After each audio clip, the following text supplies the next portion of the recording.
Okay, I'm here. I thought I was about ready to go. And then I realized I left my nicotine mints out in my car.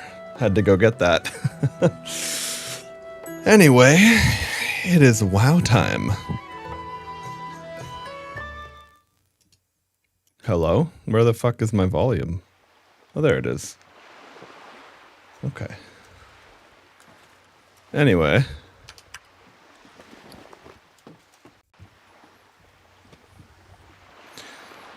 Let's see. So I logged in, grabbed my 30 gold of auctions out of the mailbox. I've got my buff rolling for XP.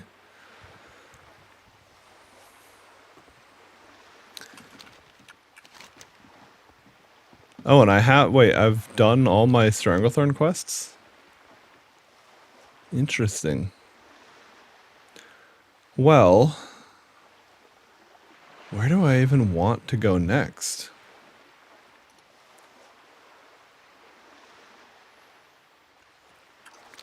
I don't know, let me think.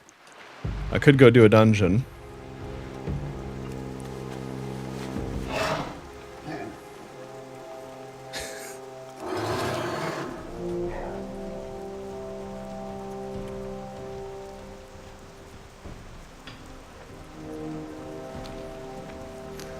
Decent little joke there in what you call?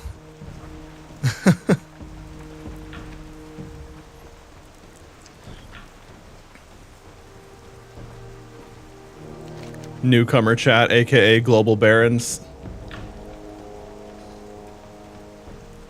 Oh no.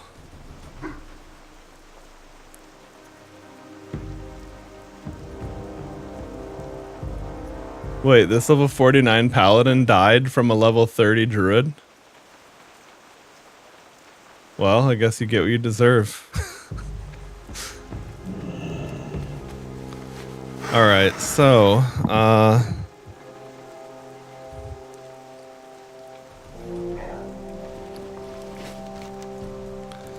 suppose the next thing I need to think about is where do I want to level? Oh, you know what I could go do? I could go do the Hillsbrad into Iran. I could go here and do that. I think I had lots of quests up at Hillsbrad, more or less. And in fact, I think the Undercity would give me quite a bit. Why don't I go there? Oh, I should also check the call board. I haven't done that yet. Alright. Well, let's just go over there.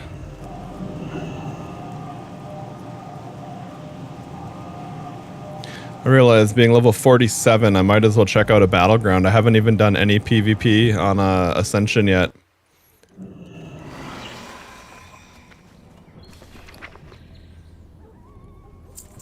I actually enjoy PvP. I know a lot of people get kind of anti-PvP about things.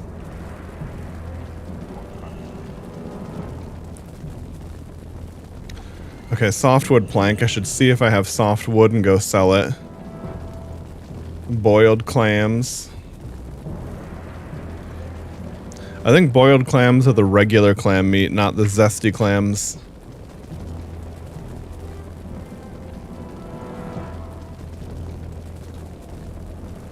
I didn't realize that TSM had a crafting thing built into it. Okay.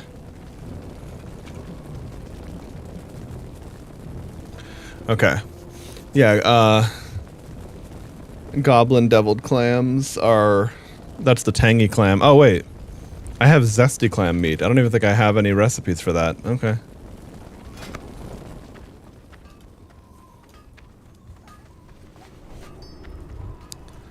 Let's see here. What the fuck was I doing? Why am I here? I wanted to check for...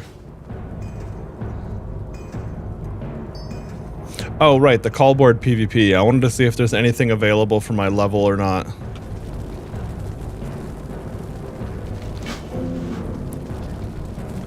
Call to Arms Battleground. Okay.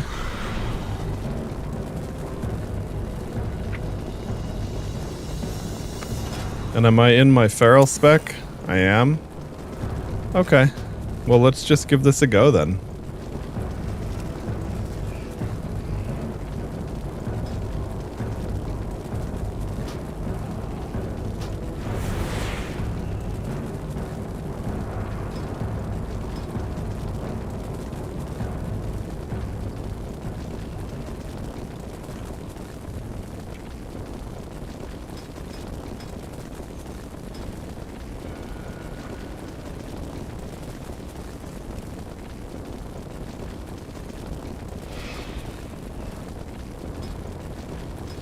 Okay, so there's no call to arms. Is that correct?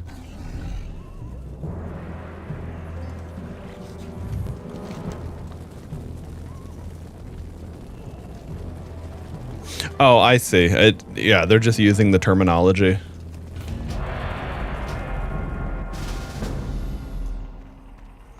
Oh. Well, I joined into a winning match. Sucks for the dude who DC'd unless he rage quit or whatever. I don't know. Anyway.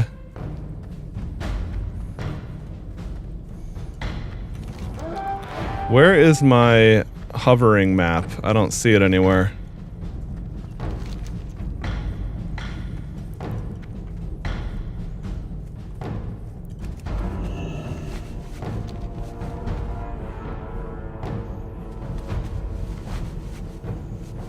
Wait, I don't want to have a fucking pet out. That's gonna make me...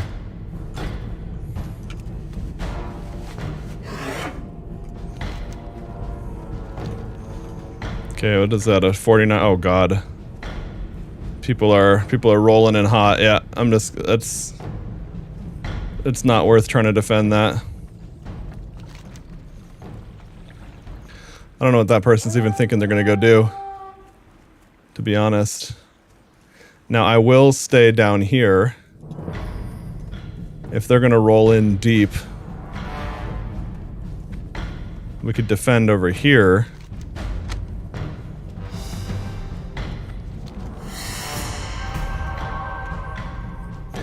Oh, I used to have an add-on that would calculate the final score based off of the current bases.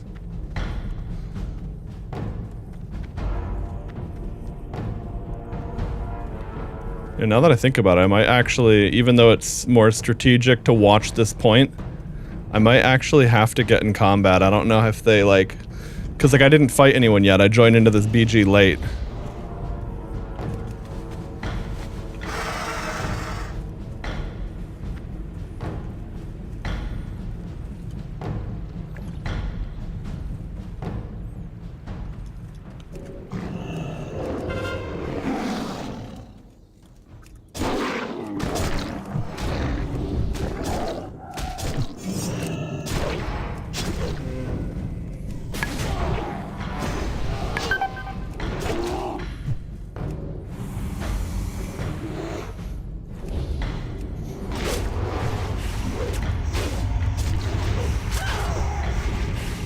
Yeah, I was like, I'm not gonna fucking attack into that bullshit. Alright, baby.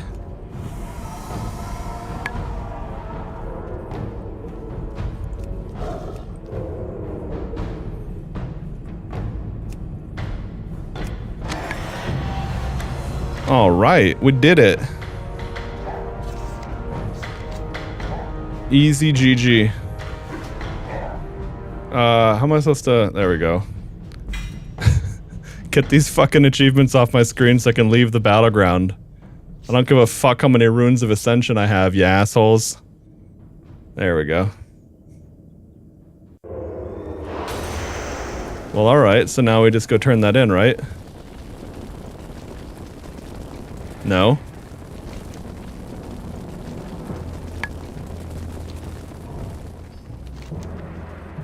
Yeah, wait, we have it complete.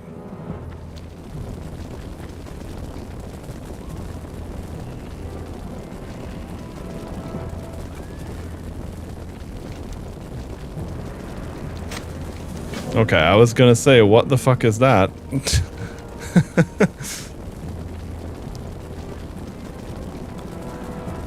Okay, so that's... Alright, so I have this much towards the next cache. Oh wait, no, I already have one, so I got like... Oops, fuck, what did I just do? Put on shoulders. 10 stamina, 9 agility, 7 armor pen. Oh wait. Yeah, that's actually good, isn't it? Slightly less AP because of strength, but the armor pen probably more than makes up for it. Yeah, I mean, I lose bear form attack power, but that's not really that important. Omen of Fatality. Consuming Omen of Clarity with the cat form ability increases your critical strike chance of your bear form abilities by 12% for 18 seconds. Oh, that's the one where you swap back and forth between bear and cat form. I mean, that's cool, but holy shit, is that too specific, honestly.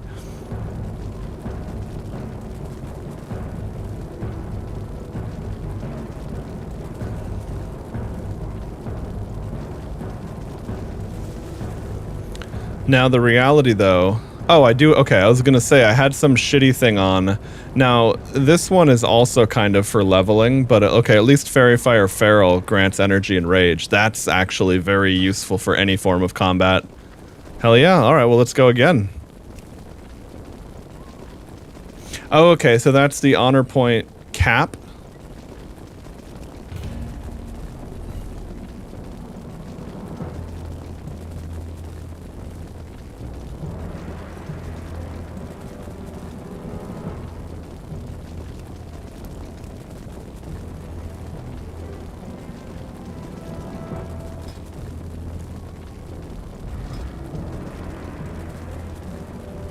Sweet. I didn't notice if I got... Okay, so I have 71,200, 71.2k. I want to see... oh, the other thing I forgot to do.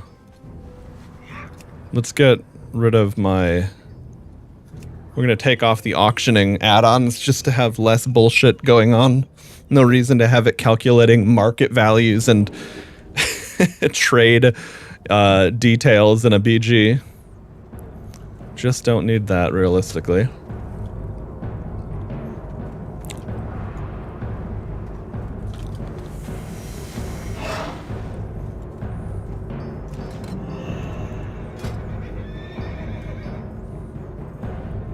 Oh shit, was I sitting here not leveling up my herbalism? Okay, no, good.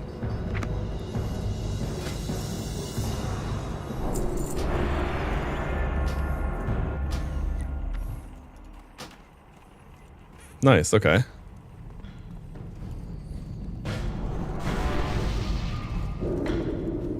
Oh, there's the little shitty map. Okay.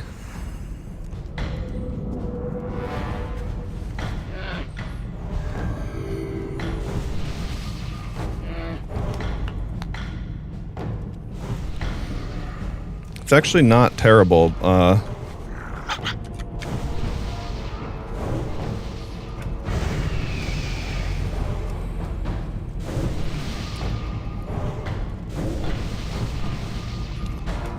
There we go. Toggle anchors.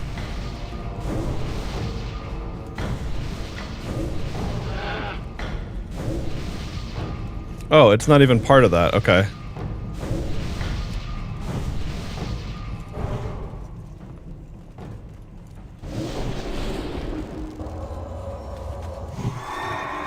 Can I, like, make that any bigger at all? Well, no, I guess that's what the actual map is for. Okay.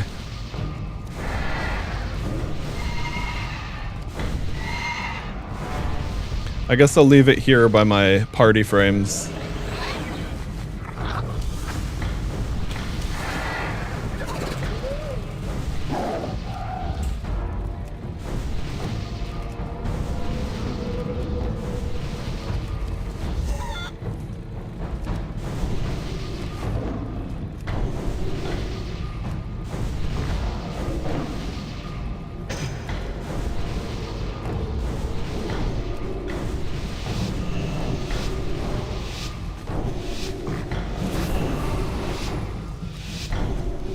Let's go.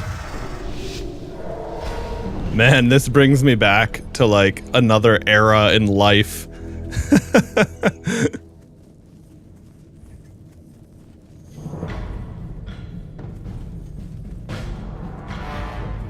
What are all these buffs? Okay.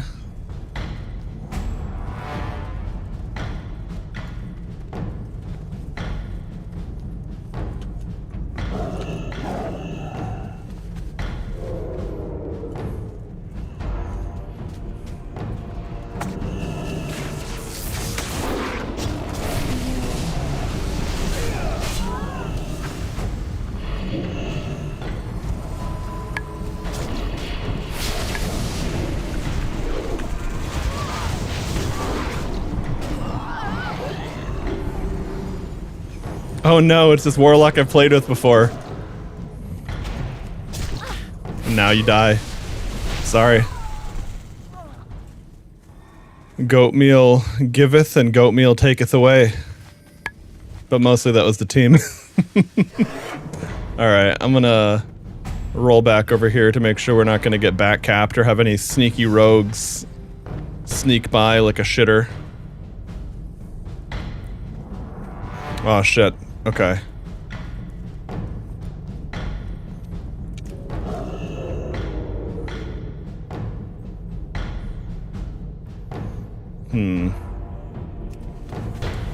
I better...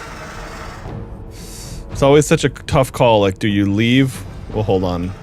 Do we have people spawning in? Yes. Okay.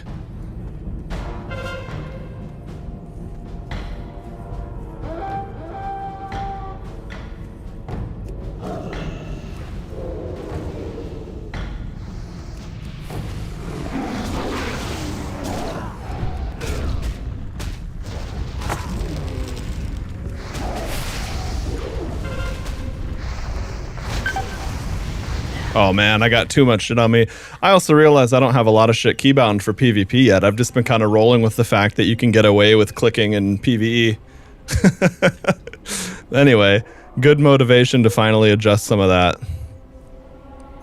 I also need to think about how long are my cooldowns on things. Like survival instincts would have kept me alive a little bit longer there, but not enough to really change things against both of those targets. That enhanced shaman fucking deleted me.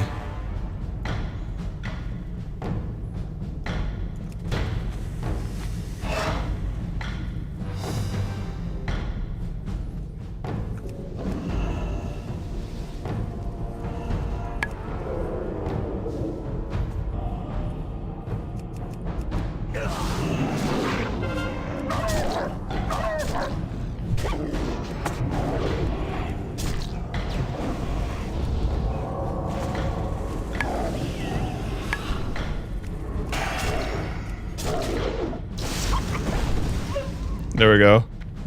Oh, you don't have to fucking take badges off their back anymore. Well, that's good. I have no idea how ancient that is. All right, anyone coming from behind? No. Oh shit, if they have that, then I should probably go over there. Well, we have 3 to their 2.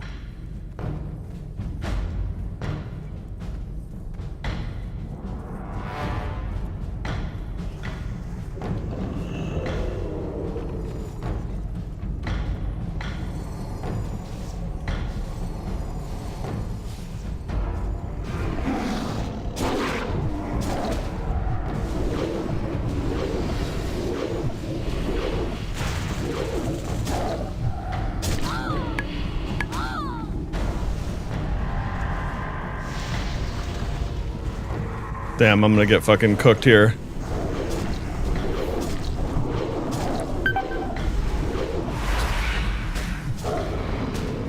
Yeah, no way. There's too many. Okay, so I want a macro for Nature Swiftness, Healing Touch. Or no, not Nature Swiftness, Predator. Yeah, I want a Healing Touch button on my own bar here. For when I have Predator's Swiftness.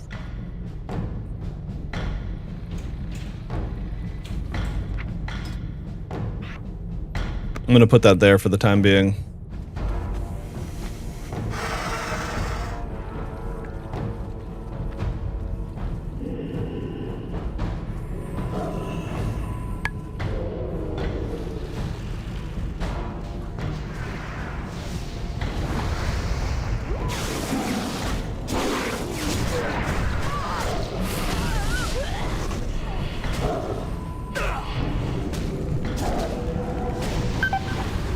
Oh, what the fuck happened to my... Oh, wait. I put it on my stealth bar, didn't I? Because cats have a different bar in stealth. That's it, okay. Well, you know what? We might want it there, too. I was gonna say, I just did that. Where did that thing go?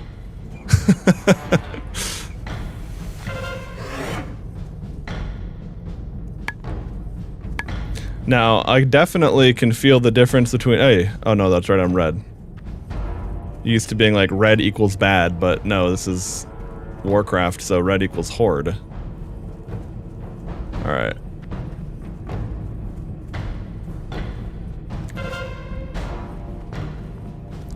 I wonder... Okay, are they rolling... They're rolling hard into Lumbermill, it looks like.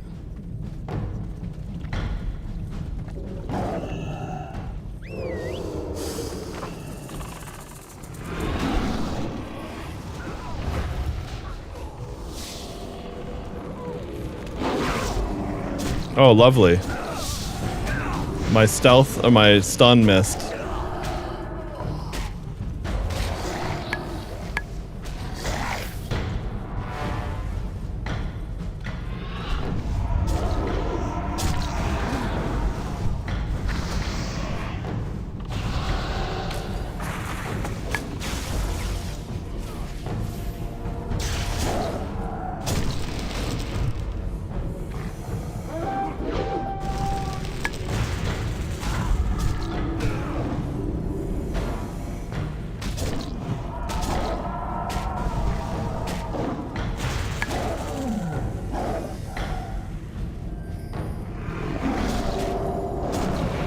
There we go.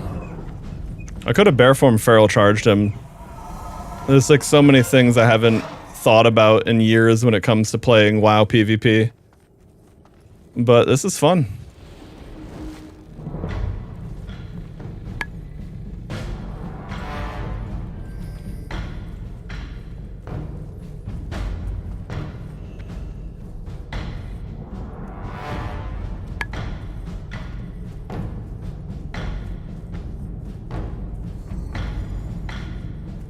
Oh yeah, I should be buffing myself at least.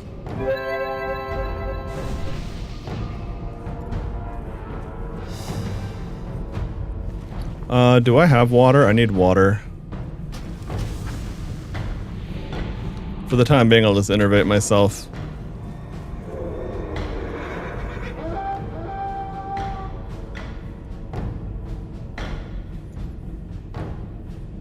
Wait, so the remove insignia thing, yeah, okay, and you can loot them. Interesting.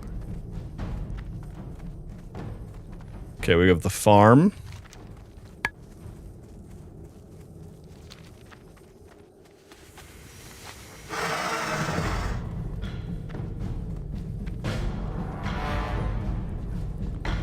I don't want to let that get back capped, but I also don't want to defend nothing.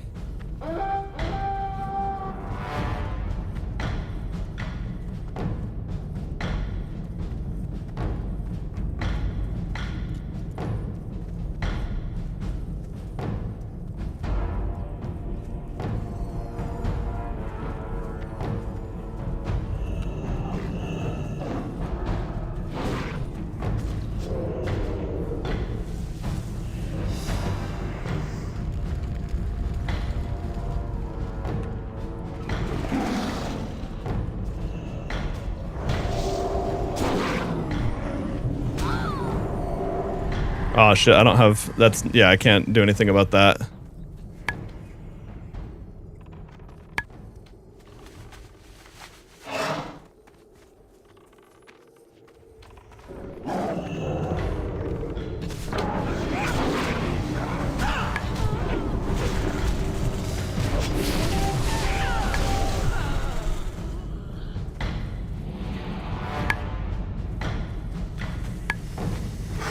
Damn, they got Lumbermill.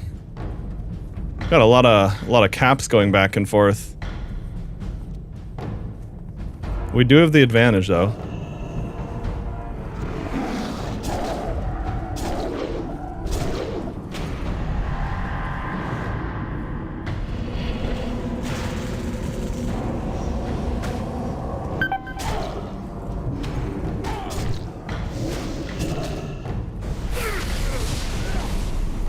There we go.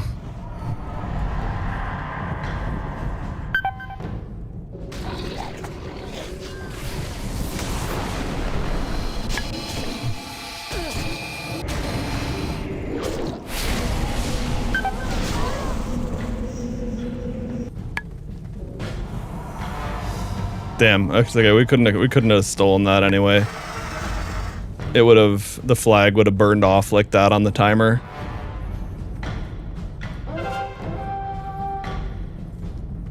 Yeah, I definitely need to get food and water.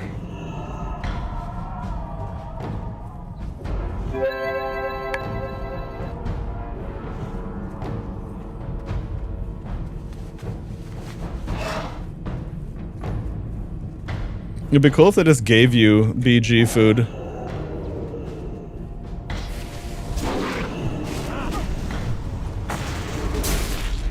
No. Well, I didn't die. Granted, I'm not in the fight, though.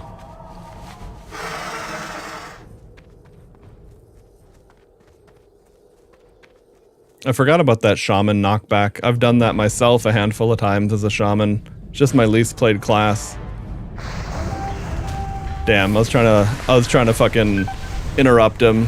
That's right though. No way out of that. That's for sure death. Oh, okay, I thought I missed the res. I didn't.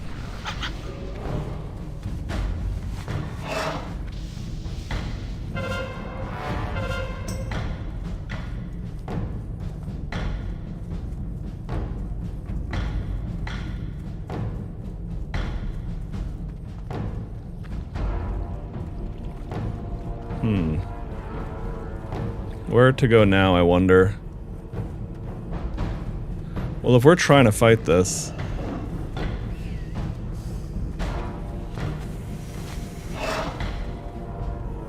Yeah, bro's fighting off point. I can't really do anything about that other than jump into a losing fight.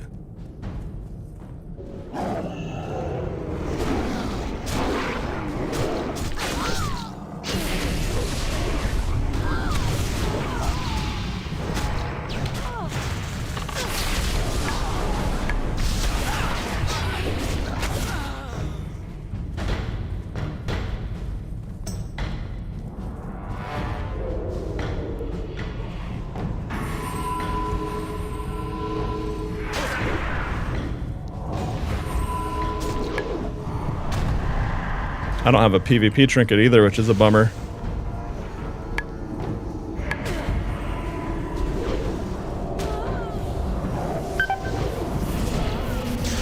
Damn, that shit deleted me.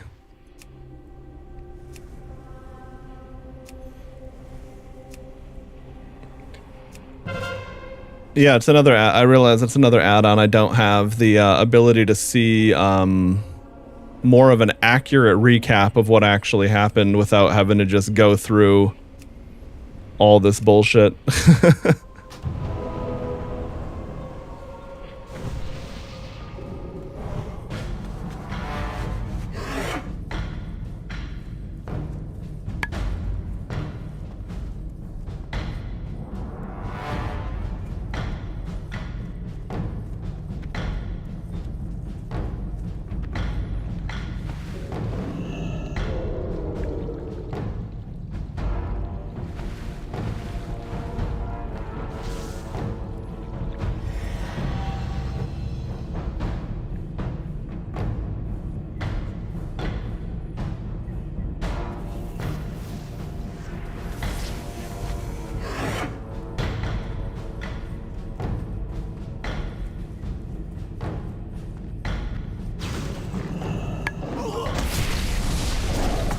Holy shit, this guy does a fuckload of damage.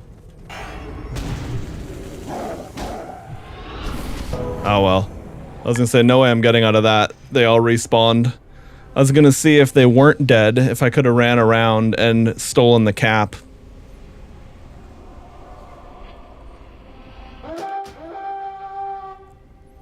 Okay.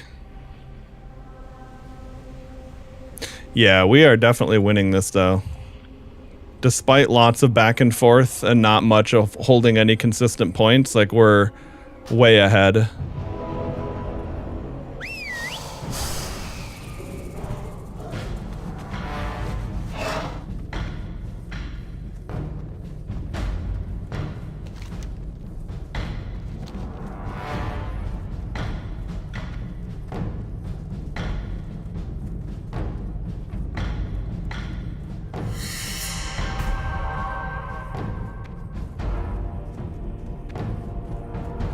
makes me want to level up a warlock though.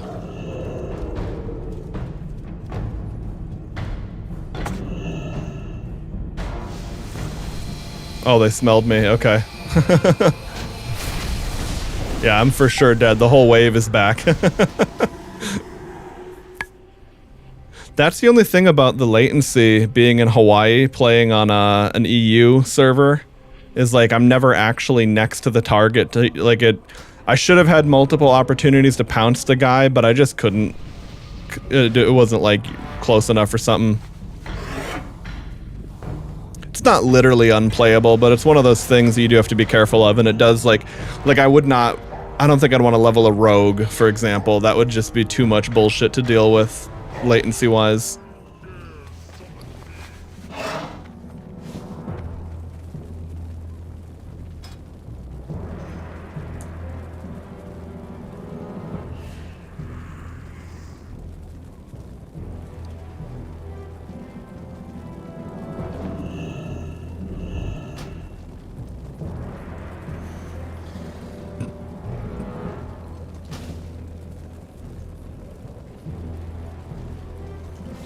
Alright, so that's the exact same attack power.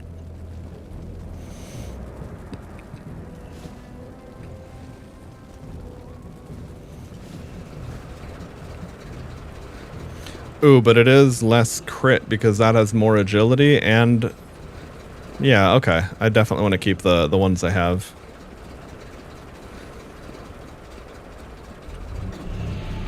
Yeah, I also don't have much stamina. Which goes a really long way to surviving in PvP.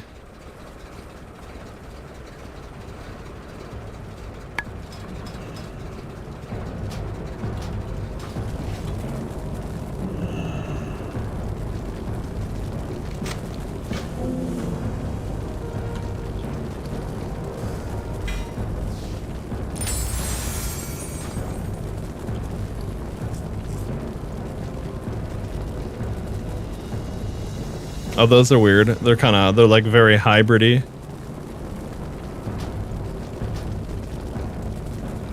Okay. So... Alright, so it seems like each quest, each one of the, like, between this and the whole, BG thing...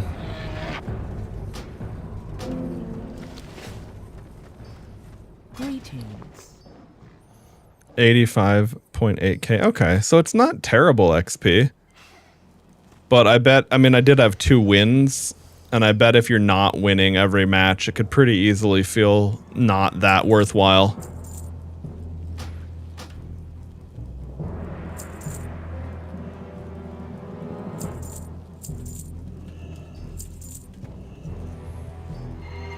May the eternal sun shine.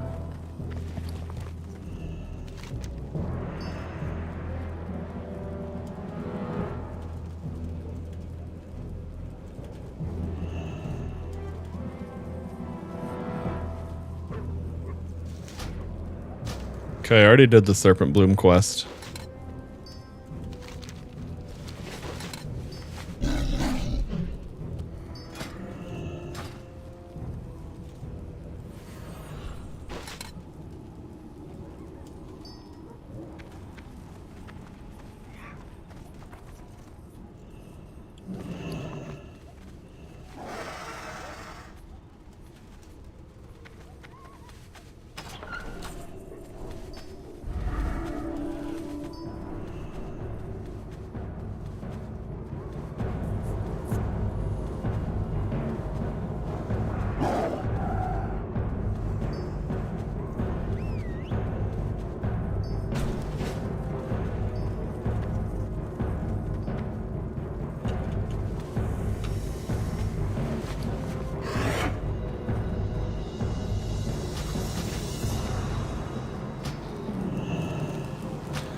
I guess since it's soft, wait, hang on. Let me make sure the dailies didn't just swap over. I know that happens pretty close to around this time of day for me.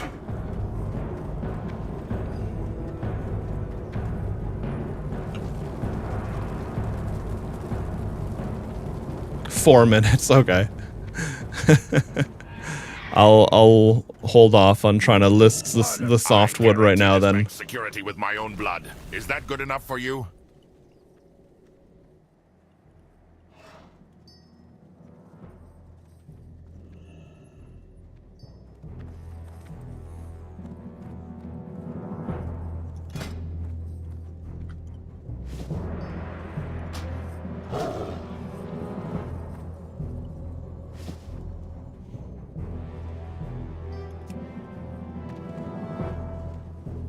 Okay, that is my resto set, just somehow I hadn't claimed it, because it had already been assigned to me or something, I don't know. Farewell. I did notice one difference though with Fairy Fire Feral is that it does take a global. Now, generally speaking, I'm not going to want to not Fairy Fire a target. But that's worth considering versus the other thing with latency, it feels like after I get my proc for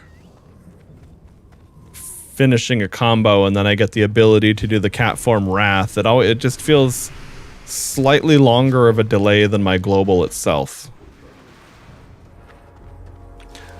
Oh, okay, latency is high though. Usually I have like 160, or sorry, 180 or something. It is higher today.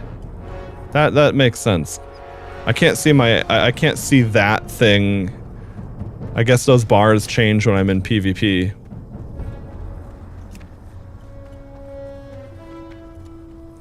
Anyway,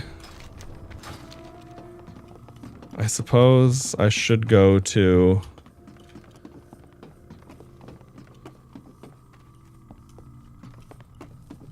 I guess if I want a quest, I should go to the Undercity, grab some of those. There's a lot of quests I noticed that wanted me to go to Terran Mill, more or less.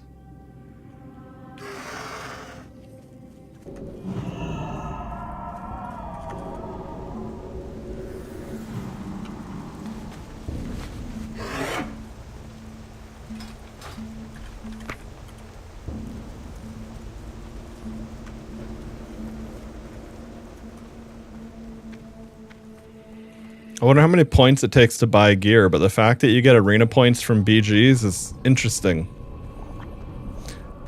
I hope it doesn't mean that people don't bother playing arenas, but it is definitely very nice to be able to work towards that as you're leveling, for example.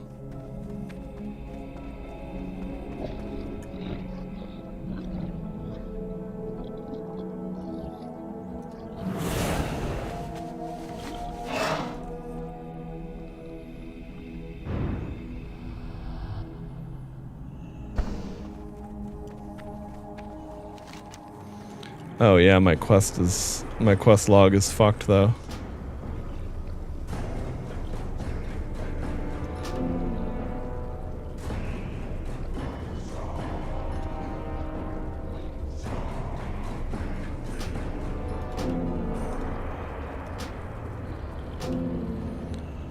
Some of these ones that are, oh. Can I not turn this into this ball? No, I guess not, because it started from something else. Okay.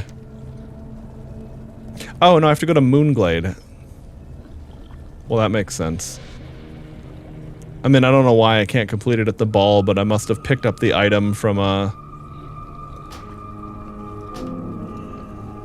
it might have been a quest that started off of an item I looted. I don't know. Now that I think about it, why would that change anything, though?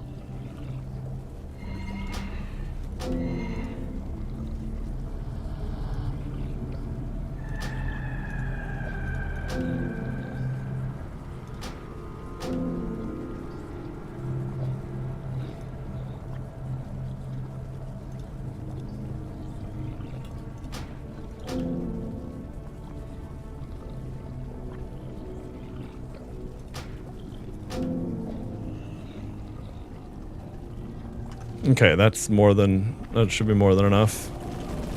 I just remember checking what quests these NPCs had and finding out that there were a few I could do. Wait, this is...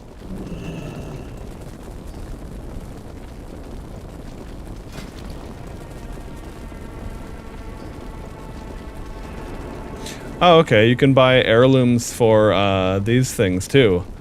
Wait, Bloodied Arcanite Reaper? Oh no, that's the heirloom name. I was thinking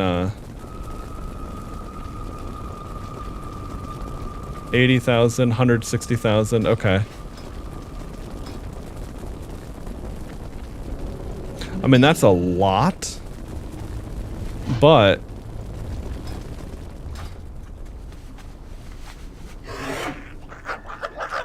it's also not unreasonable. Pens with this broom is not befitting a Garrett.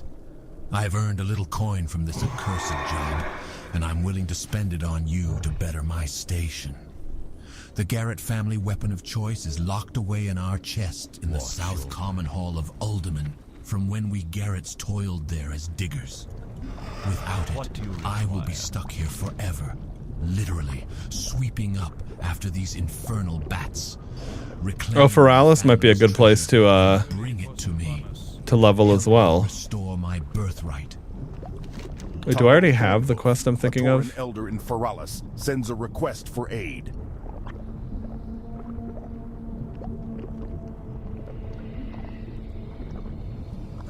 No.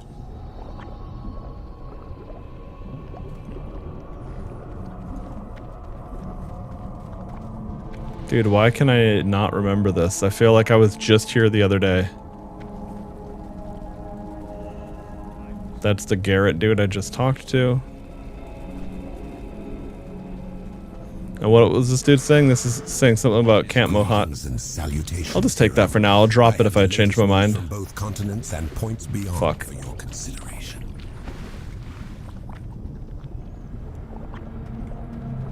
Oh, maybe the innkeeper.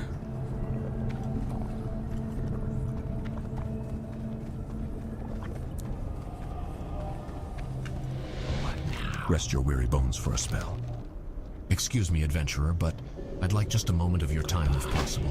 The Cenarian Circle in Thunder Bluff is most interested in seasoned adventurers such as yourself to lend them aid in a vital research project.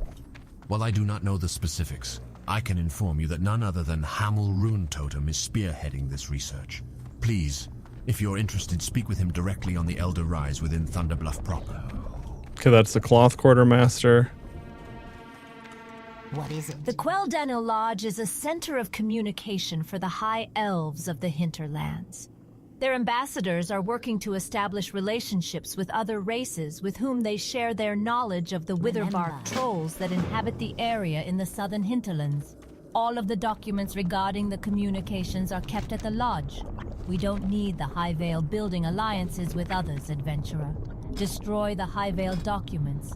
We need to burn their lines of communication, literally. Alright, well, I will go back here first. Actually, wait, do I want to do that in that order? No. Because if I want to fly to Hillsbrad, I'm already basically right by the Flight Master. I'd rather not. In fact, maybe I'll go to Terran Mill and set my hearth there, since I'm not since I'm done in Gromgal now. It's a good hearth to have, being so close to the Zeppelin.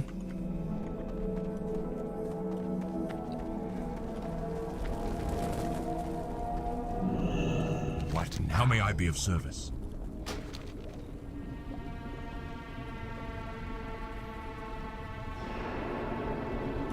Remember.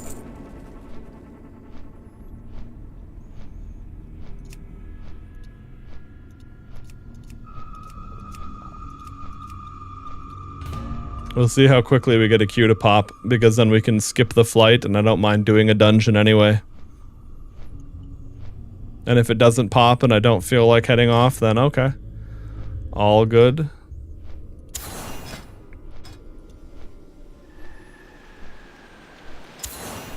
Level 50 will be big for both specs. Mangle is definitely just a nice upgrade from Claw.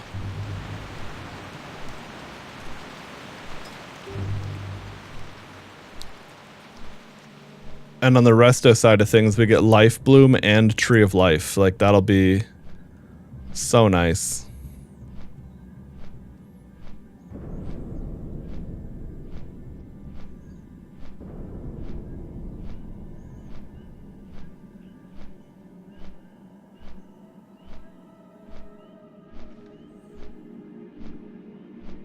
Oh, that's kind of interesting. Increases your total spell haste and reduces the global cooldown of your life bloom spell.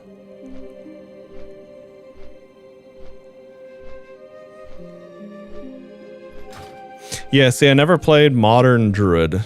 Well, and when I say modern, I basically mean everything after Burning Crusade, really.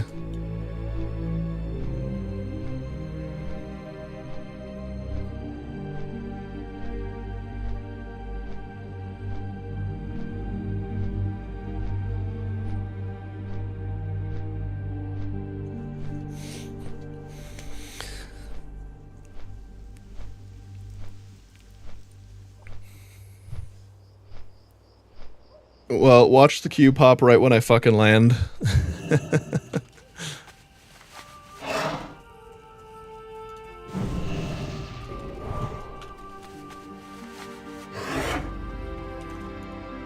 Weaklings, all of them. You, adventurer, what are you looking at? Think you're something special, huh? Why not prove it? The Hammerfall outpost in Arathi's under attack. Unless Is that fucking Sindel from Mortal Kombat? Just about.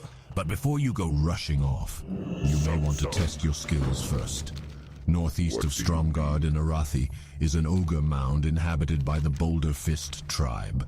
When you can handle the ogres and enforcers there, then report to Drumfell in Hammerfall.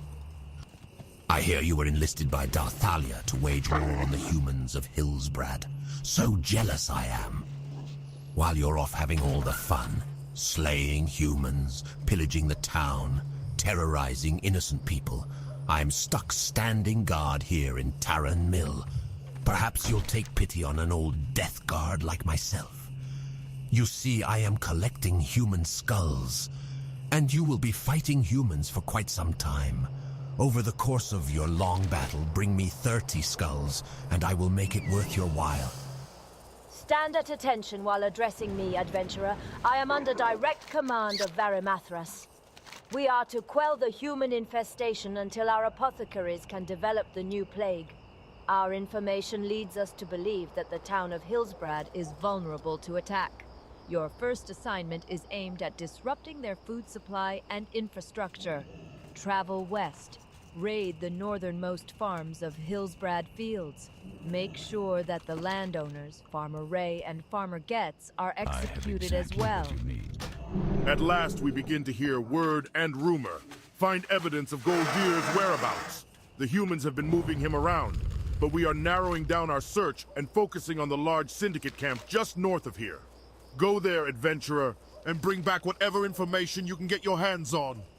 Me and some other warriors were sent by the war chief to retrieve an object from Durnhold and to investigate this so-called syndicate. We went to Durnhold to take a look around, but we were taken by surprise by a large number of the humans. We fought bravely, but their sheer numbers were enough to defeat us. They took a few of us captive, but I was able to escape. Durnhold is just southeast of here, across the river. Drool and Togathar are being held there. You must go and rescue them. 44 gold? That seems like a lot. Thalia sent me to keep watch of Dungarok from a distance. I'd set up camp just out of sight. But when morning came and I had to boil water, I left to gather firewood. When I returned to camp, I discovered my gear was missing. Apparently some dwarven scouts from Dungarok had passed by and made off with it. I need my sword. If you can get it back for me, I would be so grateful. So many dwarves there, ... It will be quite difficult to find the dirty little thief who stole it. The Stormpike dwarves and their allies have invaded Alterac Valley, and we must drive them out. To win the battle for Alterac, we must defeat their general, Vandar Stormpike. You will find Vandar in Dunbaldar, in the north of Alterac Valley. To become a soldier of Frostwolf, one must first be tested. Hail, adventurer. It has been a long time since we have had the chance to answer the call of battle. The old feelings are slow to rise, but once awakened, the blood does rush. The battle rage returns. All newcomers to the valley must first complete the rite of battle. Deep within the Wildpaw Knoll Cave is a banner of the Frostwolf. Venture forth and recover the banner. Return it to me and I shall grant you the Frostwolf Initiate's insignia. Twin Peaks. I wonder Is that the battleground they added in Cataclysm? Or if it's something I don't even know. Anyway. There we go. Turn in that quest.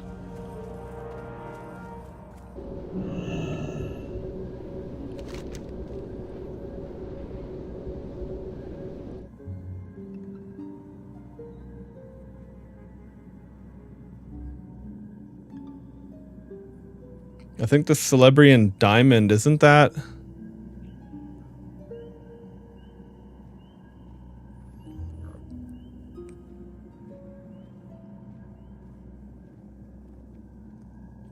Can't remember where that is from.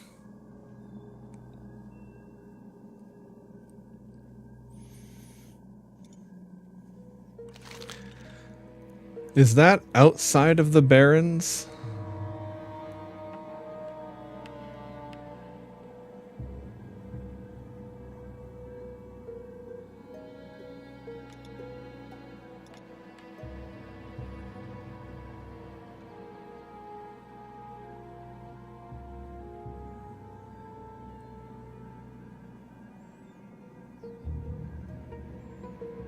Maybe I'm not. Maybe I'd have to be closer to see that or not. I want to make sure I don't drop a quest that'll be easy to do and decent value. Plus, I'm just kind of curious to do these ones I haven't seen. I haven't just ever done them before. I'm gonna look this up on Wowhead real quick.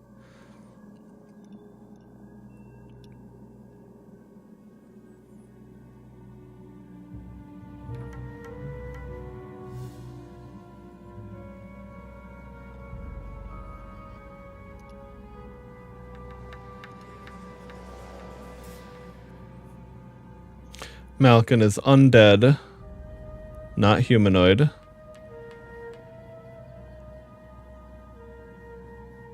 He's not in the instance. Okay. On top of the hill is another NPC.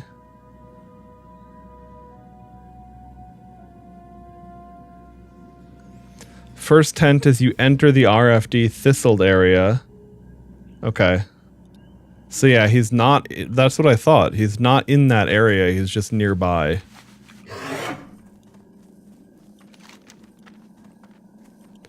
Well, before I head back to Terran Mill, I might as well turn in some of these quests that are basically just go here, do that. Because there's a billion quests for me to claim over there. And it'll be nice to not have to juggle the low value ones around and stuff. Greetings. Would you like a flight to Thunder Bluff, courtesy of the Cenarian Circle? Oh, right, you can only fly to Thunder Bluff from here. Well, it's okay, because I do have something to turn in there. Oh, and then there's the whatchamacallit.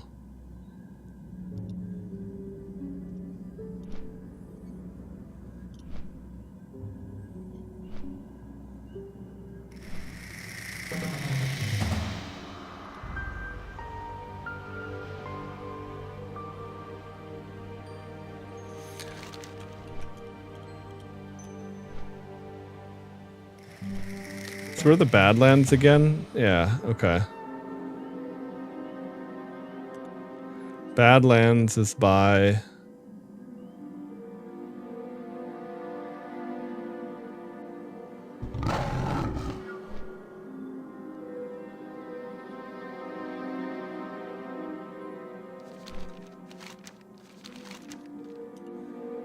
Yeah, the closest place I could get to would be...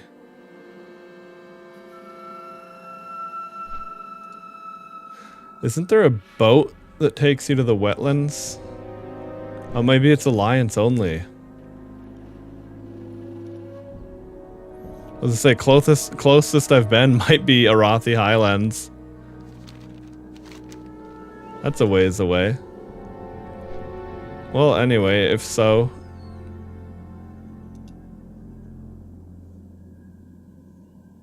Just is what it is. We've got to make our way over there.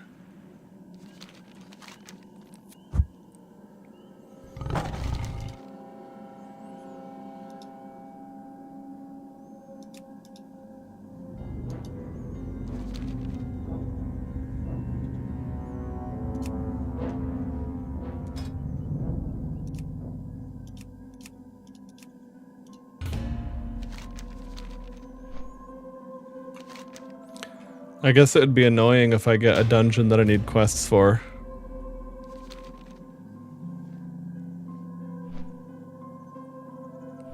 LFG internal reset? Okay.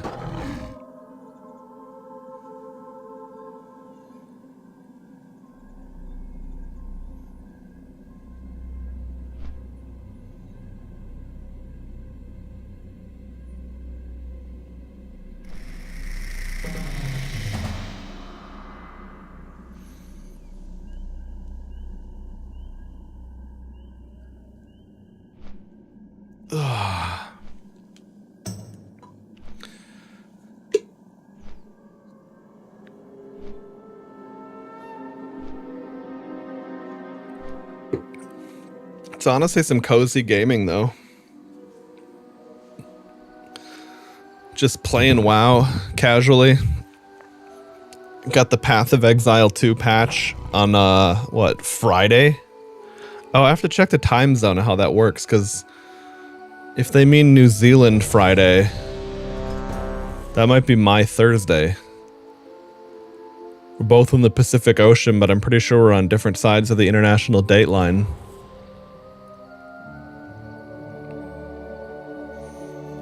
Okay, I got plenty of bag space. I'll just have to swap my spec. And I guess a lot of these, in Terran Mill. Okay, yeah, I could drop all these Terran Mill ones if I need to get quests.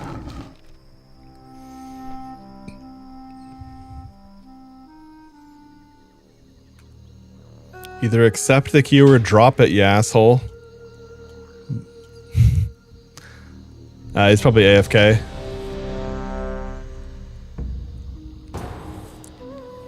DPS queues, you probably just queue up. If it pops when you're actually at your computer, you take it. If not, you just keep playing. Now, come on, Tank. I know you literally just queued up. Don't give me this question mark bullshit like you're AFK. Absolutely 0% chance that's the case.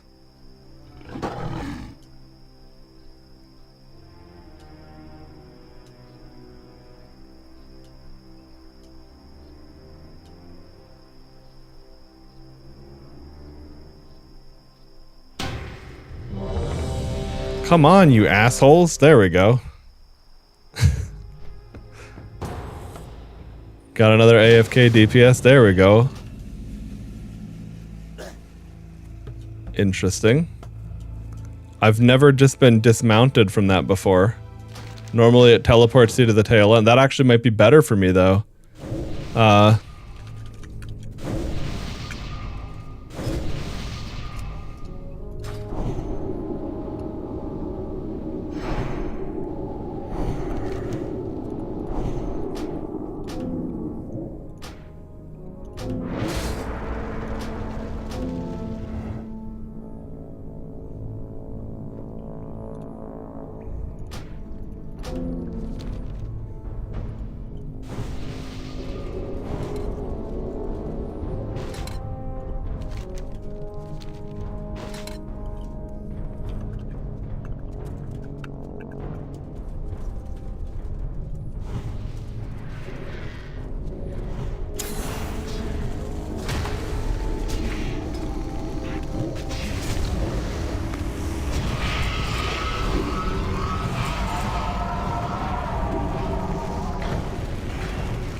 That's a vanity item. Okay, don't care. Not mine. Okay.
Yeah, if dude wants to go get the quest, by all means.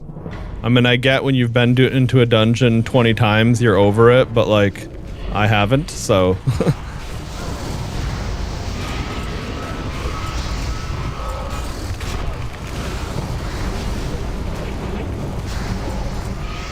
Okay, so I also needed to figure out my...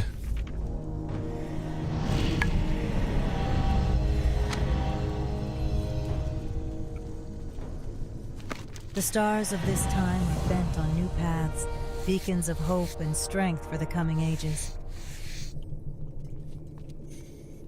Alright, and then... Oh yes, my solar beam. That should be... That's a balance spell. There we go.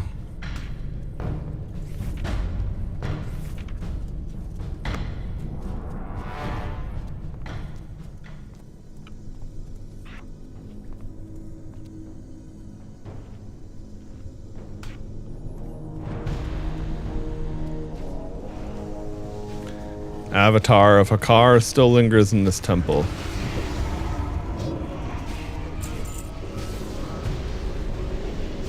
Yeah, those ranged casters are super fucking annoying. They do so much damage.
We got multiple people doing skinning in the dungeon.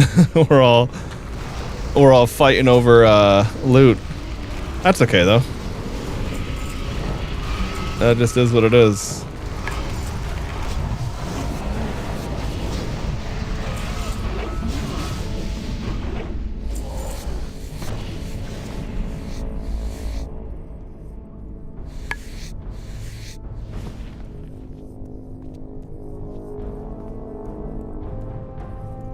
Okay. Let's say that Cavern Cordyceps didn't do shit for me. Oh, this motherfucker. I can't remember what he does, but doesn't he mind control?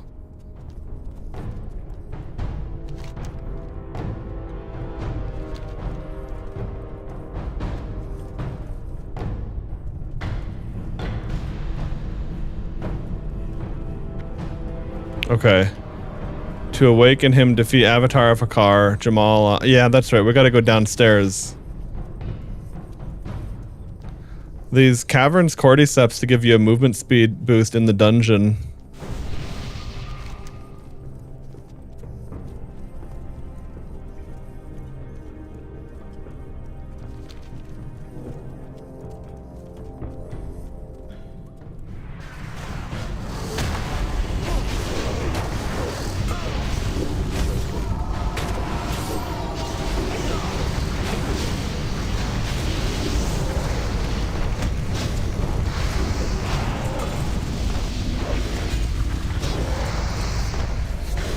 Sometimes healers have to do more healing and don't get to loot. Sometimes we don't have to do DPS and get to loot like that.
Oh, these beasts are skinnable, but they just weren't looted.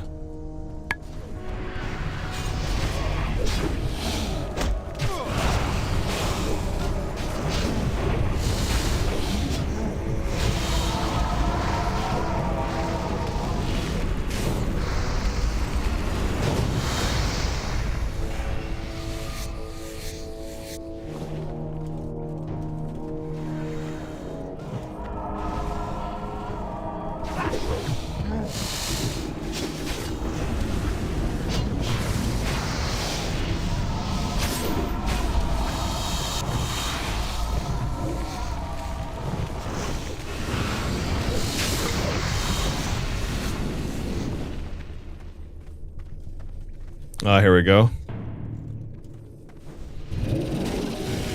Oh boy.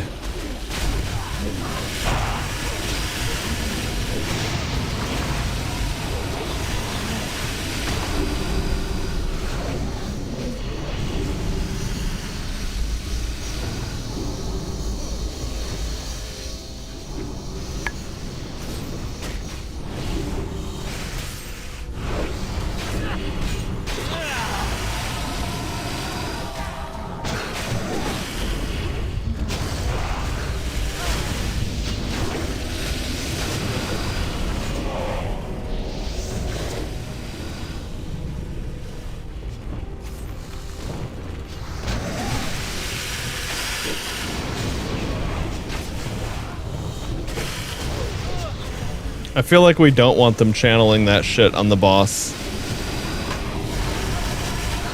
I don't remember how the rules of this work, but that just seems like something that is fairly obviously telegraphed if I had to guess.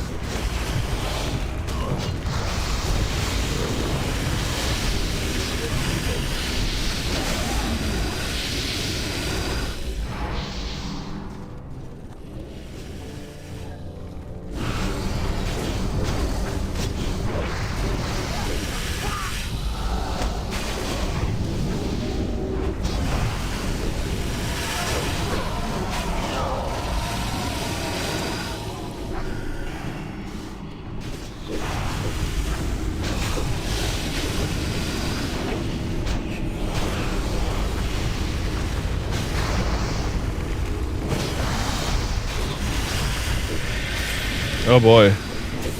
There we go.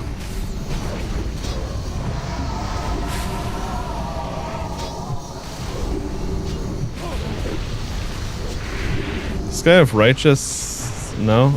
Okay. I was like, does he have that paladin tank shit on? But no, I guess not.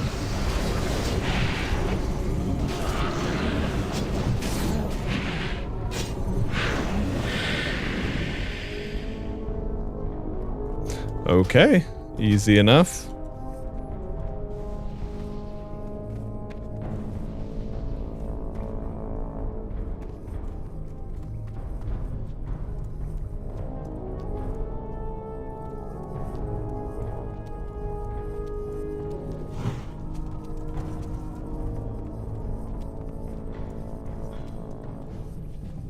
All right, so now...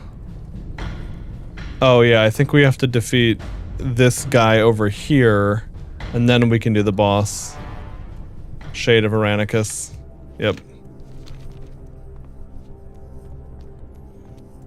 Yeah, there we go. I remember this guy.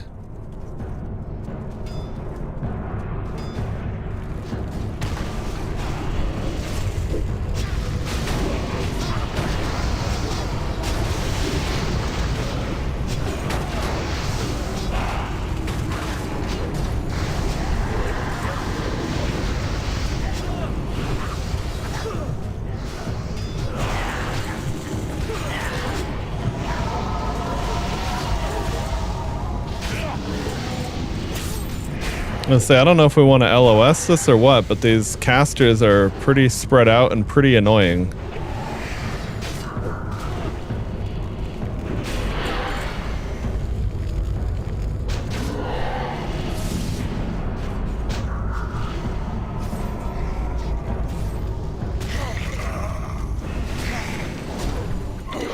Okay. Rise up, Atalai! Rise up!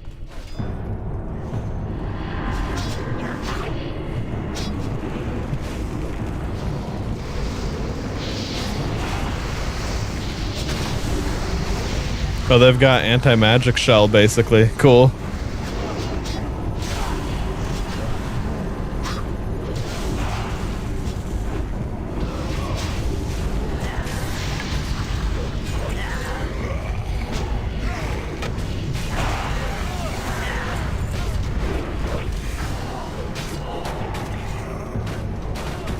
I was gonna say I can root him, but it doesn't matter because he's a caster. The idea behind rooting him was so the mage didn't have to, The thing is though, when you pull aggro, you should run towards the tank, not away.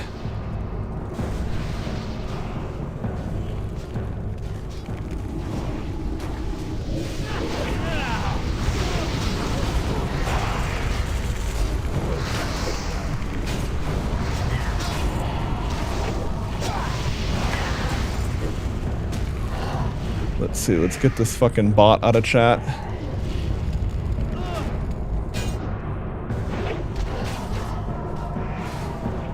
Okay, there we go.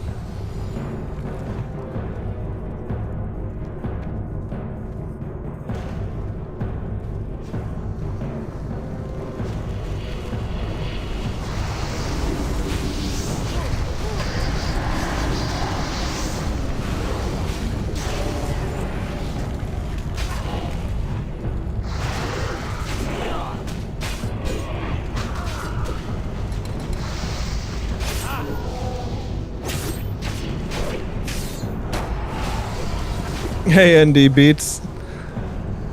Oh no, I can put new to Ascension for quite a while still. Because, I mean, we're talking about comparing a decade plus 2 decades of WoW knowledge versus this server. How's it going, man? I'll get plenty of mileage out of this.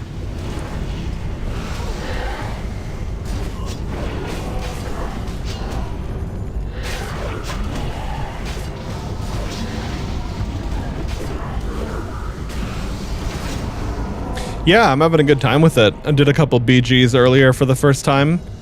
That went well.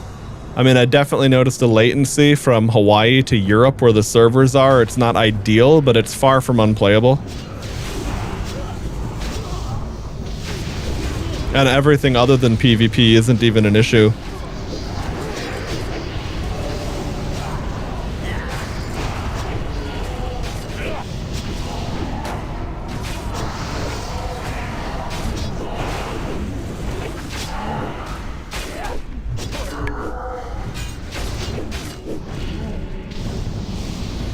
No, most private servers for any game are usually in Europe just because of legal reasons. They can get away with it over there. Or they just have things headquartered in Russia where the law doesn't even, you know, it's not even really like a loophole kind of situation. It's more like, what the fuck are you going to do about Russia doing something you don't like? You know, you're kind of shit out of luck.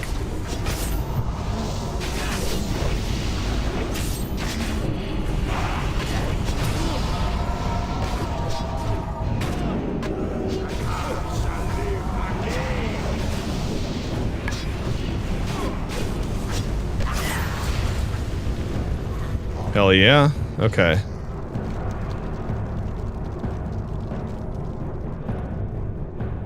Ooh, big spirit and spell power. Oh, and a level up. All sorts of stuff, baby. Okay, nothing to interact with over there.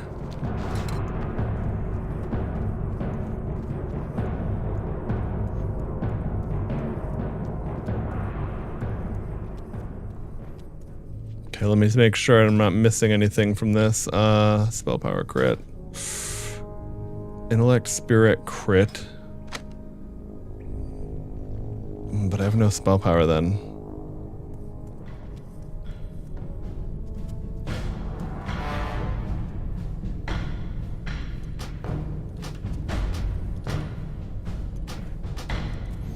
Okay. So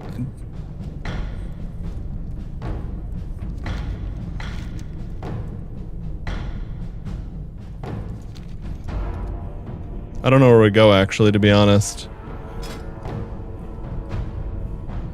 Oh. Dream Scythe. Dream Scythe and fucking, what's it called?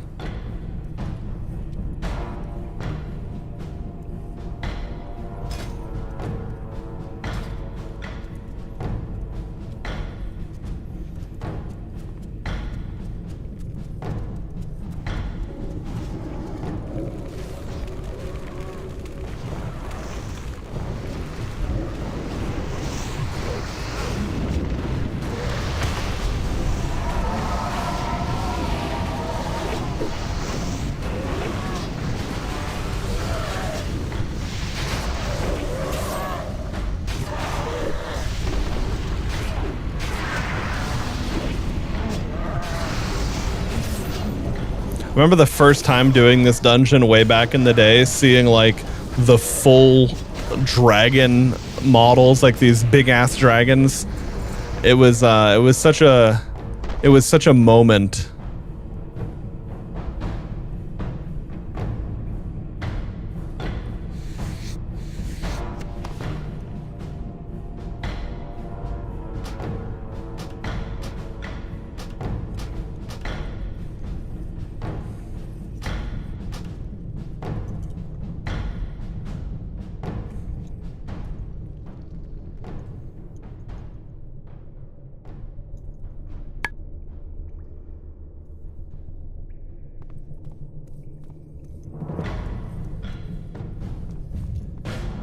Okay, so, oh, interesting. Only the companion could be skinned, not this dude.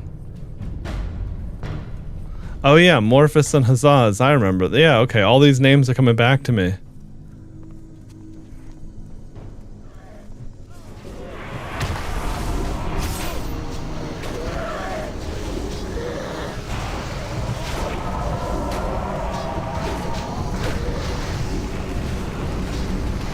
I don't think they have tail sweeps.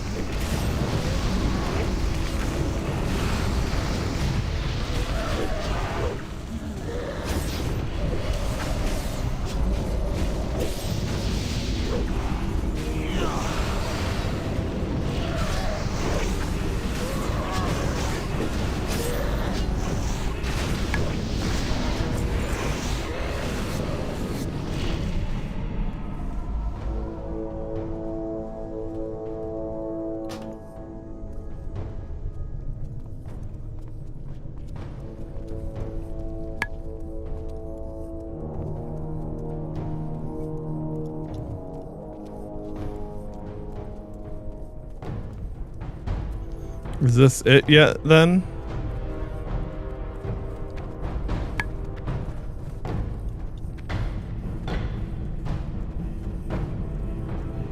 This dragon probably does have a tail sweep if he's got an armored tail.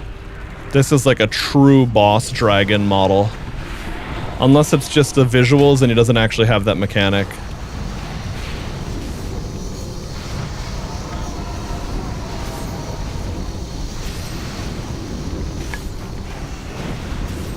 That's right, he can banish people into a deep slumber, so...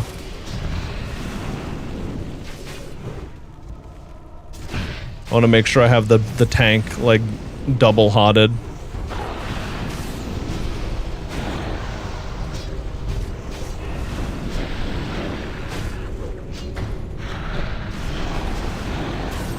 All in all, it should be a very easy boss, though.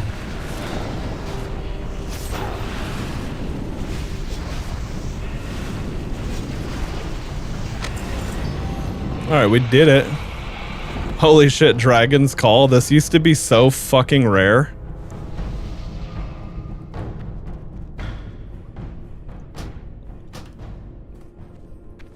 I'm assuming, like many drop rates, they're not bothering to make them that rare anymore.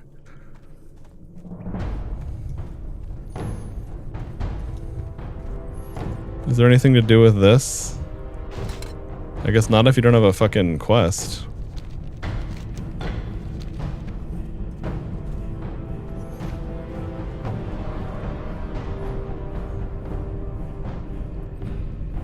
Okay, nothing left to do.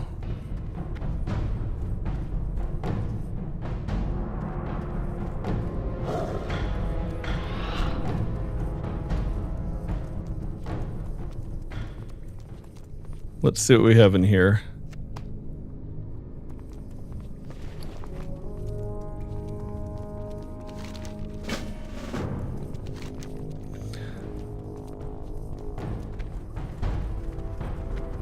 Oh, okay, here we go. That rings a bell. I'm glad I didn't leave and forget that. Chained Essence of Iranicus.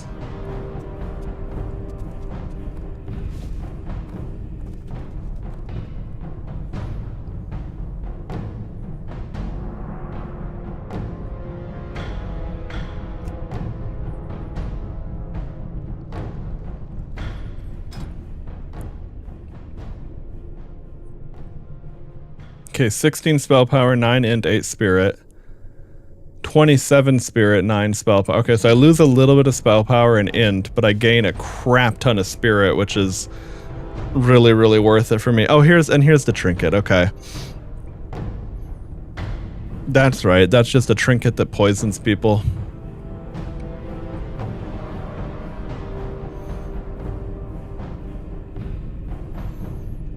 Okay, we'll claim the transmogs first and then make sure that none of those gear pieces were upgrades before I get rid of them. But now that I've finally made use of transmog, it's like, oh, I like that. I want to have that.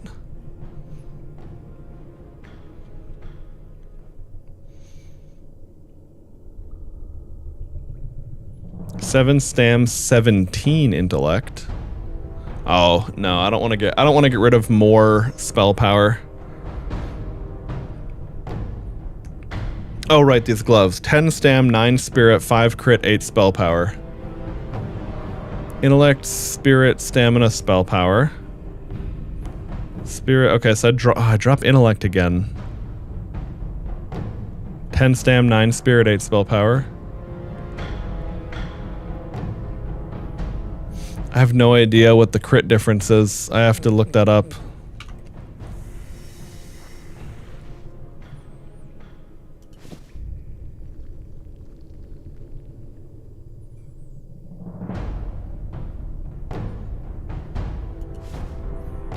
So it's a negligible difference in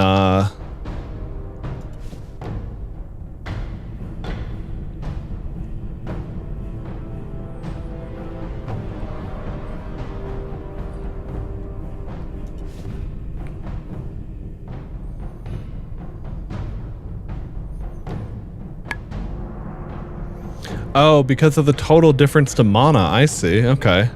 All right. Works for me.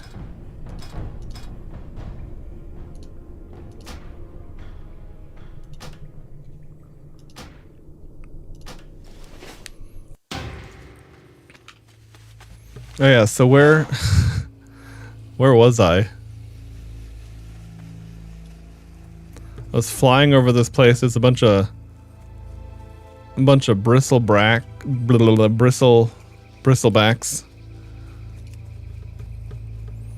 Well, I suppose yeah, I was on a flight path, and instead of it teleporting me to the end of the flight path, it just dropped me right off of it. I wonder if it's because it was the flight path from Moonglade, and it's like not quite coded the same way. Like it might have something specific to it. I don't know, to be honest.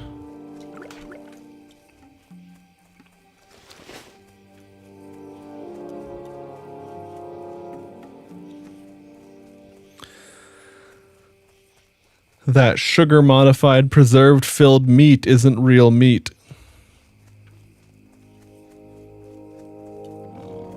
I wonder what they're talking about.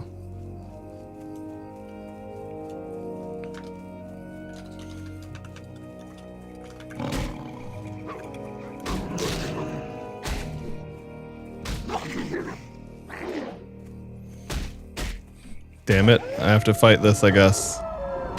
How annoying.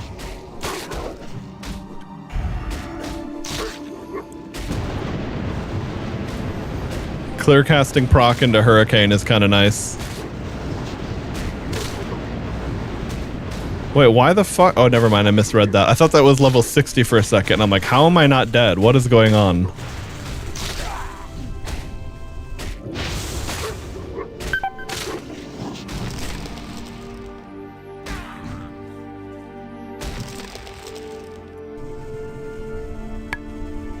There's a lot of tools that I'm not used to using, which is a good reminder, honestly.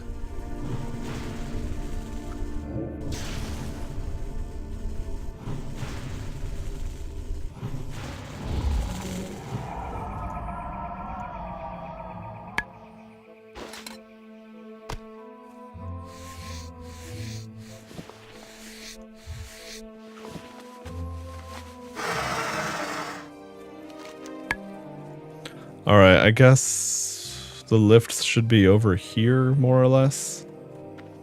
Oh, I guess, I don't know if it would have been faster to go this way or that way now that I think about it. Yeah, I guess I did kind of go the long way. Oh well. Oh wait. No, because there's lifts on this side too. I don't even know that.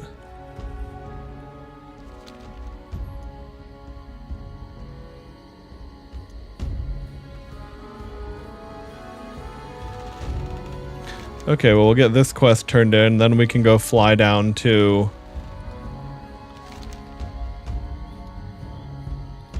the Barrens to finish that.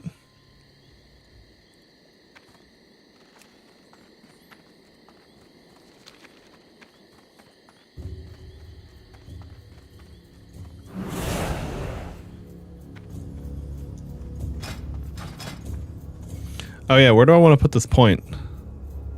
Whenever you critically heal your target with Swift Mend, Regrowth, Nourish, or Healing Touch, you have a 33% chance to plant Living Seed.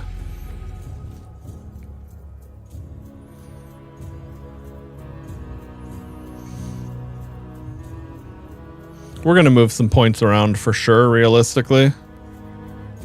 But I suppose just getting more Spirit is going to be like...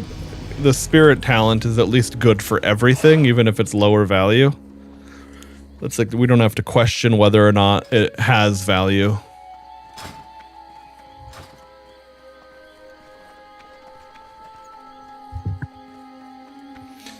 All right. Hail. The Earth keeps many secrets, adventurer. It is our duty to ensure that those that Ungoro soil. for the good of all. That's a pretty good value quest, to be honest. Greetings, adventurer. I am glad you are interested in assisting our research. There is much to do, and I would be doing you a disservice if I informed you that the work this entails. Yeah, I never helped the Arch Druid in any of these quests before. But from the looks of you, I take it that danger is something that you have dealt with before. The soil of Ungoro Crater is reportedly enriched with potent magical qualities. The Cenarian Circle wants to study this soil in large quantities, go into the wilds of Ungoro and acquire enough of it for our continued research. The rich soil will stick out in piles from time to time, and some of the beasts might have usable samples on their being. Take them all outside to Gade. Just look for the piles of dirt and the torrent barking orders. He means well. Just don't get him riled up, though. Ancestors watch over you.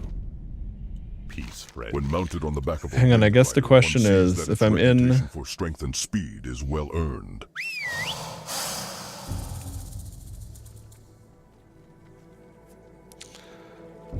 I guess I should fly to Camp Tarajo. Of a wind rider, one sees that its reputation Because I don't for know strength and exactly speed where is the well earned. Razorfen Downs instance is. It's been a long time. I know it's somewhere in South Barrens, but I don't have like an immediate recollection of it.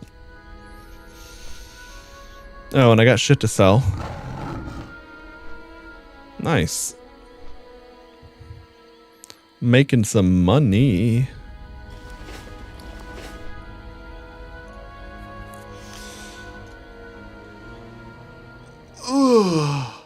Man, I am kind of tired today. Hopefully I can catch a second wind here and get more energy rolling.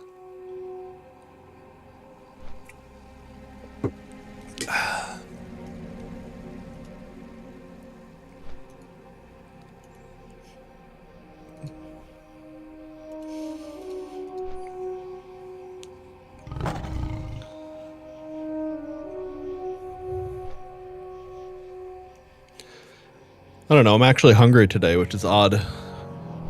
Usually this is the easiest part of the fast, as opposed to feeling like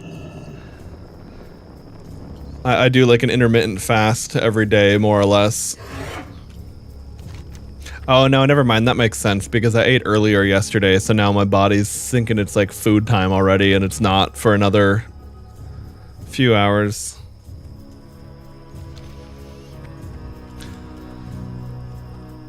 I wonder what I want to make for dinner tonight. I'll either do nachos or ham, egg, and cheese sandwiches. Can't really go wrong either way.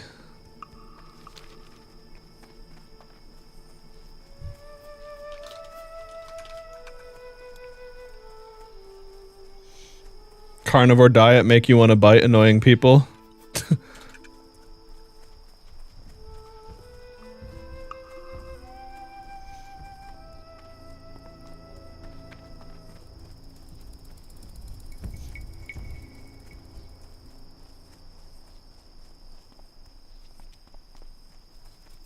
Don't be a pussy, you can have Nick and Sigs at the same time.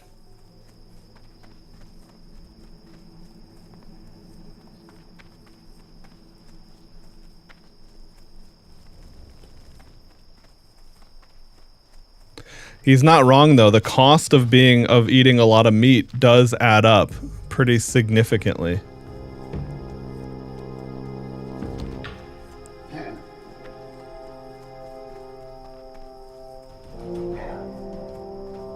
Imagine thinking the diet that most doctors agree is better for you is bad for you.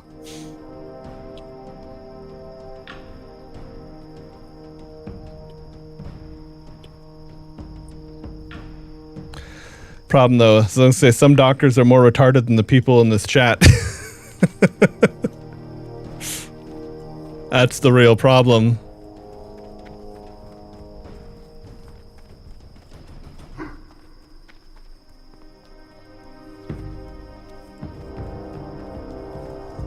Doctors are trying to get you on meds. It's a sham. There is truth in that. There's a time and place. There's a time and place.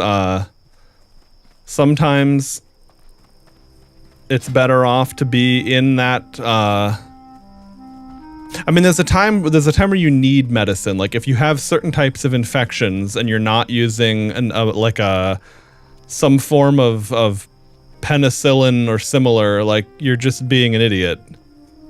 But there are times when you should exercise critical thinking and realize, oh, this doesn't line up.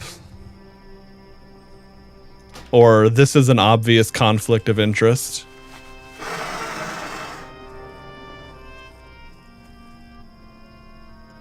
I can say this pretty with a pretty strong degree of confidence.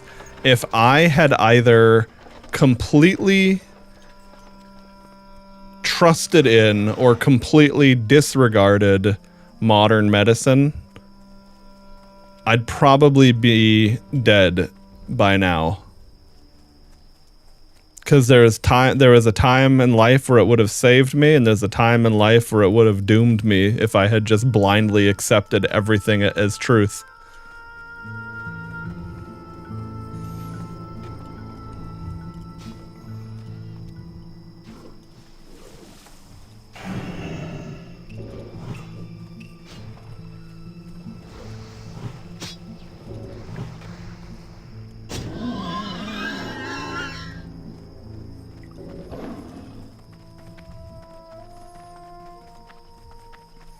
Is this where,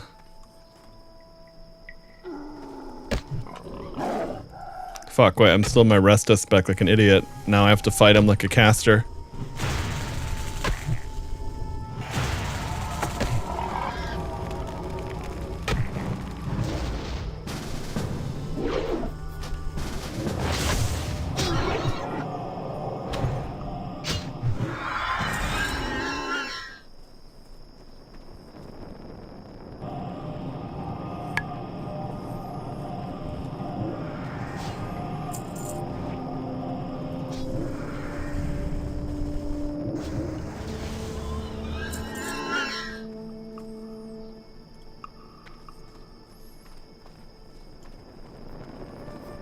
I'm in the wrong spot.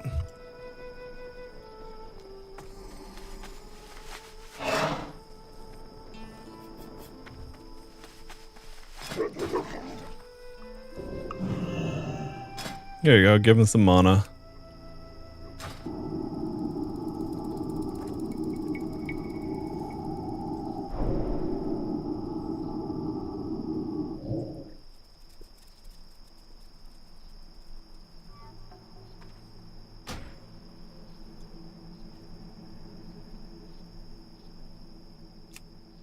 Okay.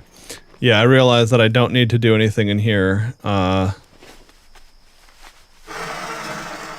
Now, I also have another talent point for Feral, don't I? Yes. Critical strike damage by 10, 30% less A. Oh, that's the other thing, too. I didn't think about that, but when I was PvPing, I was missing some very serious, whatchamacalls.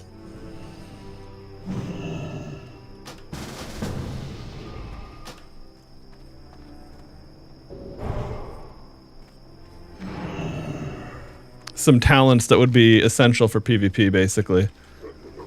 Okay. Anyway. I realize if I stand there, they're gonna think I'm waiting for the mob, and I'm not. Alright.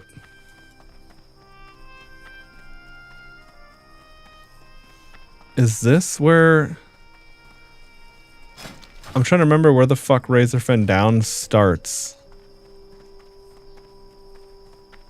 Oh, there. These stupid swirls on the map. Okay, I could have done that way easier. I guess I just didn't see it on the little map, but I forgot that those swirly things imply an instance portal.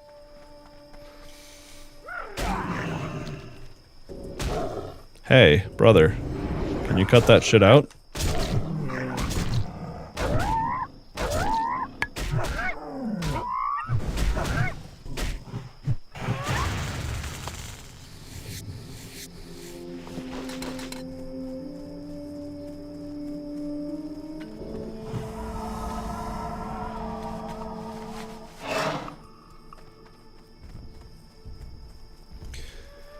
Let's see. I need to think about...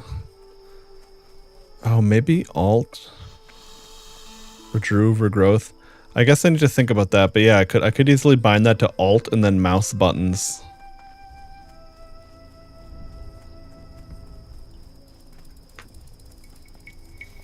Oh fuck, I'm gonna walk into all sorts of bullshit. I'm curious what's over this way. I don't remember if this... Oh, does this lead into a different... Is this lead into Dustwallow Marsh or something? Oh, right. Yeah, of course.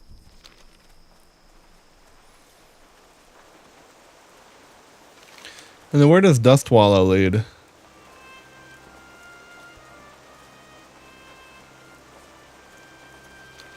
It's... Oh, wait, and now that I think about it, is this where... Yeah, Onyxia's lair is here. There we go. I was gonna say, is Onyxia's lair here, or is it in the other swamp? Swamp of Sorrows. But nope. This checks out. Okay. Well, we will definitely grab the flight path while we're here.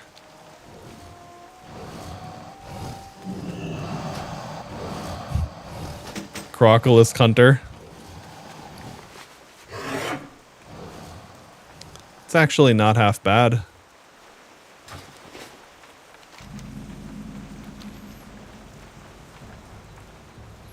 This is an ogre village. I forgot about that.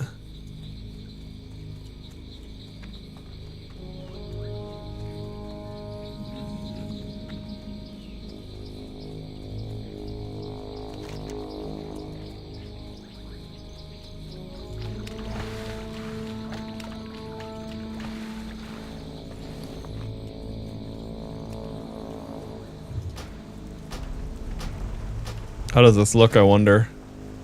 Classic, but nothing special. Alright, that works. But anyway, yeah, what I was thinking about when I was in the BG earlier, I do need... Let's see, if I wanted to PvP as Cat, that's important for self-healing. Not as much in a BG as it is in an arena or open world. Because sometimes in BGs, there's no point to even trying to, like, self-heal as feral. It's like, okay, you know, in a isolated fight, sure. Oh, yeah, shredding attacks. Now, I don't know if it's worth trying to deal with hitting someone from the back, given that latency works against me on that. That's more of a PvE DPS thing for Cat, but that is an option in PvP, whereas when you're solo questing, you're not going to backstab a mob. Survival of the fittest. That's more of a bear tank thing. I guess feral aggression would be really good if I can figure out how to... I hate that ferocious bite damage is tied to that, because the attack power reduction of demoralizing roar is very rarely relevant for... I mean, it's good, you know, and actually it might even be more valuable under these systems than it would have been under classic WoW. But, you know, it's like if you're fighting a strong attack power mob, that bear form roar might actually kind of really matter. But you know what, really the problem is that it just feels so fucking expensive for 5 points. Like, if this could have been a 3-point talent, I would be so much happier. Granted, it might be too much to be 15% then, I don't know. I guess the problem is it's like not taking ferocity just feels like shit resource-wise, but then you're leaving bite damage on the table. But I guess maybe that's why, unless you're gonna burst a squishy anyway, maybe you just,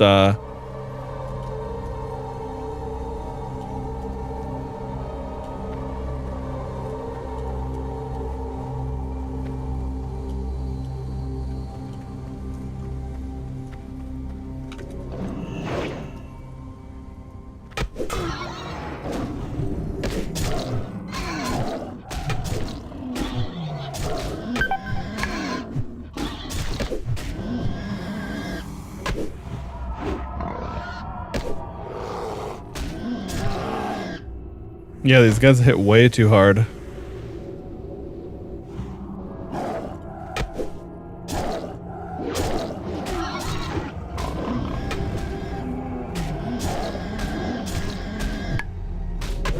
Oh, I'm fucked. There's no way I'm fighting multiple.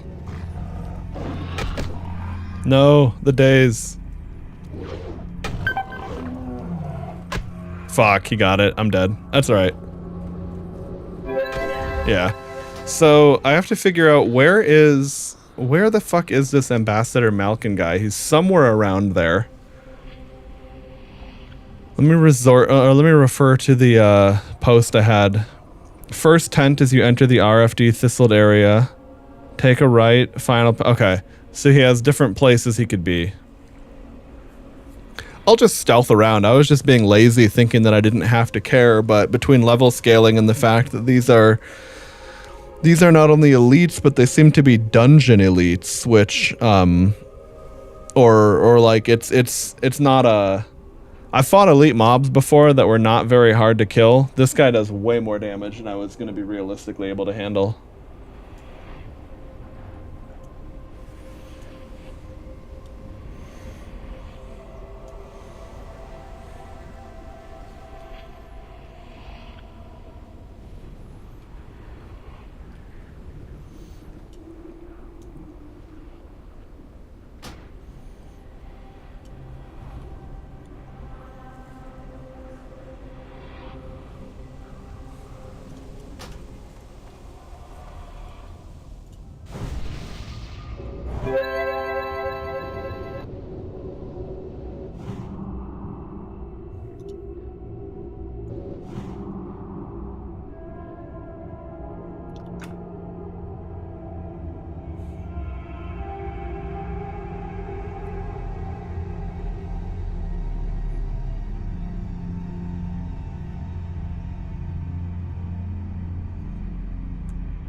Okay.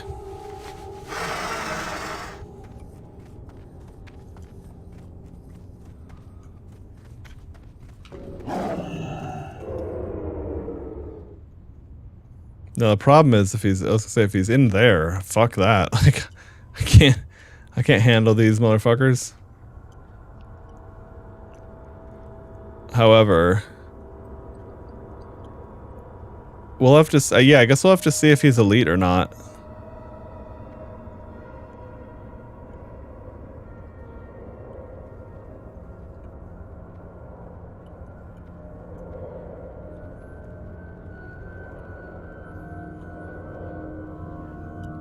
Wait, did they say go to the right or go to the left? Take a right at the first fork, you'll see 2 tents. Okay.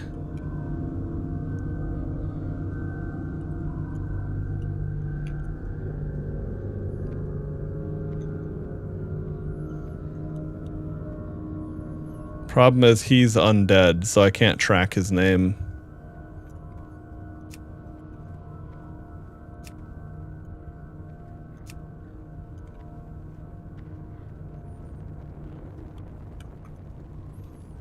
Okay, I'd say please don't have him be in here. That would be not good.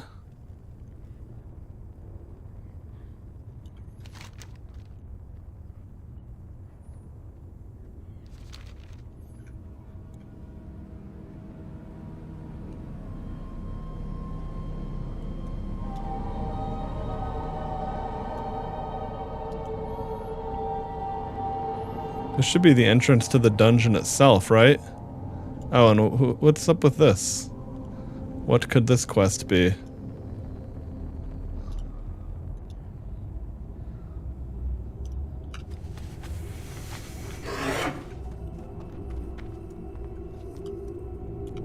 Peace be with you. I mean you no harm.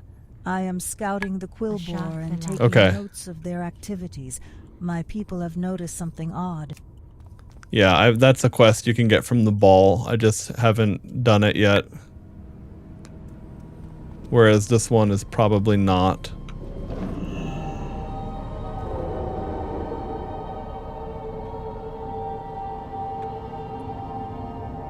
Oh, there he is. Fucking, he is elite. Oh my god, he's got 20,000 HP, so there's no way in hell we're bursting him down. Okay, well. That is not happening today. I'd have to like turn off level scaling and come back. Let me just ask in zone chat.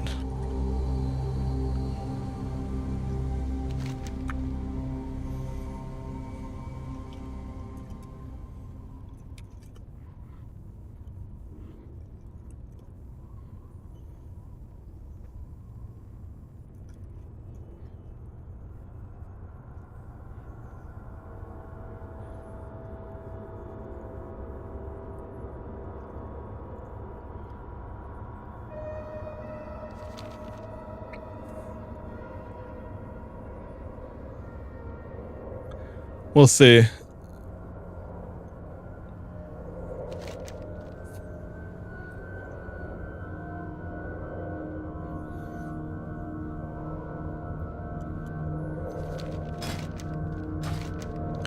That's funny, and then we're right over here to 1,000 Needles. Oh boy, that's a fucking drop.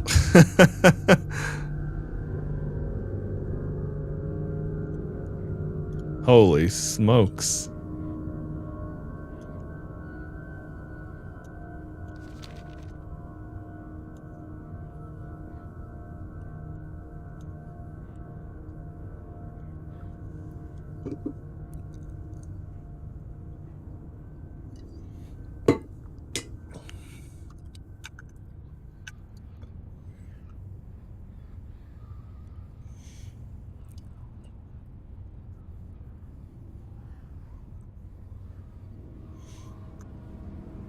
He's like, why would someone kick a smite priest? I'm assuming it means from a group.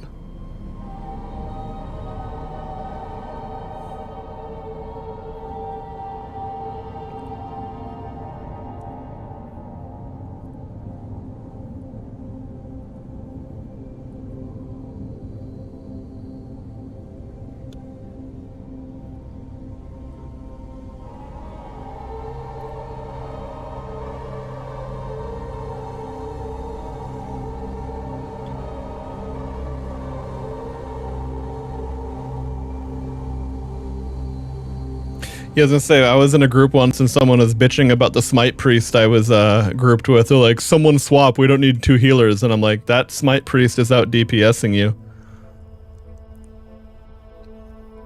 Alright, I guess I'm just going to, problem is he's a caster. But I wonder...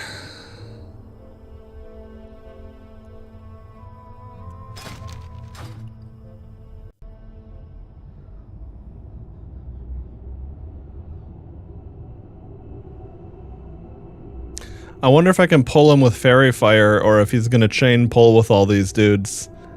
I mean, he might be, but there's also a chance that he's not actually coded along with any of them in, you know, in some way.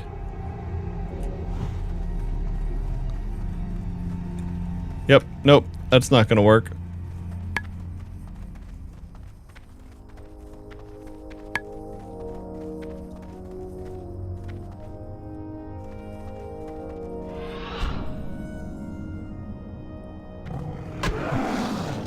There we go, that worked. I was like, if there's a mob down there, perfect. If not, I'm in a bad spot. Now, these mobs won't take falling damage, so if they're allowed to keep chasing me, they could run all the way there. But anyway. I was gonna say, I have stuff to do over here.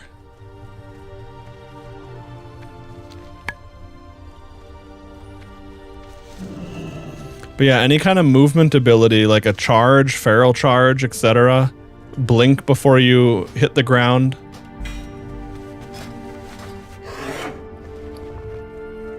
Killing an enemy with execute refunds 30 rage and causes a bloody explosion, dealing damage to enemies within 5 yards. Holy shit, that's awesome. I really, as much as I enjoy Druid, I really do want to get to level 60, buy heirlooms, and just fucking go nuts on a warrior. Seems so fun. I mean, I could play Enhanced Shaman, but then I'm playing a hybrid again, and then I have to deal with hybrid, you know, hybrid classes have some benefits, and they also have some pain in the ass things, like until you get, it's like for example, mono was so annoying for Feral Druid up until like level 40 for Leader of the Pack.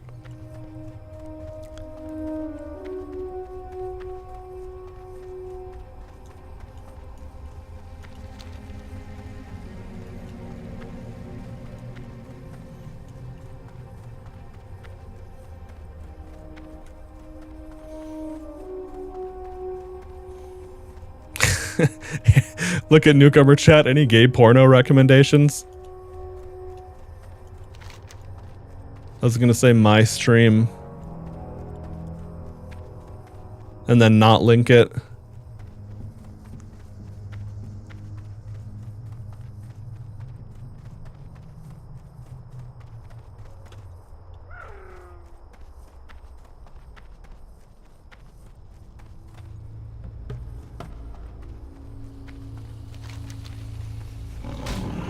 Fuck.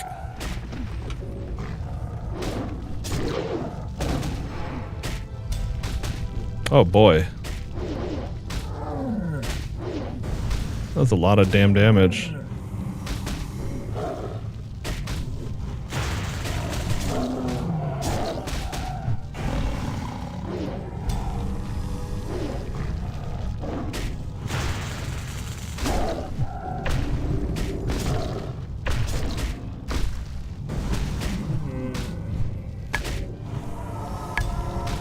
Oh yeah, I don't need to actually...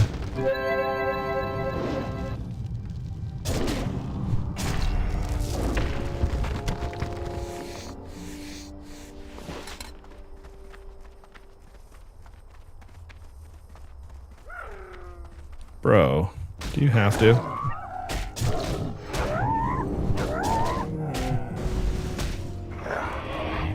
Whoa. The fuck? It's like a fear that made me super fast.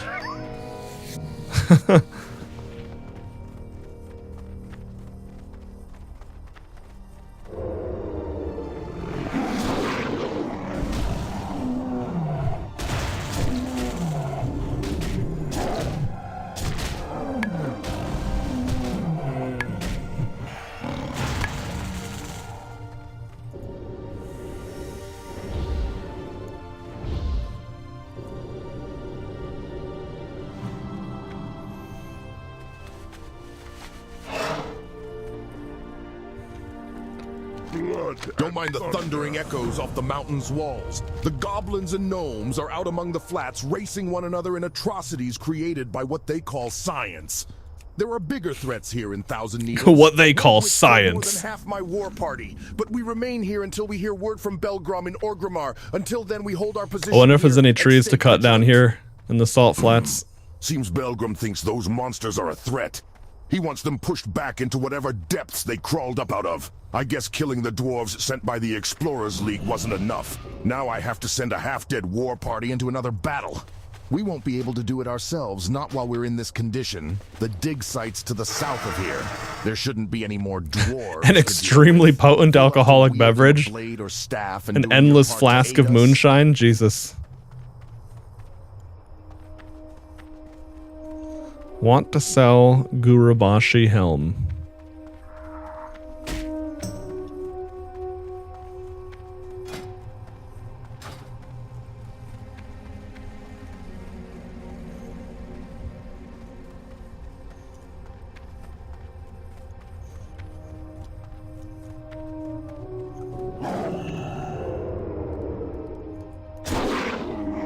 Guess I'll do this while I'm here. Oh, see, that's what the fairy fire energy thing is perfect for. When you don't have enough energy to, let's like when you don't have a better global to use.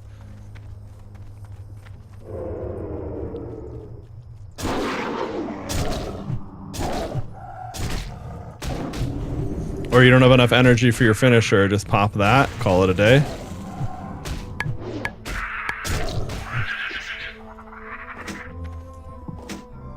What do you mean I can't carry any more of these items? Oh. Head back to Belgrom in Orgrimmar and tell him Mokhtar be doing his bidding well out in the Thousand Needles. Tell him also that me studies progress and I hope to be having learned more soon. That should please him greatly.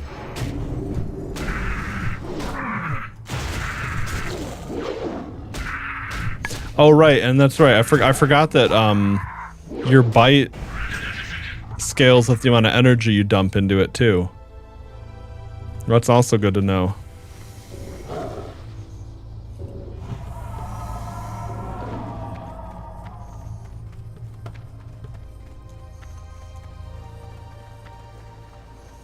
That thing looks cool.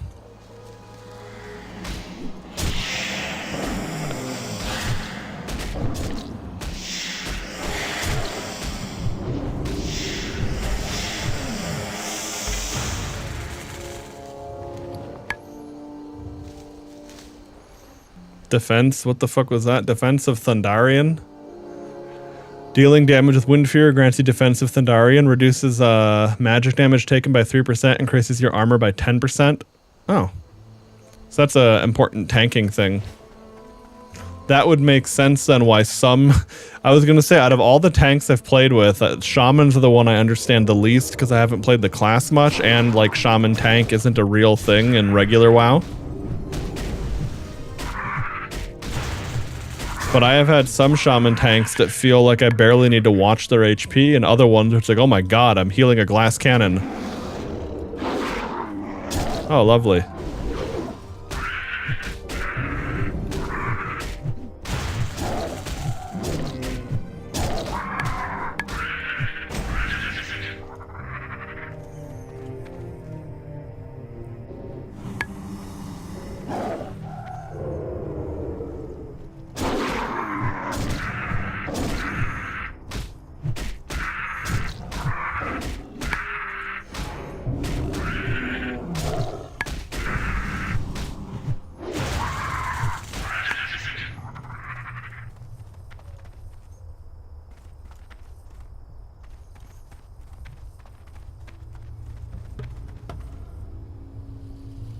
Silithid. Okay, so all I need is a Silithid Talon, and it looks like I can get it from this guy. Dude, what? A second pounce miss in a row? That's a conspiracy.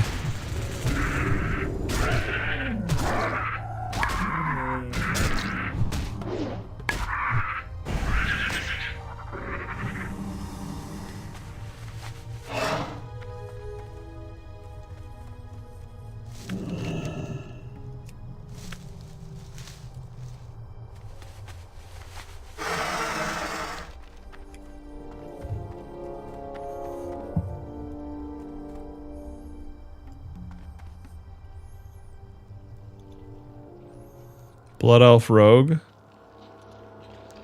Blood Elf Paladin. What the fuck? What the fuck is going on here?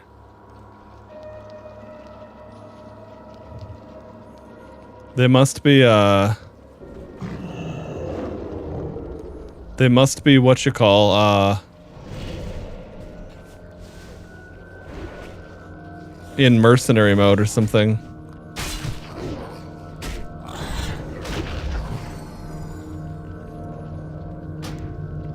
Oh, he's probably on his way out. Fair enough.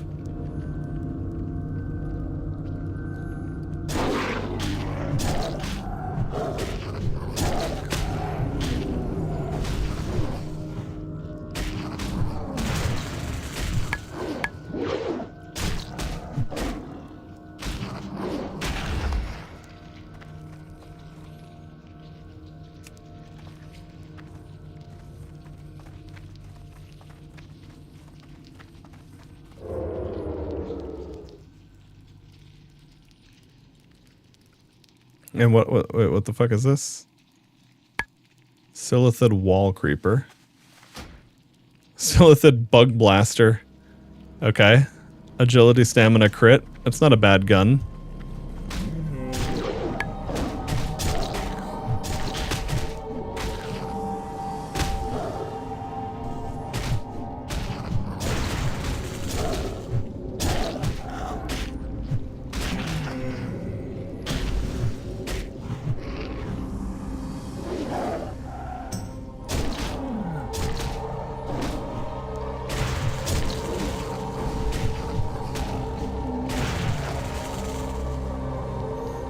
Okay.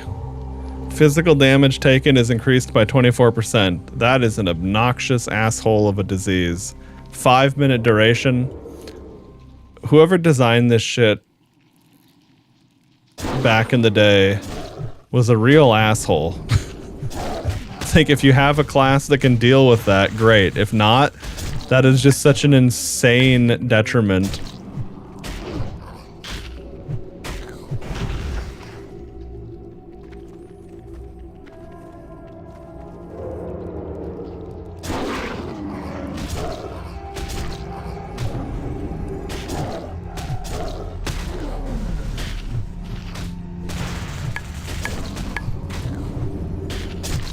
That's right, I need to remember to keep using Fairy Fire Feral if I don't have another global. Might as well.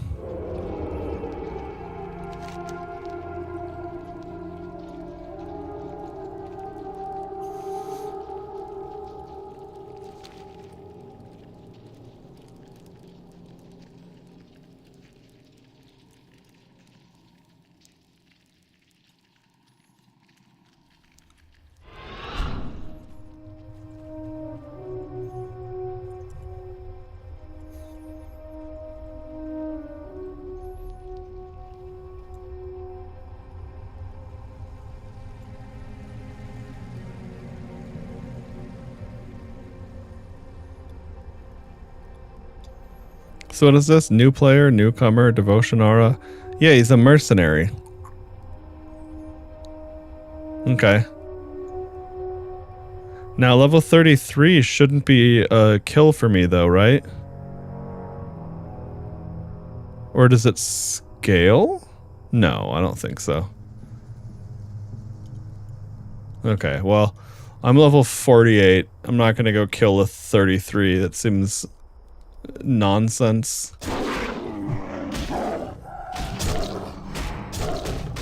Oops, I've had points already. I always forget that combo points just persist. It still doesn't feel like it should be allowed, but so be it. Not to mention PvP with physical damage taken increase would be a nightmare against like a warrior right now. Holy shit. That's a paladin though, so it's mostly holy. Well, no, not mostly holy, but certainly hybridized damage.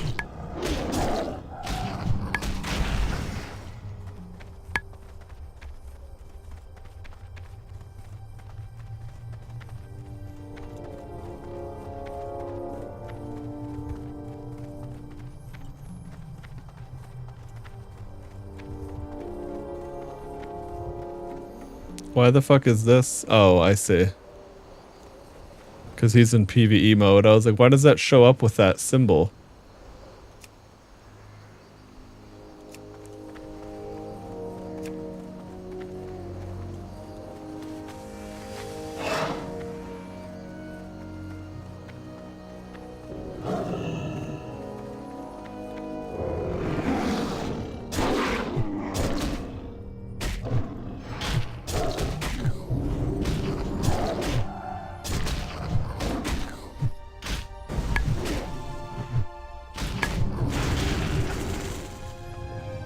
All right, one more.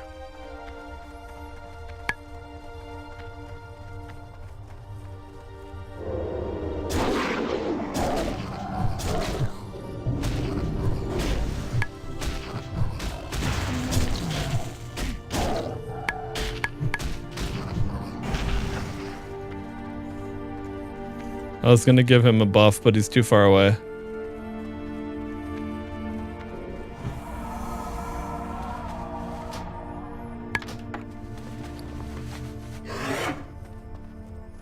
Stamina, spell power, it's not bad. Oh, and it has that same icon, or the same model as,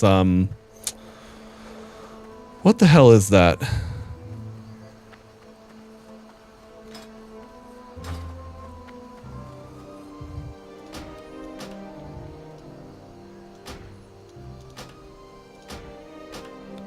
Maybe Staff of Jordan has that model as well? I can't remember. For the little floating crystal thingies around it.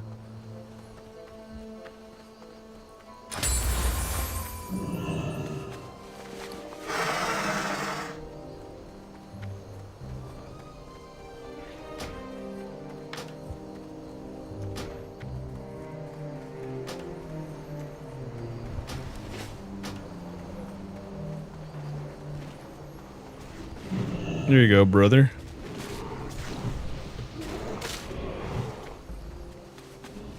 That'll help. Okay, so he gets that version of it. I was curious how down-leveled of a spell he would get. That ichor you're covered in actually makes you prettier, adventurer. It certainly does make you reek at the same time, though. Don't stand too close to the Kodo. You'll either start a stampede or cause them to go into heat. I think my companions would agree that your smell alone is proof you've done your part to help us against those insect creatures. Oh, I forgot to level up. 17 gold. To rank up my skills from that past level.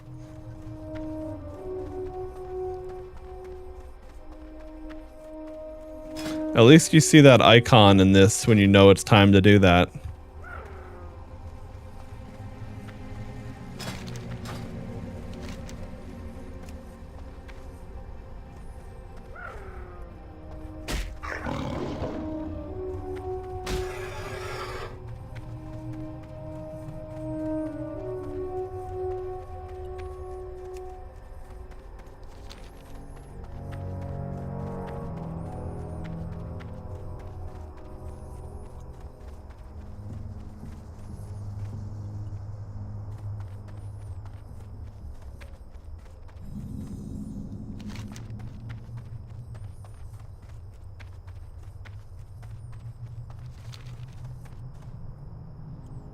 All these big spooky cloud serpents, man.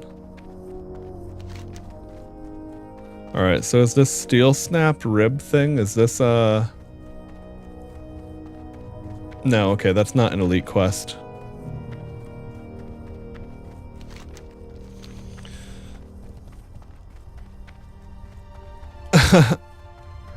I missed your message in chat earlier there, Reihaku. $2 to watch Dragon Ball Evolution. Tempting. But no, probably not. What even is Dragon Ball Evolution? I have to look that up. I mean, it's obviously Dragon Ball, but I have no idea what it would or wouldn't be from.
It's not running through here.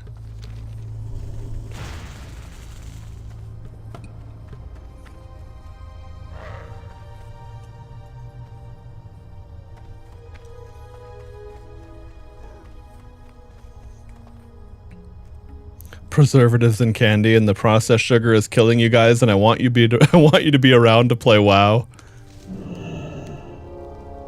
I actually believe him that he's not even trolling. It's definitely presenting in a way that's gonna make a lot of people upset, but dude's not wrong.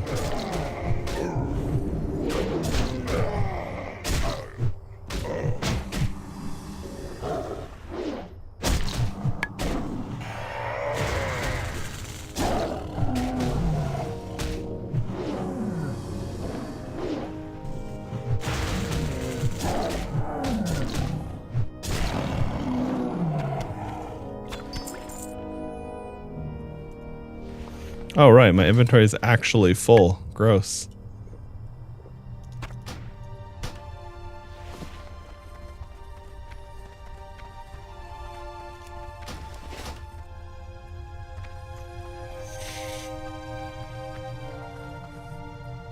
In ancient times, being fat was a sign of wealth. True.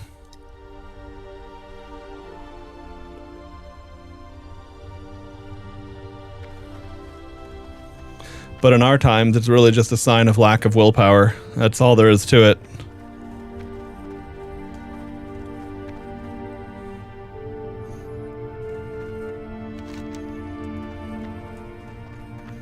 Alright, so I gotta find Steel Snap, huh?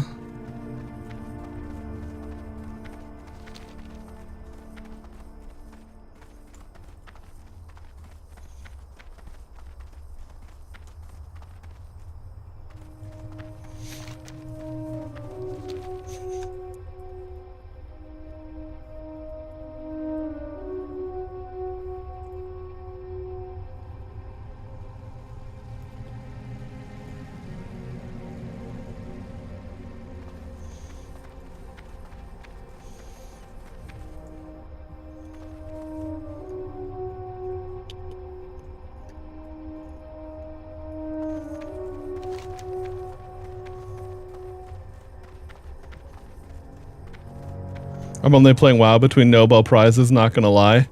Even better. I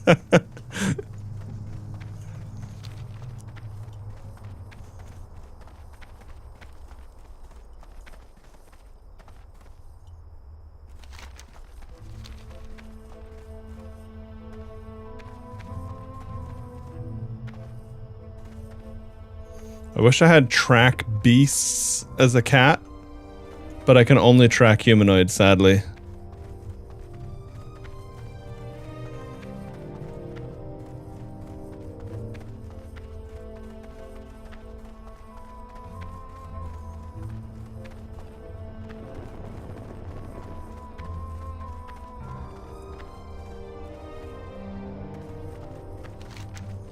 I wonder where this shithead is. What does the quest say?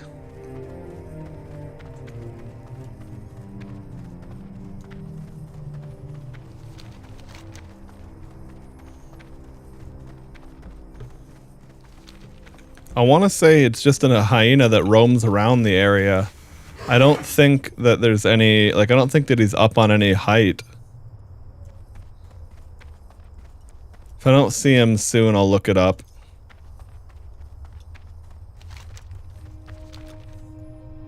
But I want to say that I remember this mob. It's just a hyena roaming around. I think Broken Tooth should be somewhere in the area too, but I don't remember if that's like a true rare mob or not.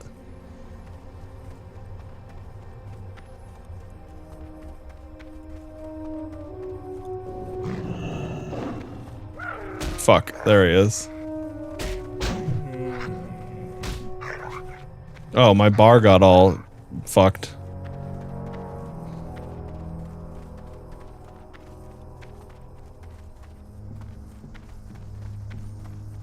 I need to disable the scrolling thing that does that.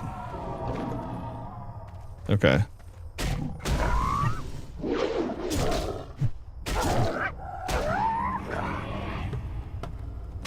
God damn it. I hate that fear.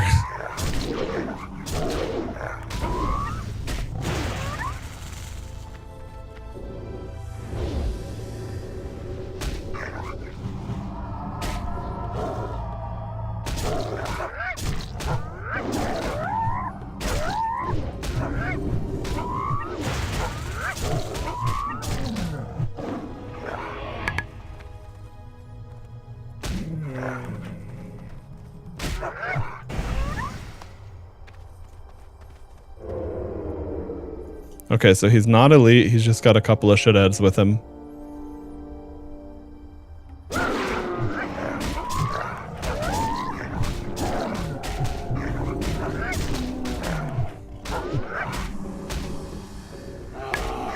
There we go. I had a feeling they were about to do that. I wanted to be a bear.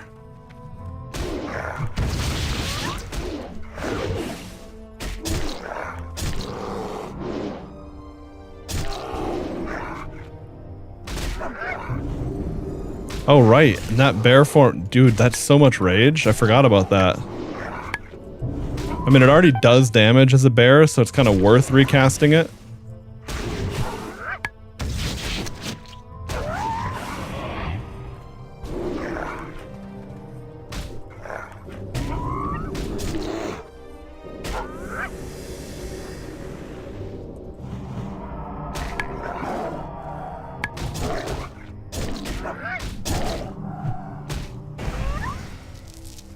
All right. We did it. Ooh, ham steak. I could eat some ham steak right about now. God damn. All right, let's get this leather. All right. So, Steel Snap to Thunder Bluff. Parts of the Swarm to Crossroads. You know what? I gotta pee. I'll just go to Moonglade and then fly to Thunderbluff. And then go to Crossroads from there. That's a good way to, I no longer eat gluten, sugar, soy. I've lost all my fat thanks to Sham. I can see my toes.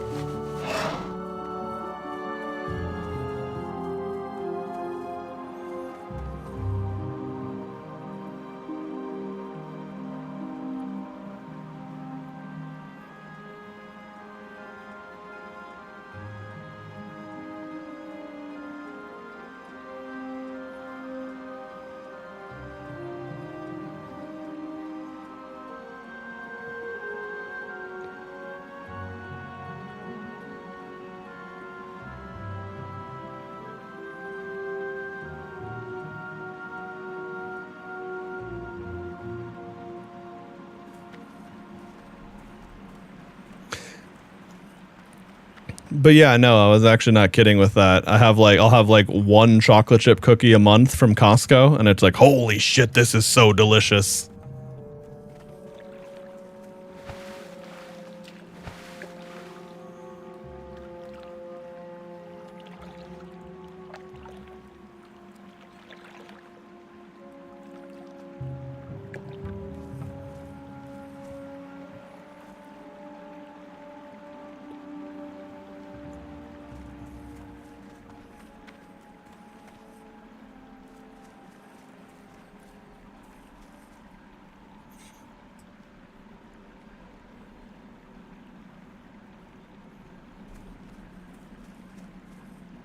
Why do people think they know anything that nobody else knows? I bet this person thinks they're a unique entity that doesn't behave with the laws of physics. Would you like a flight to Thunder Bluff, courtesy of the Cenarian Circle?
This Zoidberg guy in chat is usually pretty funny.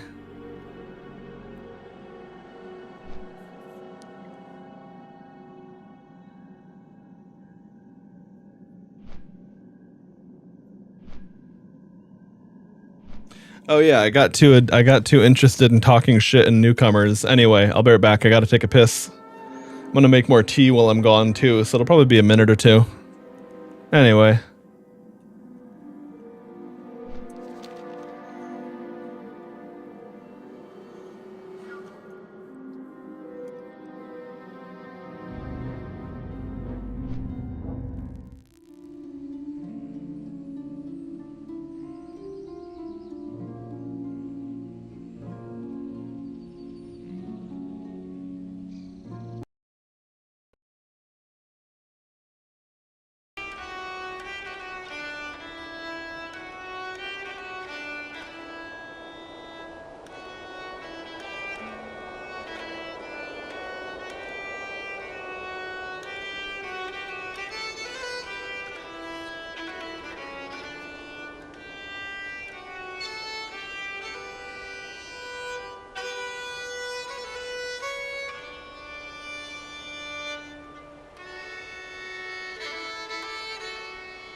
Alright, I'm back. That took longer than expected, but had to do a few things.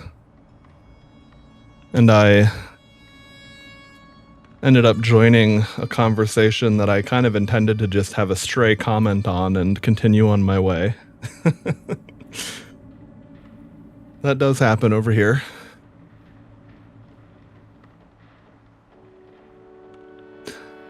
But although it's detrimental for, being live in the middle of a stream, it's kind of cool for, it's nice to have housemates that we have, or, that I have, like, ideological and informational overlap with.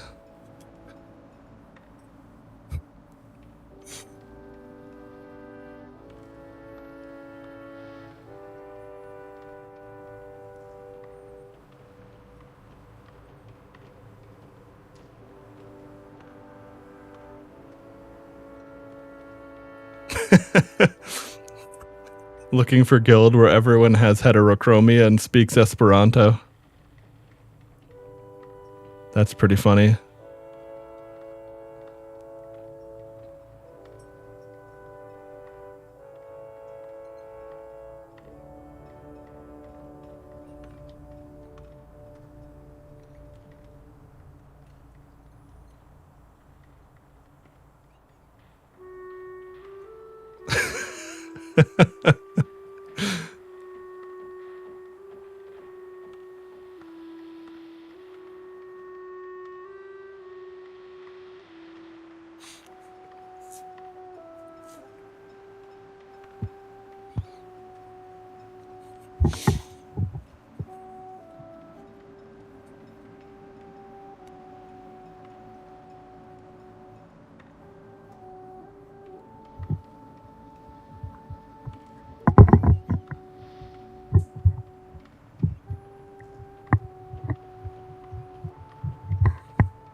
Okay.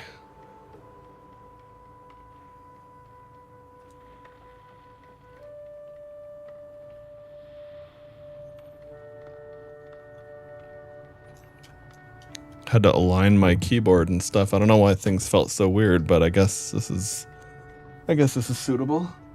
Ugh.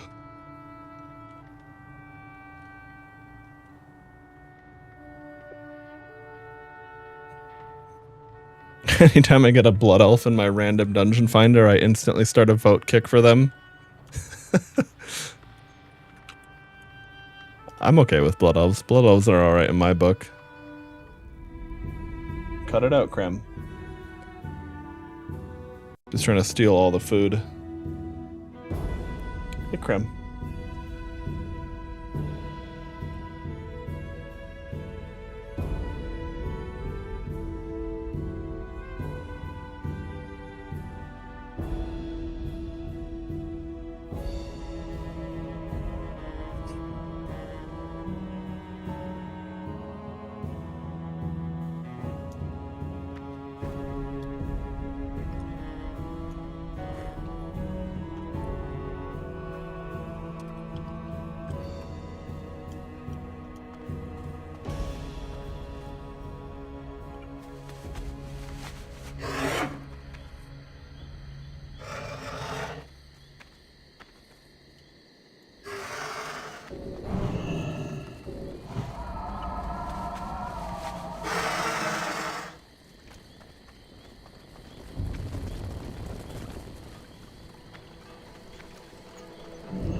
Alright, let's clear out this inventory bullshit. Ah, I've been expecting you.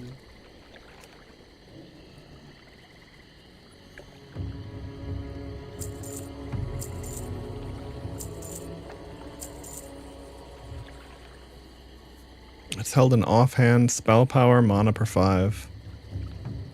What is my current resto shit? I gotta consider that.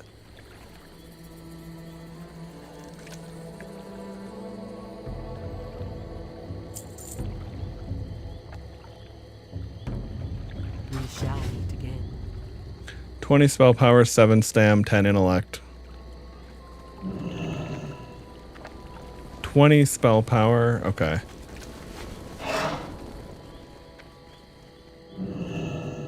Greetings. I know I have something else too. 15 spell power, 7 intellect, 6 spirit. 15, okay, that's 20. 10 int, 7 int. 4 spirit, 6 spirit, 10 spirit. Yeah.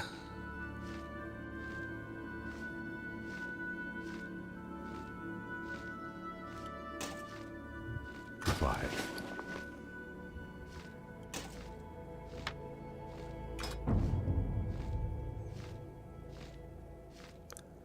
Four mana per 5, 4 spirit. Yeah, that's gonna be.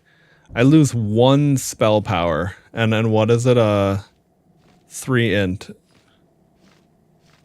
But I gain 10 spirit and 4 mana per 5. That works for me.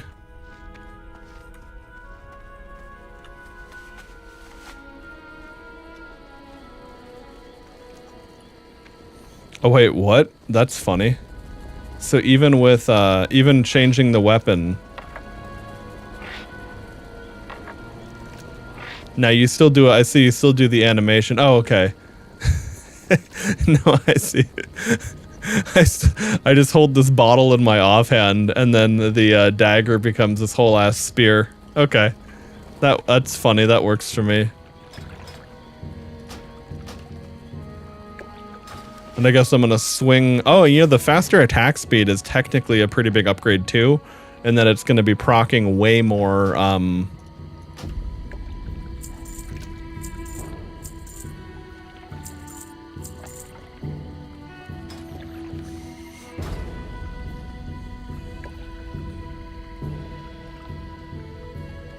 Yeah, I wish it wasn't spell power. I'd have to give up for that.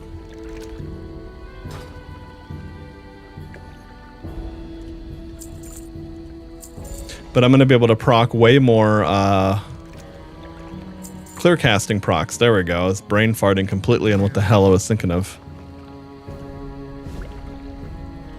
Looking for something special? Stamina, crit, attack power. It's not bad, but I'd rather have the base attributes than the green attributes. Walk with the Earth Mother.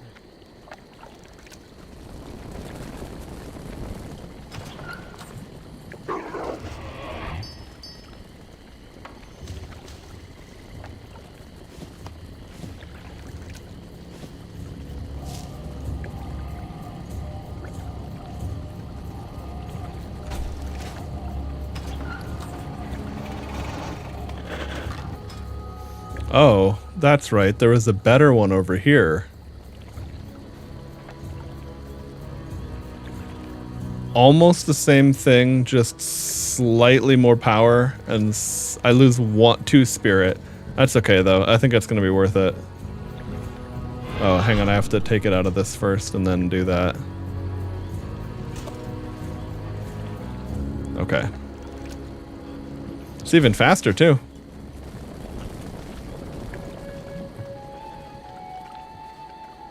What brings you here?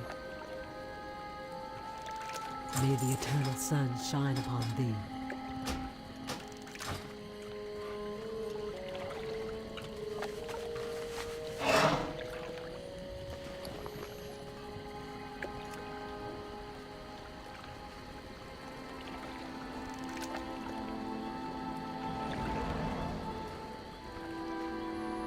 Oh, okay. That goes back in my inventory.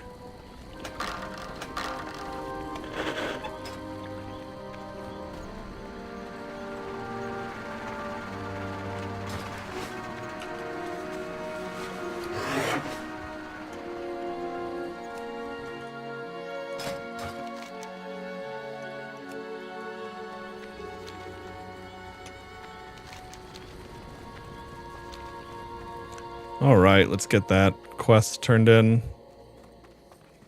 And I think I might want to join...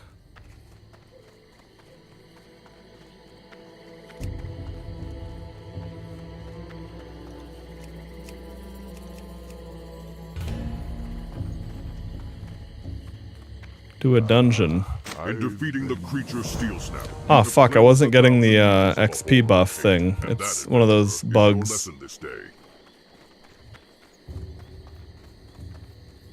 I don't know why you sometimes need to log out and back in to make the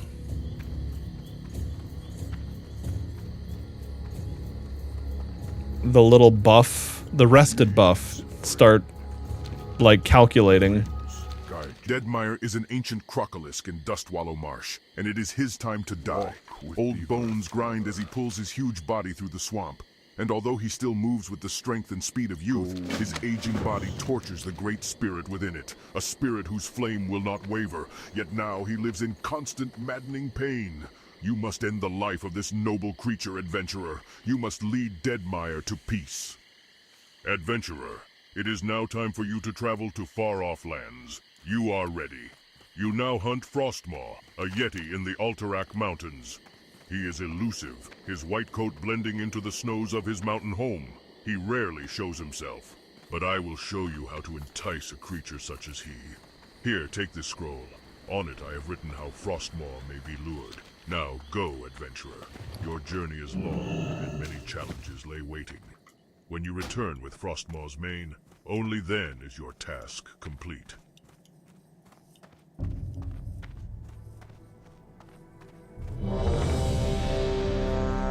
What brings you? When mounted on the back of a Wind Rider, one sees that its reputation for strength and speed is well earned.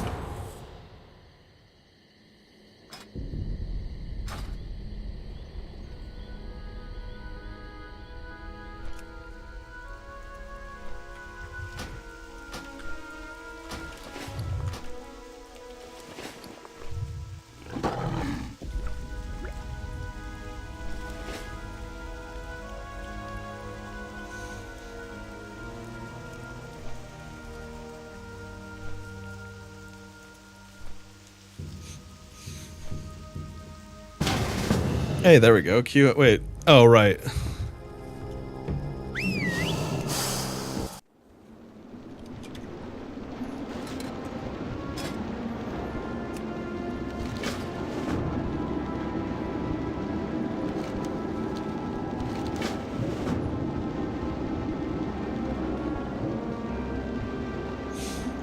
Hey, Reihaku, welcome back, dude. Can't stop sneezing. That sucks. Allergies or something?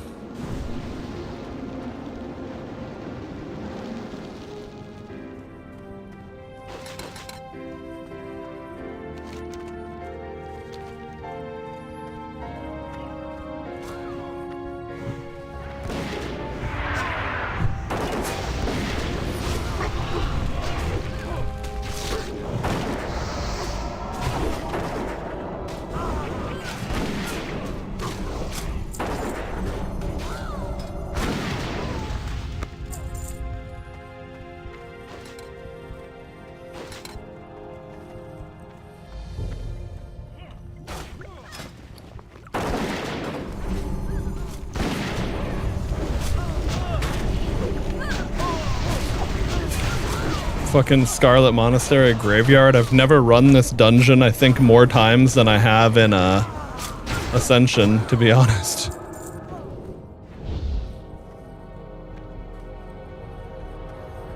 I actually like this dungeon. I think the Graveyard is my least favorite wing, and it keeps rolling in random Dungeon Finder.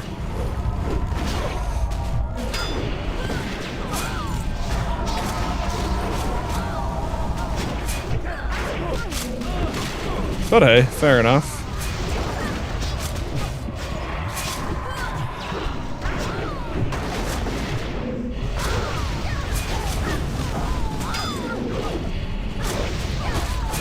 I actually have a very fast dagger equipped now. I'm just using the visual cosmetic of this two-hander, but it's funny how fast I attack mobs with it now.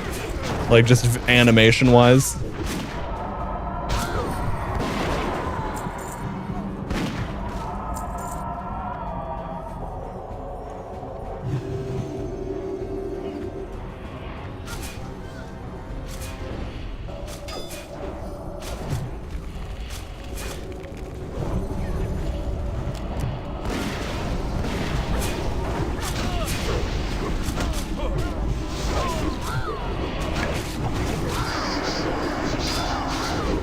I saw them casting that sleep. I didn't want that bullshit in my life.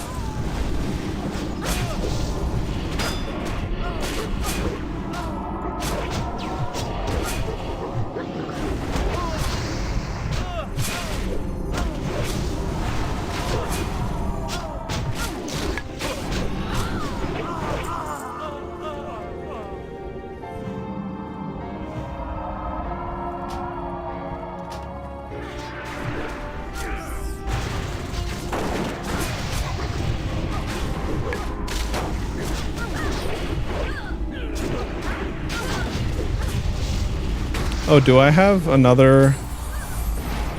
Okay, not to level 50. Got it. I already know what I want for Feral, but for Resto, I think I'll grab Glyph of Innervate so I can always get value out of it, even when I use it on someone else.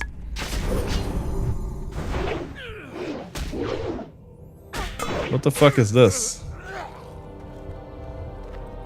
Suffering Victim? Huh. I don't know why that mob was alive for so long and without a nameplate.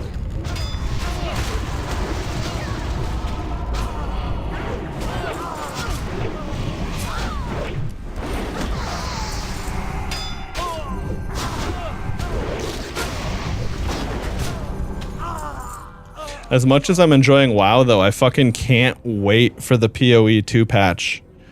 Druid is finally coming out in PoE 2, baby.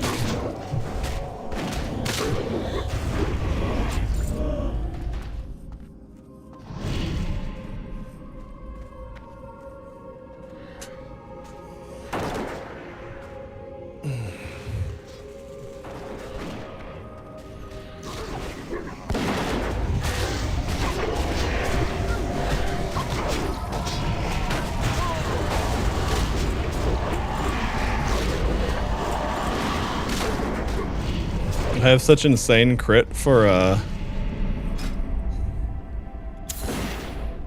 regrowth. Hang on, how does Living Seed work? Yeah, when you critically heal. Right, okay. I need to get that soon now that I'm actually almost got the stuff to make it worth it.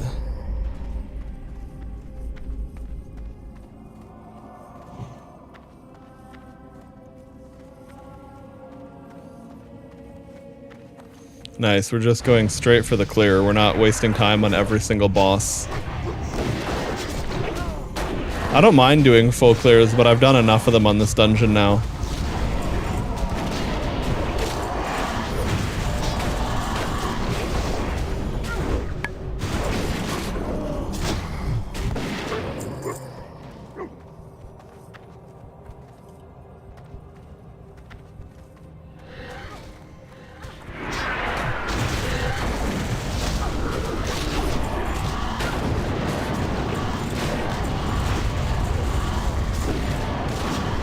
Oh yeah, that does enough damage to help with the AoE.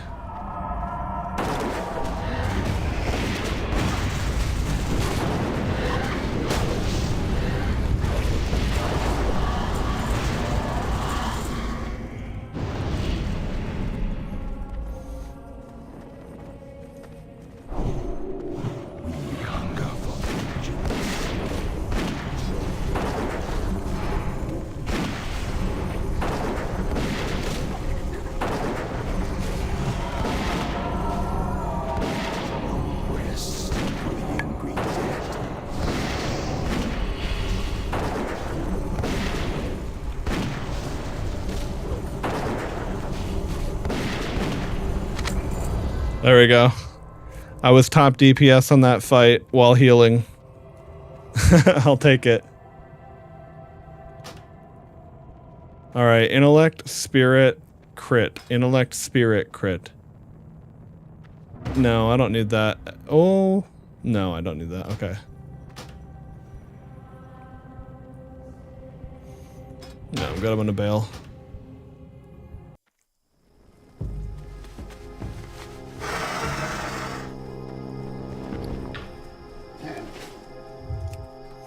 I'm gonna queue up fresh. Who you be? Ah, you've seen Mokhtar recently? He always be looking out for me. I'm sorry to hear he spends his time watching over his little warband instead of seeing battle, but I'm sure he be taking great joy in killing members of the Explorers League. You be smart to bring me these specimens, adventurer. Along with the eggs we be finding in the Field of Giants, these should give me a good start in figuring out what these insects are and what they be wanting. Head back to Belgrim in Orgrimmar and tell him Mokhtar be doing his bidding well out in the Thousand Needles. Tell him also that me studies progress and I hope to be having learned more soon. That should please him greatly. I'm sure it will.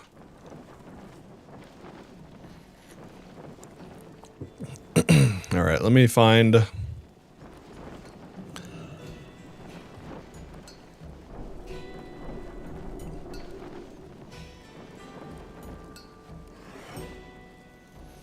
me find something to watch here while I get my best wolf form league start. Okay, I'll pull this up. Also, yeah, how long? Let's see. PoE 2 league countdown. Oh, I need to see when the patch goes live.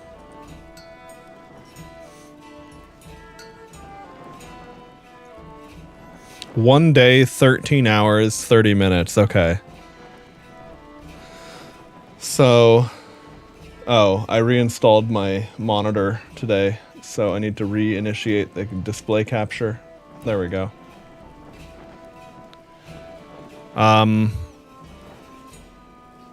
Okay, so 13 hours. All right, so hour. Let's see. Add 1 hour. 8:30, 39. Okay, so it actually it comes out at 9 a.m. for me on Friday.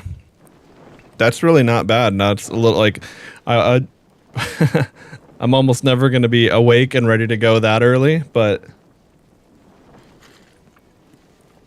definitely not a bad time zone for Hawaii for a fucking change. Usually it's like shit comes out in Hawaii at like 3 p.m. or 3 a.m., you know? Remember that this is a New Zealand company. Oh, and for anyone who doesn't own PoE yet, as soon as the new patch goes live, you'll have a weekend of free play as well. So that is another big bit of info. Fucking Kiwis. Exactly, dude. All right.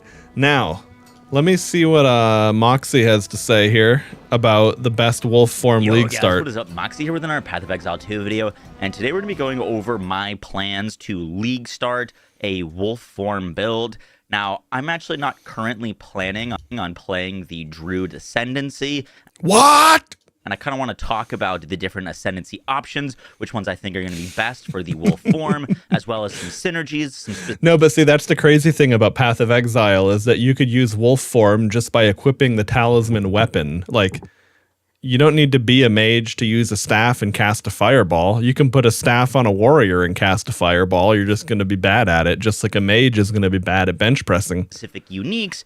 We've got new gameplay of the wolf form and more. We'll be going over everything you guys need to know. Hope you enjoy the video. Let's do this. So I was a bit torn between league starting other theory crafted build that I'm going to be making a video about, which is kind of a rage stacking poison pathfinder, which got massively buffed. And I wasn't sure if I wanted to start a wolf form build because honestly, the gameplay of it that GGG showed off during the reveal just like wasn't very impressive looking. But we've since got new gameplay from Ziggy D, who's going to be featuring in this video. And the wolf form had some really impressive looking early burst damage. Yeah, so this is one of the things wolf form can do early. It can, like, right away you get this freezing claw strike thing, and on a frozen target, your regular auto attack turns you into like an ice sculptor. Enough so that like I was my like concerns about it being a little bit low damage and low clear were pretty much all relieved by just this video. I'll have a link down to the like full gameplay if you want to watch it. I'll be featuring all of the wolf gameplay that he showed during this video though. But I wasn't sure like if we were going to be playing maybe like an ice monk build to level and we wouldn't be able to swap into wolf form until we were later on, because it looked like it could do decent single target, but how would we solve clear? And this video alleviated a lot of my concerns. So wolf is looking really good, and I think we're going to be able to play it basically starting from level 1 or whatever level you can get your first talisman. So that's really exciting to me. Now, there's only so much like theory crafting and build prepping that we can do, as we still don't have the full skill tree. We don't have all the numbers on the different skills, the new support gems, new uniques, and yeah, we still have a little bit of fog of war until the patch actually hits. More. However, one of the biggest decisions that we can start planning is what ascendancy are we going to play? What class are we going to click day 1 to play our wolf build? So I want to cover. On a side note, does anyone remember the old Warcraft 2 or Warcraft 3 cheat code to disable fog of war? I'm trying to remember it. Is it there is no spoon, or is that the one to instantly beat the mission you're on? All I know is when it comes to old school video game cheat codes, I have ID DQD and ID KFA burned into my memory from Doom 2. Some different ascendancy options that are pros and cons, and which one I plan on playing. So the first is kind of hang on a sec, Mooncake. The obvious one, which is playing the Druid class. It's new, and then picking Shaman. Shaman's got some really interesting things for it. However, it's not really the one that I'm currently planning on playing. There are some really unique interactions here that could be pretty interesting. The first, Mooncake, come here. Actually has to do with survivability. Now, we don't really have the info on this node or what this is yet, so could be potentially interesting. This could play a role on like if we play a druid or not. But the first synergy has to do with reactive growth, which gives you a adaptation when you're hit by elemental damage. Or are you hungry? Is and that first? Let me get your if food. You go one further node up, you get Avatar of Evolution, which gives you a percentage of your physical damage taken as multiple different elements. So you're going to be taking cold, fire, and lightning damage. This is... Oh, wait, hang on. Let me make sure that I'm actually... Okay, good. We're getting the resting buff. I wanted to make sure I didn't forget to do that. Very helpful because, one, adaptations are going to mean that we take less elemental damage. So converting Fizz is going to allow us to benefit from those adaptations. We take less damage.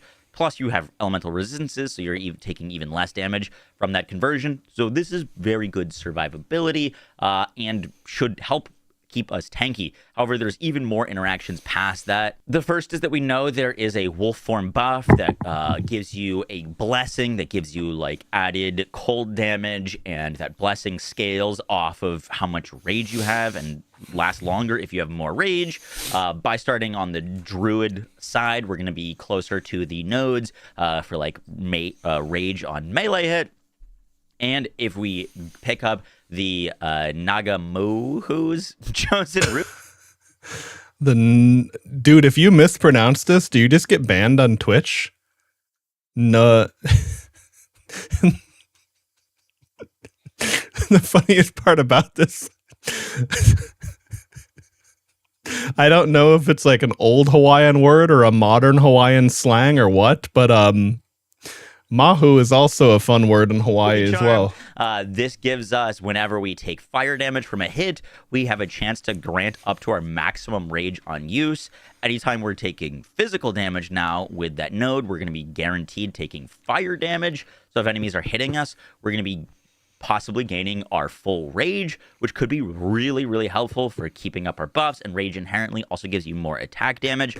So that is a synergy that playing with like Shaman would allow for us. There's also the Scold's Bridle Helmet that we take a percentage of our mana cost you pay for skills as physical damage. That physical damage would then get converted to fire damage, which would then fuel more of our rage. But it would also, whenever we're hitting enemies, would then also further build up adaptation. So anytime we're casting, we're going to be taking damage, but we're going to be building up basically DR. And so we're going to be able to stack that up on ourselves. We don't know the like stack limit for adaptations or how that works, but potentially could allow you to stack up tons of adaptation stacks to get really tanky, which would be really cool. So there's a lot of defensive synergies for playing the shaman. I don't think there's as much offensive options. I currently don't really plan on incorporating spells, so the druidic champion node seems like kind of a waste. There's definitely one thing to keep in mind when you, for anyone that does end up hopping into PoE and is newer, if you're looking up builds or build info, there is a massive difference between how people play hardcore and play regular, because glass cannon is just not viable for hardcore. Everyone needs to be tanky in hardcore. Definitely some interesting things you could do with Furious Wellspring so that you could stack up rage and get some mana regen, but that would require some very specific gear. I do think that the wisdom of the Magi node, that you gain additional benefits from bonded modifiers on runes and idols, could be very interesting, and Sacred Flow for some extra spirit could be nice. But if I was going shaman right now, the main things I'd be going it for is for some extra survivability, and also the fact that we don't know the skill tree for the that's going to be launching in 0.4, and if there's a bunch of like very specific wolf nodes or shape-shifting nodes, which that's true too. Video, we already saw that there are some potentially starting on that side of the tree could inherently have some big benefits. After recording this video, well, and that's part of it too. The whole passive skill tree is universal as well. So, like, if you're thinking about a circle, it's like if mage starts down here and rogue starts over here, even if you want to be a magic rogue or a dagger wielding mage, more or less, to use WoW terminology, you are going to have to spend some time traveling towards that side of the tree. So it's not completely interchangeable in terms of numbers. It's just that the game will let you do that. I did just have an idea for a shaman build I wanted to mention. Could be kind of interesting. I'd be curious to how it's going to work, scaling like a hybrid melee spellcaster. But if you did want to go that route, having Rage also grant you more spell damage could be interesting if you did a hybrid caster with the werewolf form, where you're doing maybe like a cast on freeze comet, or cast on like crit, or cast on elemental like invocation, where you're calling down the comets. Comets are big damage. They're getting buffed. They do big cold damage. You're such a fluffy kitty cat. You could do like a wolf form where you're spamming around, getting a bunch of rage, being tanky, and then also calling down comets from the sky. Could also maybe pair that with Apocalypse. Could be interesting. Would be very visually cool. How much damage it actually do, I'm not sure.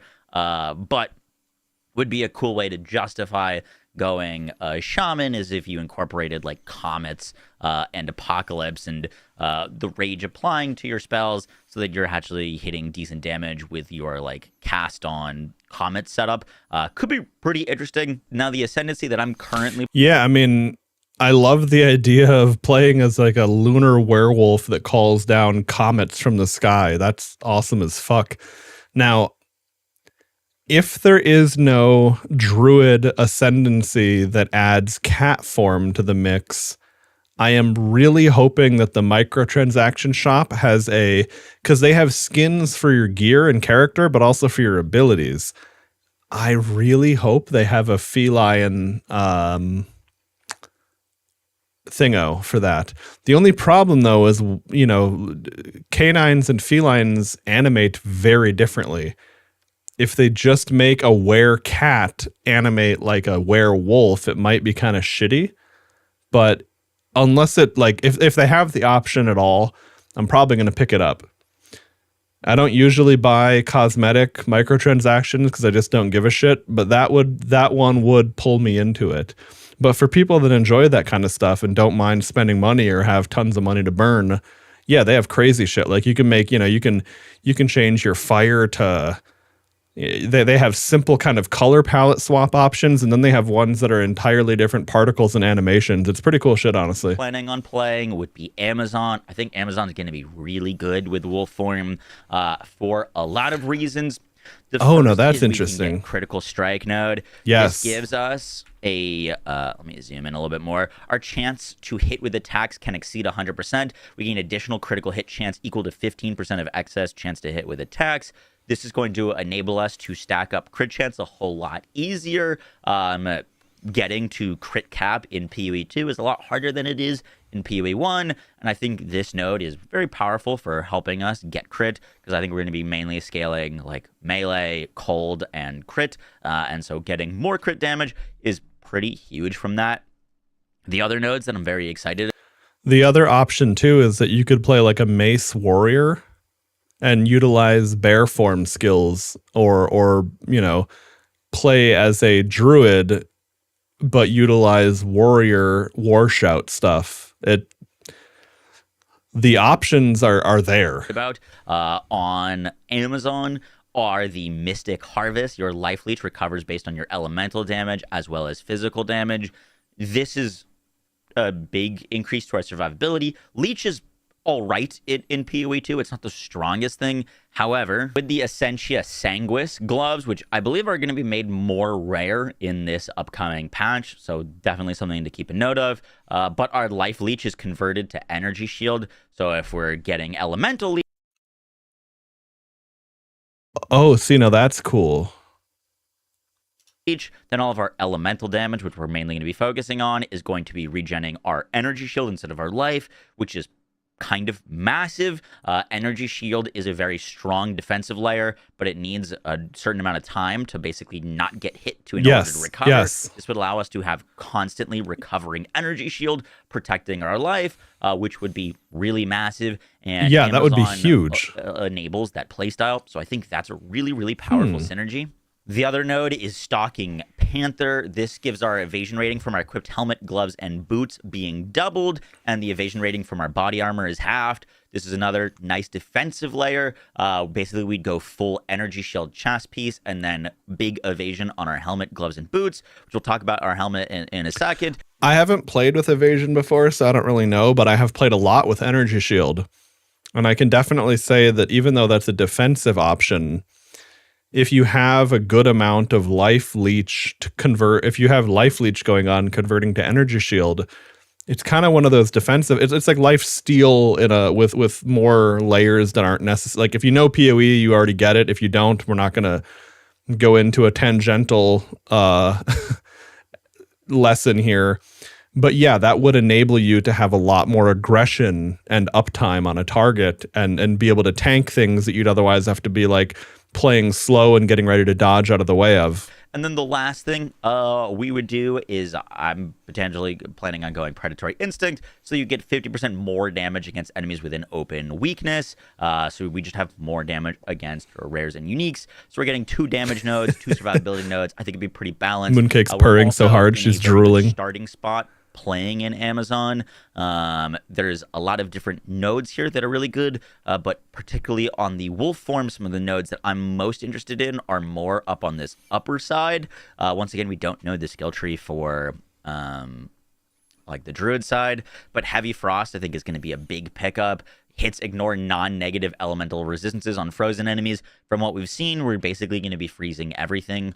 So getting this node, I think, is going to be really helpful until we get to like late endgame where you can get other ways to ignore enemy resistances. But Amazon, there's tons of cold nodes. There's tons of speed nodes here. We're a good starting spot plus a good ascendancy.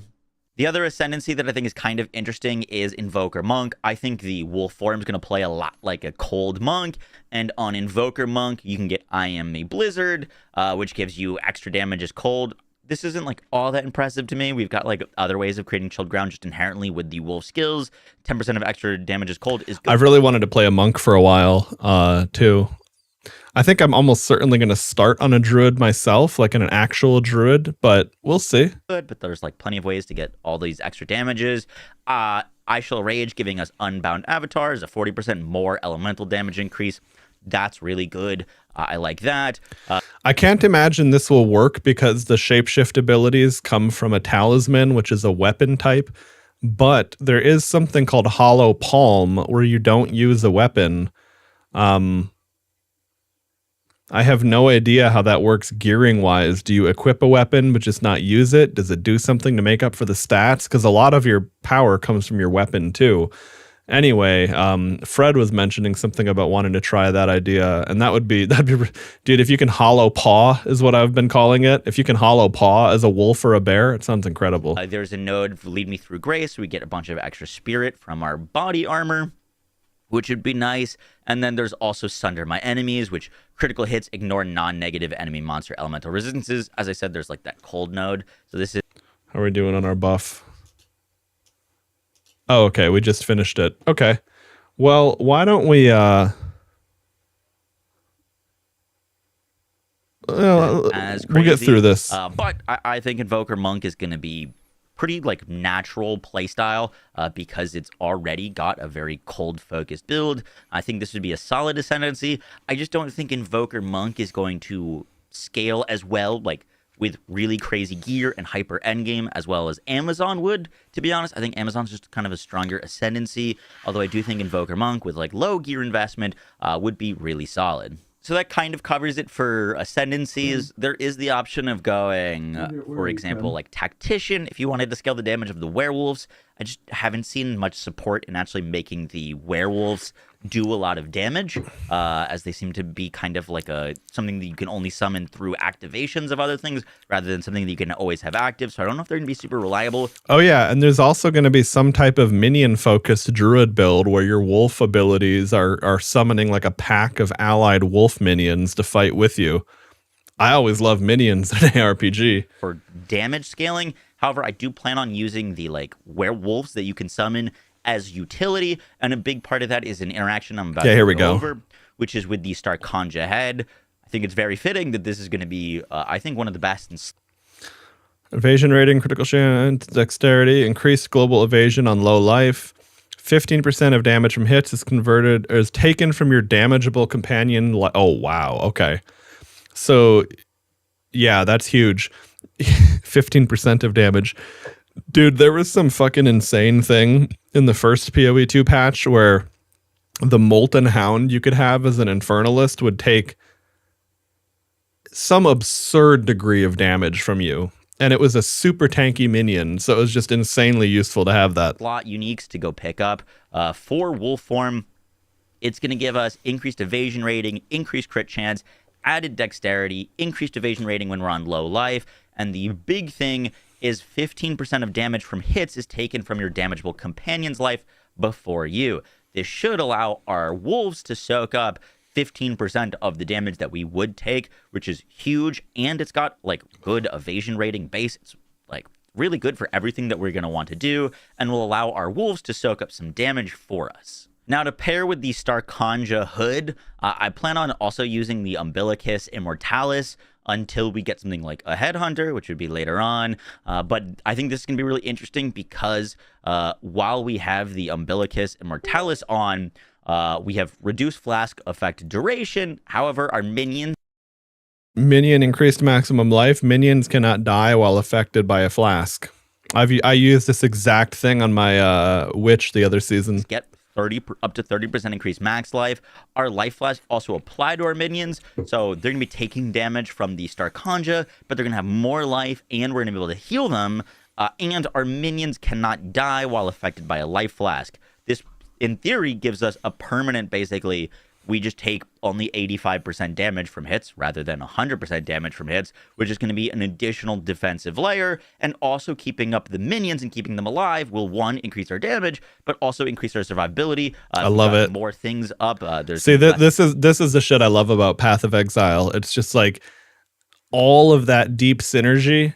That's not even the advanced option. That's like the I'm getting started this season option. Things targeting us. We've got an option. There's a new like predator mark that increases the damage we do to enemies the more enemies that enemy is surrounded by. So if we have our wolves up more often, once again, we're going to be doing more damage. So I'm planning on using the like wolf minions as a way to get utility and survival. That's a really good idea, to be honest. Scaling their damage all too much, but keeping them alive, having them take damage for us, and using them to increase our damage from predator mark should be really solid. The next thing to mention, probably should have talked about this at the beginning of the video, but is how like wolf form actually functions. So when you're in wolf form, when you are out of combat for a little bit, you'll go down on all fours and you'll move faster. And in addition, in wolf form, you get granted new skills. One of those is your basic attack, or your main thing is your basic attack, which is Shred, which when you hit a frozen enemy with Shred... Yeah, I was mentioning that earlier. these icy projectiles or ice shards. So this is some footage. And we see Ziggy's using either like Lunar Assault, which is giving you basically a bunch of freeze buildup. As soon as this boss is frozen, all of these ice shards, we hit them with Shred. All of these ice shards, they're about to go nearby, boom. And the burst damage is pretty wild. So like a big thing for like single target is going to be freezing our enemy, shredding them to create these ice shards, and then those ice shards detonating for a lot of single target damage. I'll play the clip so you can actually see it. But you can see all those little like ice shards flying off, and then they all detonate. Yeah, that's AOE. huge There's damage. pretty good burst damage at like this stage of the game. Oh, so yeah. I think Wolfform's not gonna really have many issues with like single target damage. It looks to be honest. really cool, to be honest. We're gonna be able to scale those ice shards, those AOE, the damage. We're gonna be increasing our damage. We're gonna have tons of different buffs. There's so many different buff skills to use. Just to give you an idea of like all of the different buffs that we're basically going to be able to place on an enemy, we're going to be able to Arctic Howl, which is going to be a war cry, which is going to Path of Exile, baby. Attacks, giving them added cold damage. There's also Lunar Blessing for the wolf, which is going to give us a conversion of our fizz damage to cold damage, and also grant us 52% of our damage gained as cold damage. So we're going to be hitting very, very hard. There's also... It was really just basically made for me specifically. I always love cold as an element as well. Like, you know, if I can cast fire, lightning, or ice, I'm going to go for ice. The new Savage Fury buff that whenever we're hitting an enemy, we gain Fury on attack. And while we have Fury, we get more damage and increased attack speed and movement speed. This is going to cost us some of our life per second, but I think more than worth for more damage, more attack speed, more movement speed. So we're going to be buffing up ourselves a ton and just kind of shredding and hitting enemies with all of our shreds and our lunar assaults and our cross slashes and all of our damage. I think it's going to play a lot similar to like an Ice Monk. And then for clear, we're probably mainly going to have Herald of Ice chaining explosions, do a bunch of damage. I also think it could be pretty interesting. There's some pretty clear-cut synergies between using like certain spells with the bear form to put down like volcanoes and detonate them with your explosions. I think there's a little bit less clear-cut synergies with using spells before you shift into werewolf form, besides the one that like causes enemies to be drenched so that they have more freeze buildup. That could be you can make your enemies wet. But I'm currently planning on throwing in Shattering Palm. This is basically something that we mark an enemy. We need to be holding a quarterstaff. So quarterstaff in one hand, potentially like quarterstaff talisman, and then we can Shattering Palm enemies, which we dash in, basically mark them, and then whenever we do enough damage to them, they cause a massive icy explosion. This is currently used on like Ice Monk builds to do like AoE screen clear paired with Herald of Ice. And I think I gotta ask Storku about this. I know he was playing Monk. He was playing Ice Monk and had a lot of there was a lot of things he was saying he liked about it. Form could be really, really sick. So Herald of Ice, Shattering Palm, chaining explosions for clear, and then single target damage I think is going to be mainly focused on shred, freezing, and blowing up those big ice shards. Should be really sick. Guys, that's going to do it for the video. I hope you enjoyed. I'm so excited to League Start Wolf. There's still, so many questions about how we're going to like end up with the build and how it's going to perform at endgame, but it's looking really strong, especially from the early gameplay with literally no gear or no anything. If it's doing that amount of boss chunk now, I can't wait to see once we like fully scale. Yeah, no, seriously. I plan on covering the wolf form with full build guides. So obviously this one's a little bit more experimental, more theory craft, but I will have like my full build once the league actually starts. Yeah, of course. Anyway, yeah, no, that looks the fact that Wolf moves around the map quicker, that it has it has a leap to initiate into combat, it has seemingly good AoE, also good single target. It seems like it'll be really satisfying to play and get started with, as opposed to some things that are like really clunky until you have all the pieces put together to really bring it online. Now, that's the thing. I'm really curious, what is Wolf going to do when you do have all the pieces to bring it online? Okay, see you later, Mooncake. She was sitting on my lap being an adorable little cat.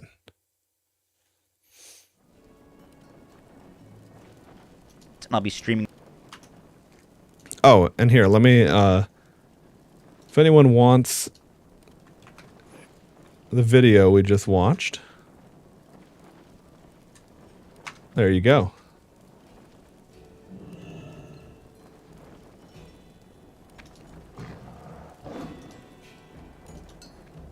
I don't know why it didn't send across to Kick. Seems like StreamerBot isn't as reliable with Kick. But it could be Kick's API.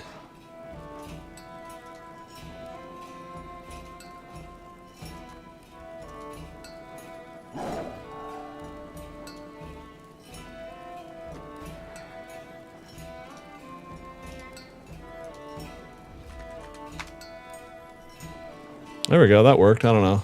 I disconnected from the service and reconnected.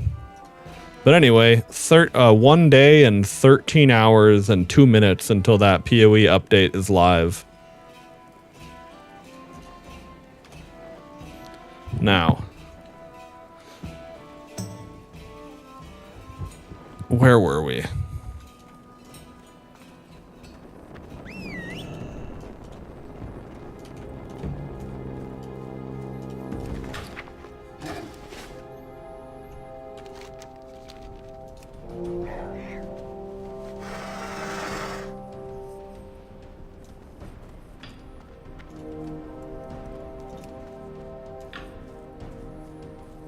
Oh, we have the flight path for there. We could just go do that.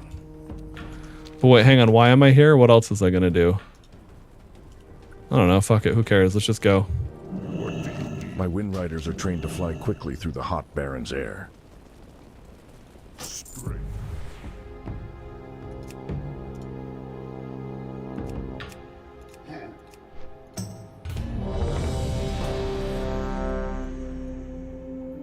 Nice.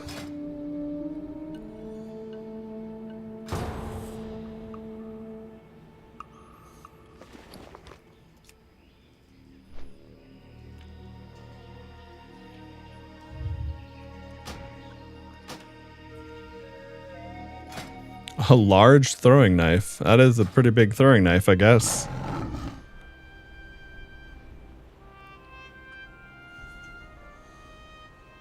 Mooncake? Where did you go, kitty? I don't know where the hell she went. Okay. Anyway.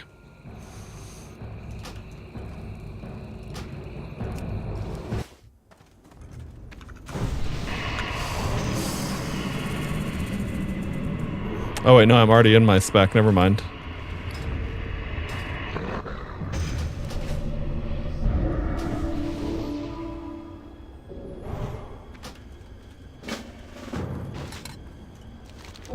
Have you heard enough? Are you a man of action? No.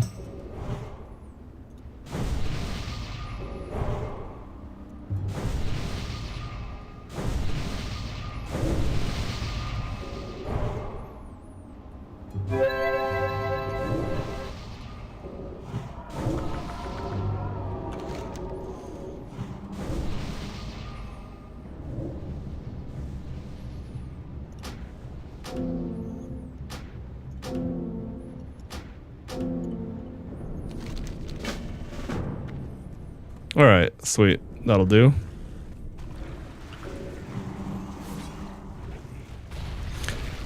I haven't done this dungeon in so long. For whatever reason, people did not want to run Dire Maul. It was not a very popular dungeon. I have no idea why.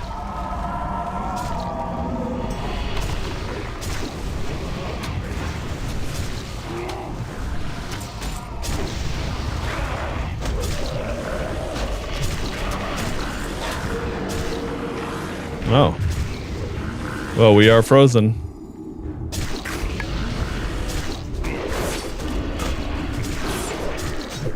Okay, we got a Druid bear tank. That's nice.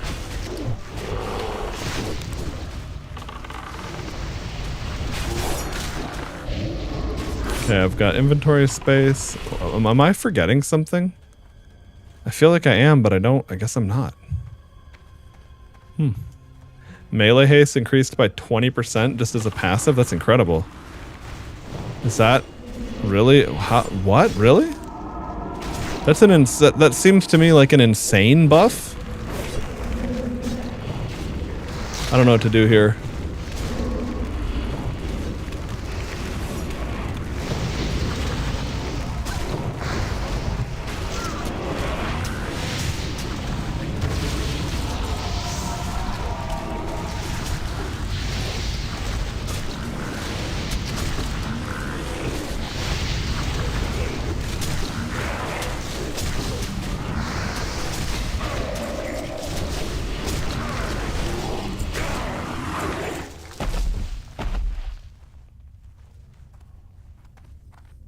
Why is bro rolling need on living essence?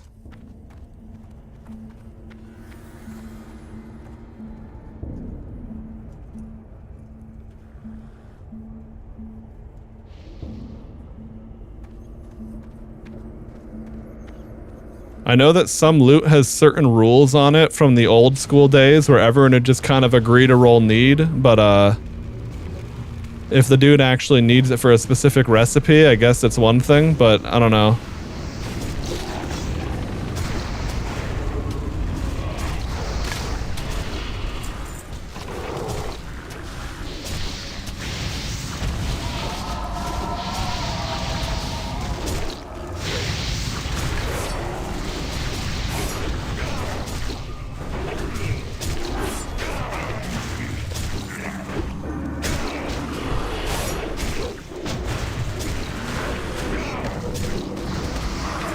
I have no idea how valuable those are. I guess if no one's gonna say shit, I'm just gonna roll need as well and that kind of stuff for the time being. Oh, that's funny. He's a bear named Chili and he's got this icy bear form skin. That's pretty cool.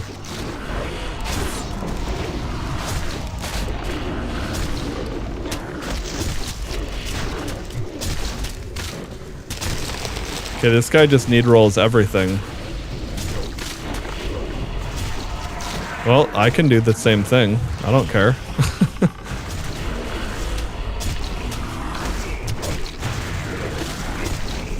And it's not like that it's not that it's a bad thing either. Part of the reason you do that is because if you roll greed and then at the last second someone else rolls need on an item that, you know, they just want the value of. I don't think there's anything that's that rare though, you know? It's not like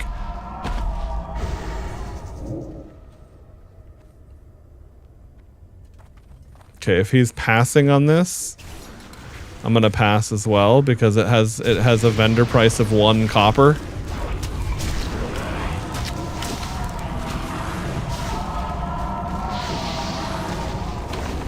Maybe there's a better add-on for auto loot rolling than the thing I've been using that just kind of memorizes. Like if you right-click on an item, it'll memorize your roll allegedly.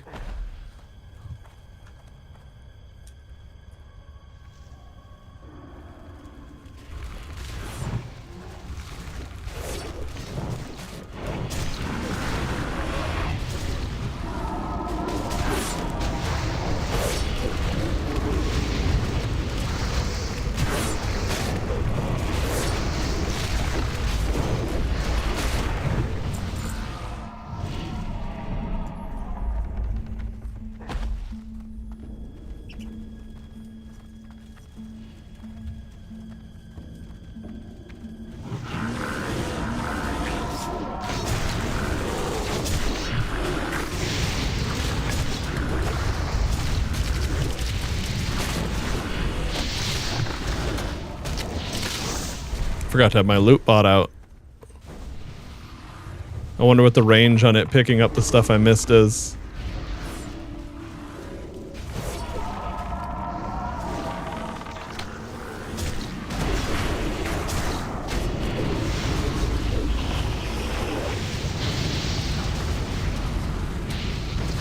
Hurricane seems to do a pretty solid amount of damage. Not as much as like actual DPS people, but like it's not terrible. But I mean, I guess that's part of that is just because I have a lot of spell power. Like I don't have, my gear is just spell power rather than like bonus healing. I think eventually, or no, that's an old school thing. I think gear is just spell, most of the time it's just spell power in general. Because that way then healers can actually like cast a spell and deal damage with it rather than have like literally no damage at all. Just like when they made tanks actually deal some damage rather than basically none.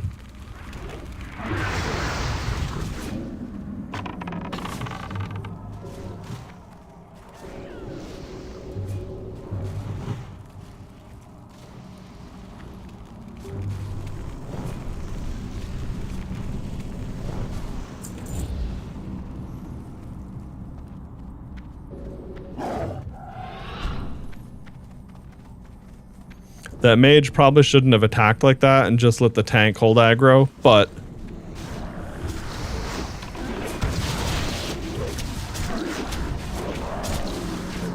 I wonder if this guy has fucking... Okay. I was gonna say, I wonder if this guy's decked out in heirlooms, because he definitely seems like he's doing a lot of damage and has great mitigation. Like, he feels very geared for someone in a leveling dungeon.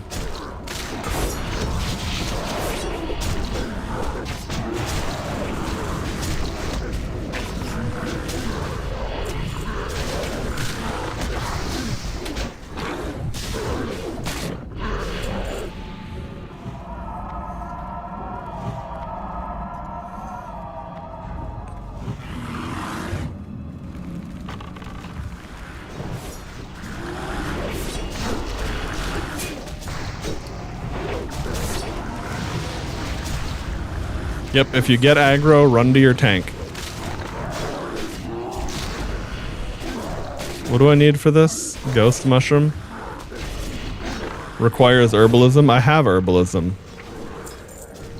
Not enough, but I can't see that. I didn't see what it was telling me I was missing.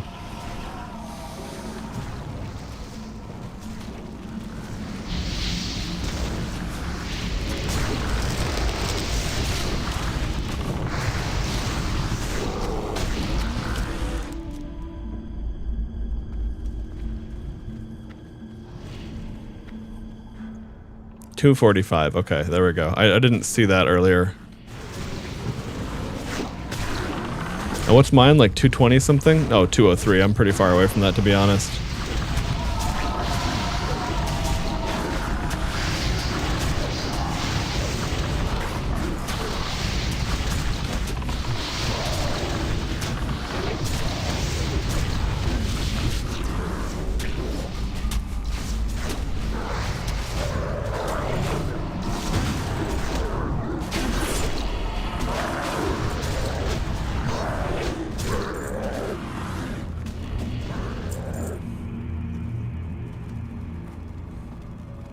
Oh, binds when picked up? Okay. Restores a bunch of mana at the cost of life. I'm gonna pass on that for now.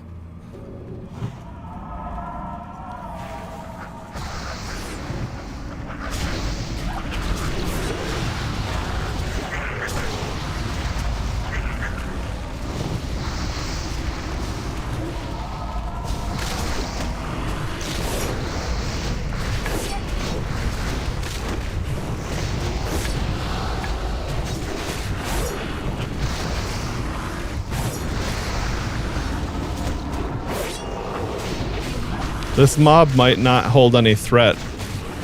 He just seems to cast fireballs on whoever the fuck he feels like.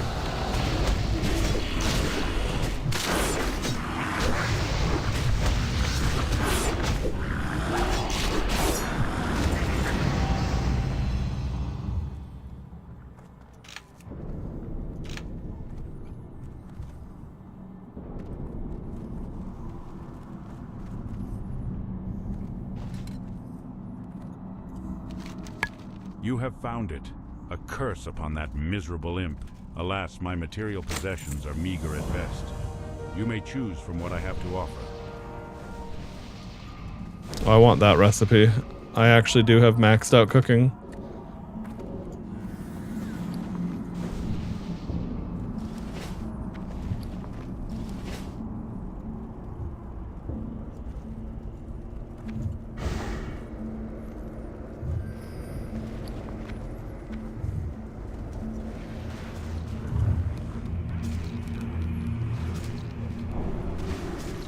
There we go.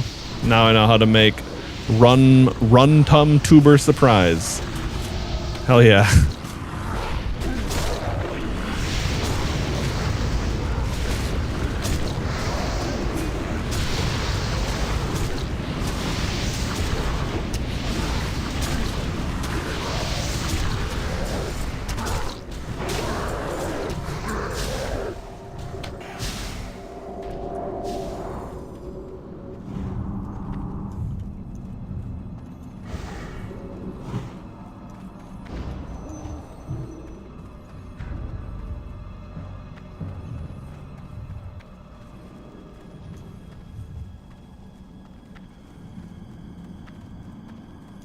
Why am I faster?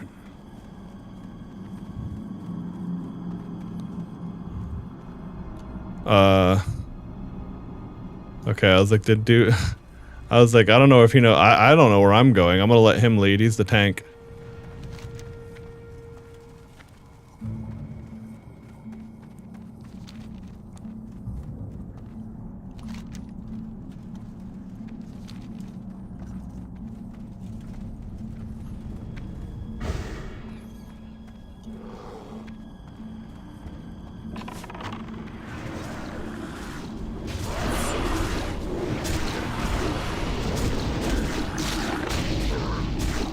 Mass slow, what an annoying ability. I can't do anything about that either.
Oh fuck, that wasn't what I wanted to do.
What happened to our tank?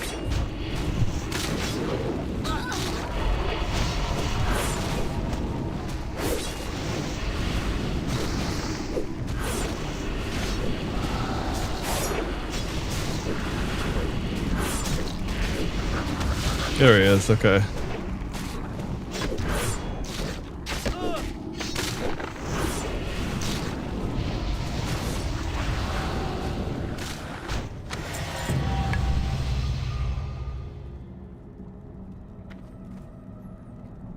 Interesting, okay. Is that only one person that gets to loot that or something? I wonder what was up with that. Oh, you need a Worldforged key for that. Interesting, okay.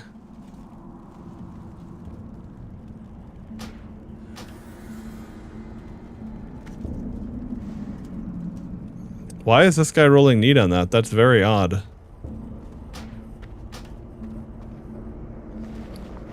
I would roll to trade, but I don't know if it'll let me, and I'd rather not fuck things up like that.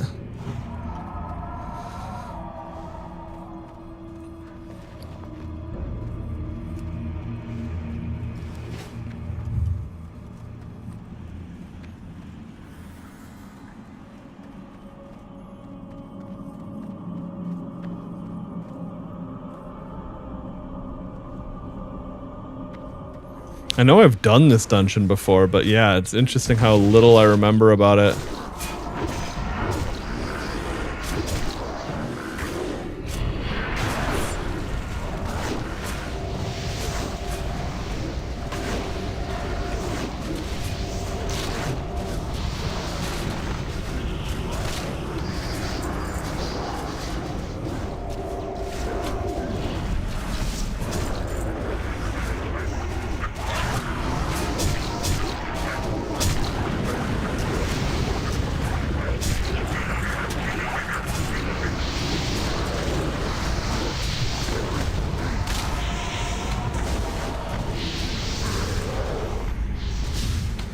Those imps almost multi-box nuked down our tank there in like a single global.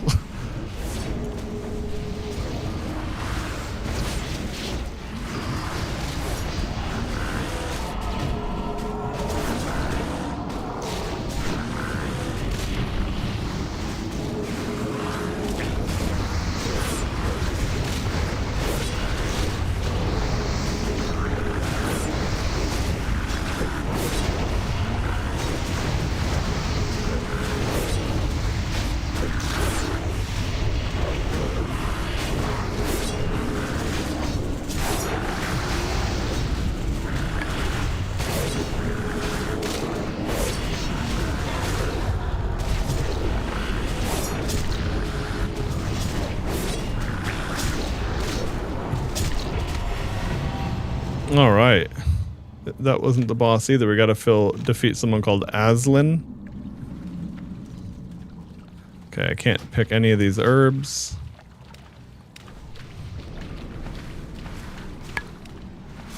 This pool should like fully heal you and restore your mana. It would just be thematic.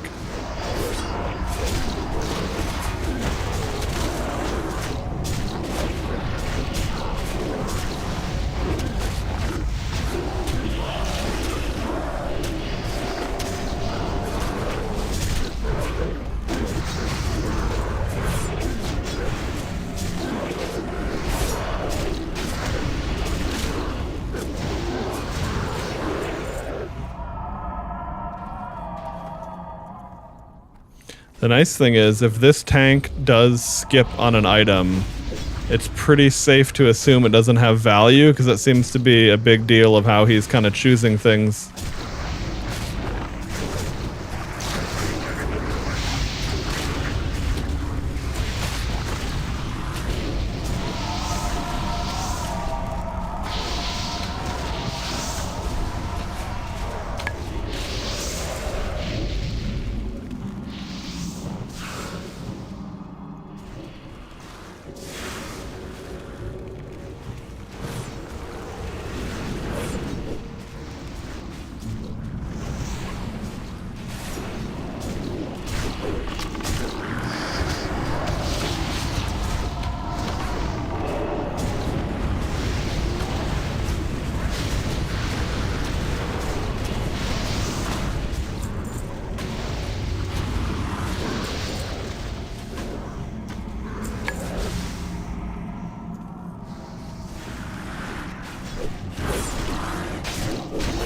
Yeah, I definitely like Solar Beam for doing dungeons. Uh-oh. Okay.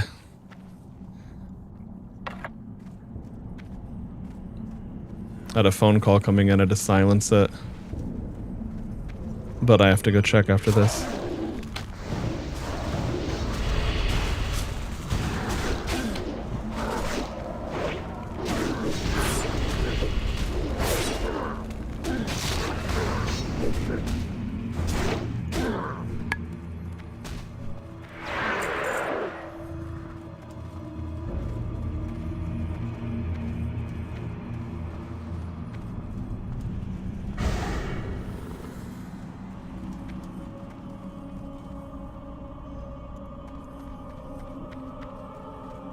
Uh-oh.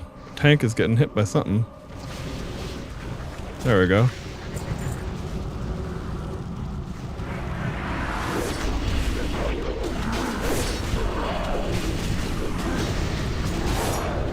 Oh, those imps are underneath us, I see. I thought they all popped out, but it's like, it's one of those things. They're just close enough that like, usually that doesn't happen, but maybe there's something about the way this dungeon shows things.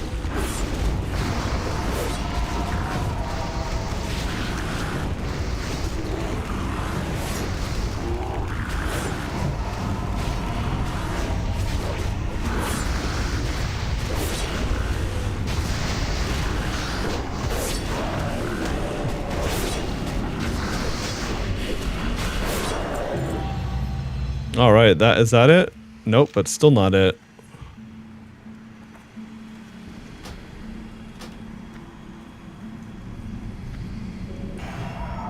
We're doing lots of bosses though.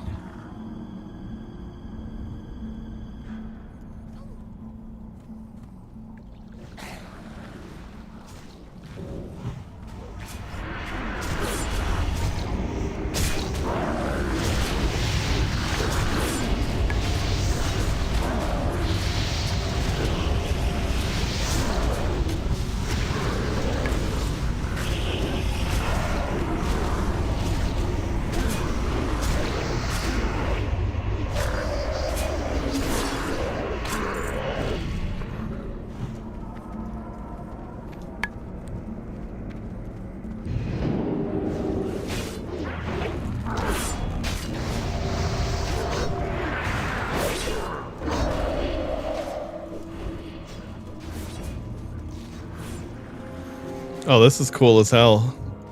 I vaguely remember this, but barely, man.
Hey, Lo, what's up, dude?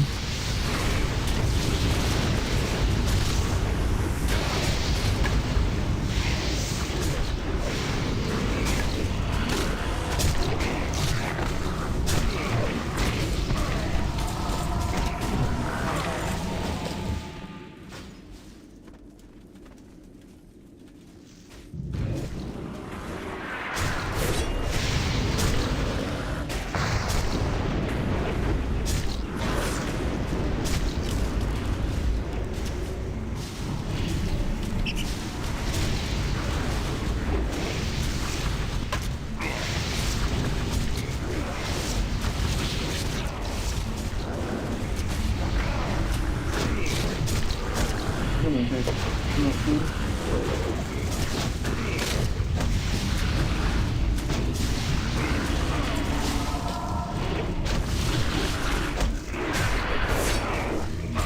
the tank, feeding my cat. Texting back my mom. Got all sorts of multitasking going on here.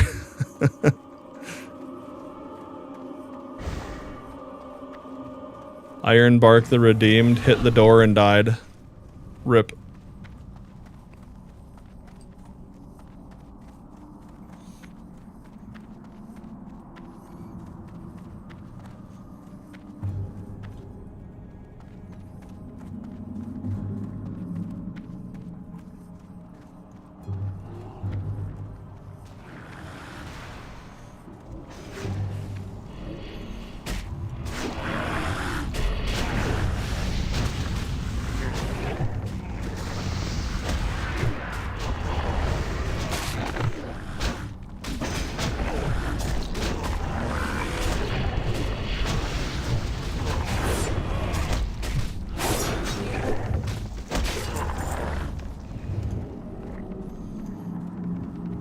I have incredible auto attack DPS now.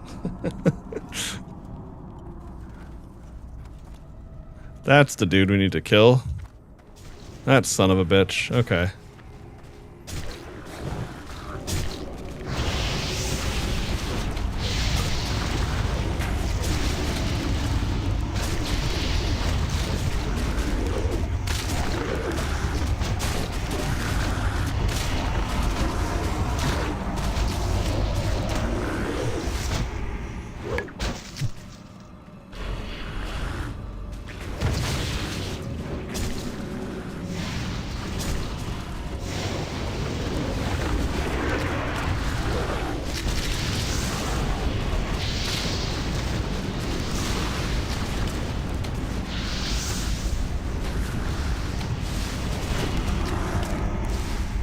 Just saw a real creative Kirby Air Riders customization. Okay. Dude, I remember Kirby Air Rider on GameCube back in the day. Did it like is there a new one that came out or something? Okay, I'll check that link in a sec when I'm done with this dungeon.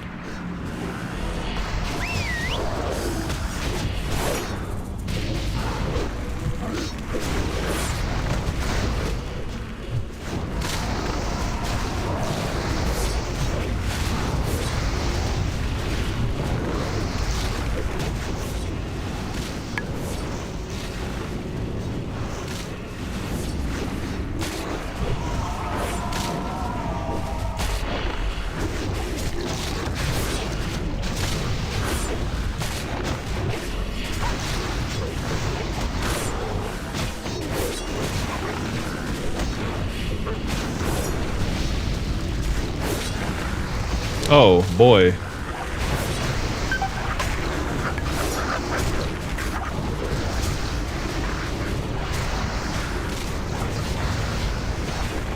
Had to pop my big healer cooldown for that. Mooncake, no, you gotta wait. You can't jump up right now.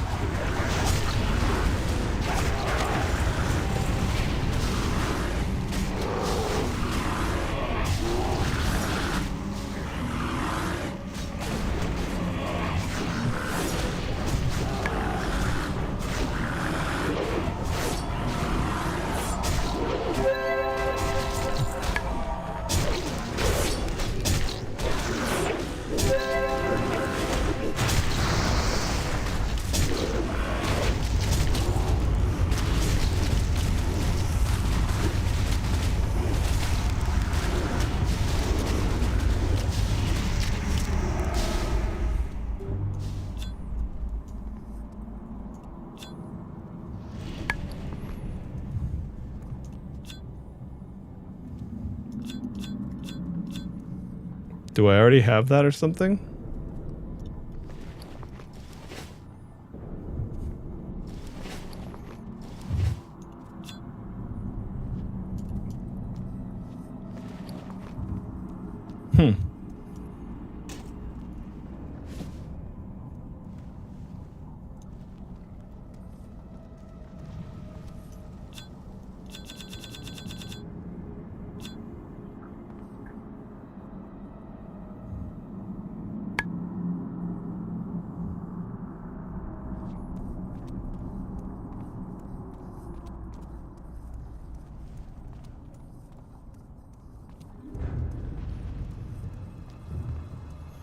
Wonder what's up with that key. I don't want to miss out on a quest.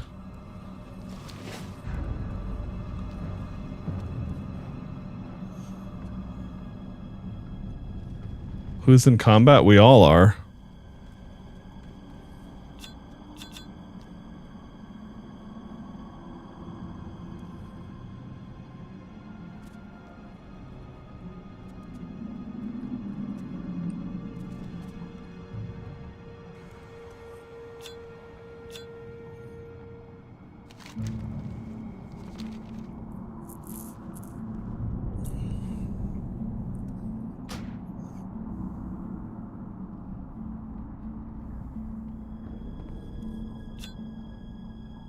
Okay, let me see what's going on, and I want to call my mom back, see what the hell's going on.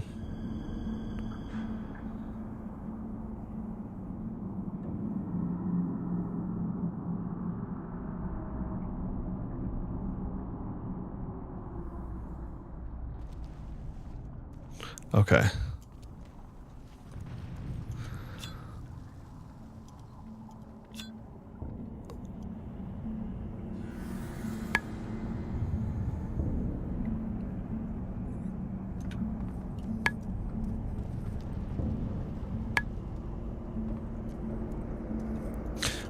Okay, well, I don't know. Let me alt-tab and figure out the fuck's going on with that. Anyway, let's see what's up with, that thing lol linked. Huh. I don't know what that's a reference to. Is that a Dragon Ball thing or a JoJo thing? I'd have to guess, but that's really good. Like, they did that. They definitely nailed the aesthetic. Broly? Okay. That makes sense.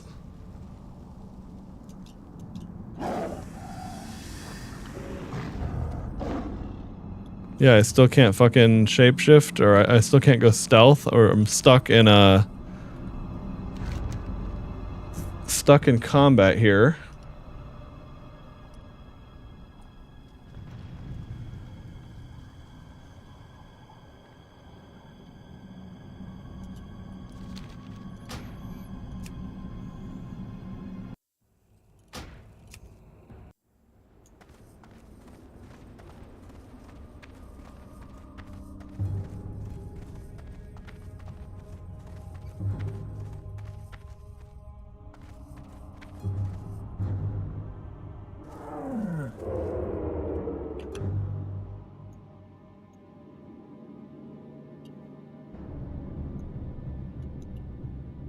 Okay, there we go. Now I'm out of combat. I took one for the team, teleport out, back in. I wasn't sure if I'd be able to get back to that or not. I don't know what the issue is, but anyway, we'll see if that lets me loot it now, and if not... Oh boy, what the fuck? Okay, that's interesting. Oh, wait. Okay, print screen initiates that. I thought I disabled that, but anyway, good to know.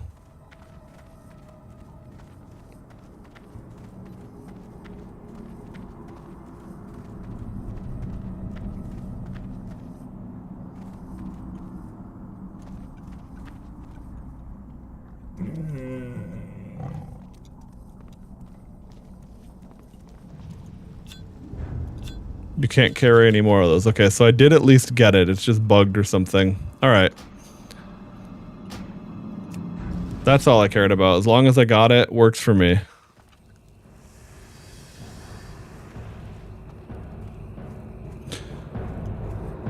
Oh, wait. Why the fuck am I here? Oh, right. Because I figured while I was in the area, I'd go do that quest.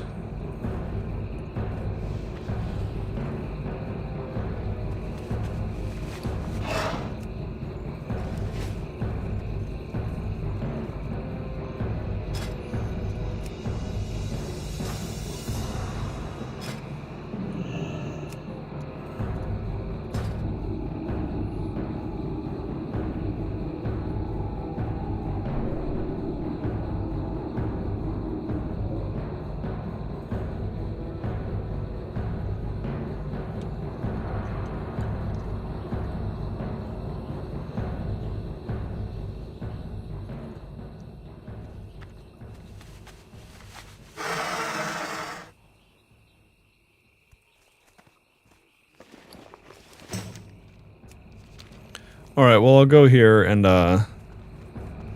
figure that out.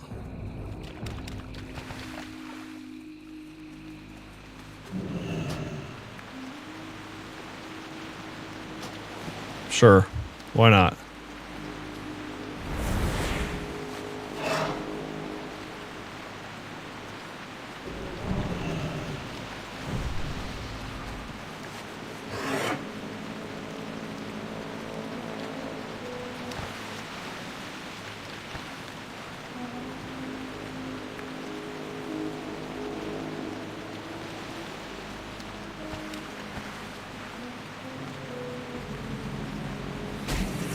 No, it dazed me. What a shitty spider.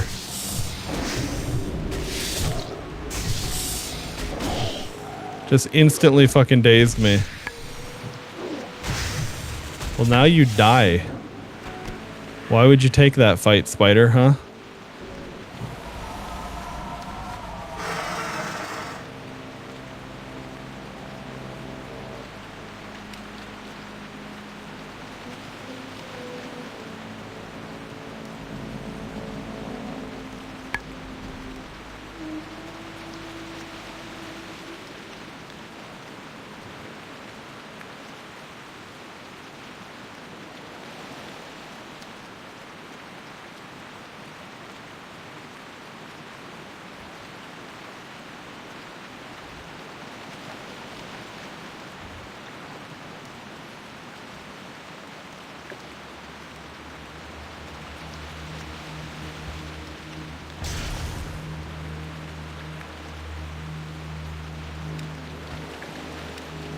There, okay, that's the one I'm looking for, Dead Mire.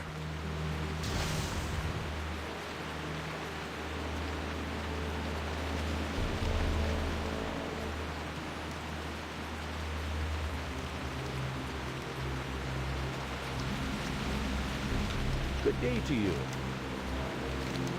See you around. I wonder if there's gonna be anything in here. Yeah, I was like, surely there's gonna be a world forged item. You need something?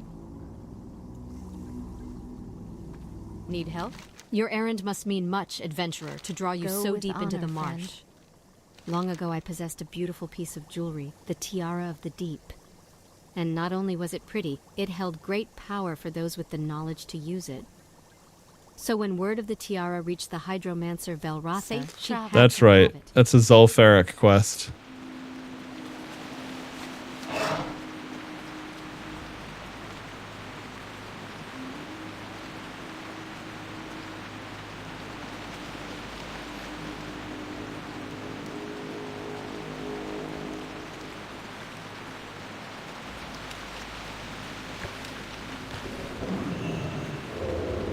Well, I guess I'll just chill here for a sec because I'm waiting for that fucking alligator thing to respawn that was dead over here.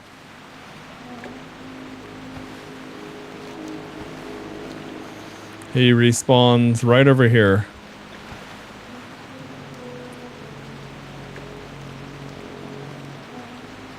And then I probably have to get going and calling it a night soon. I gotta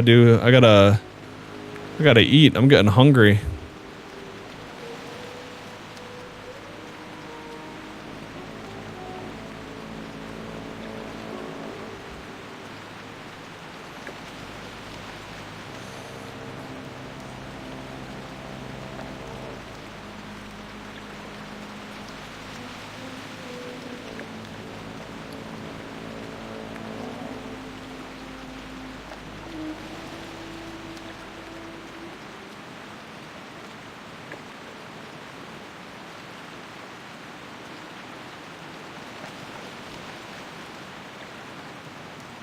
There we go.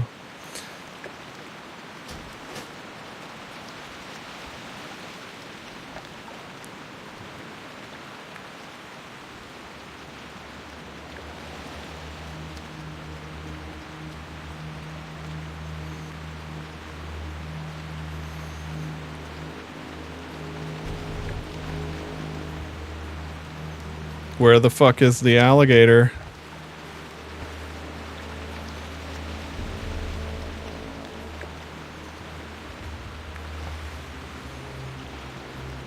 Where is the damn alligator that I need? Where are you?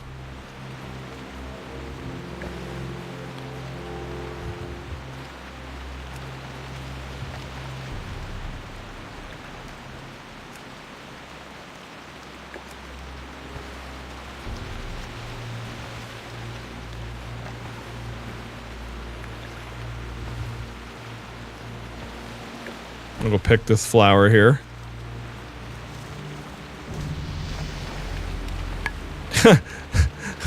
Fucking flower just leveled me up to 49. I didn't realize how close I was. That's super funny. I love when that happens.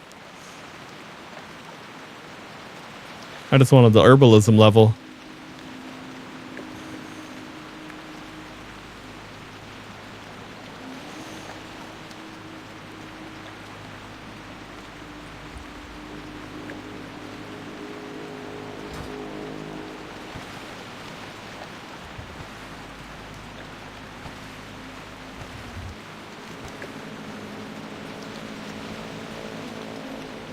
Well, it seems like, given that I saw a dead one over there, it should be right here. It's just probably on a bit of a respawn. I wonder if I should start killing the regular ones.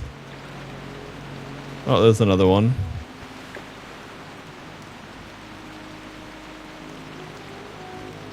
There he is.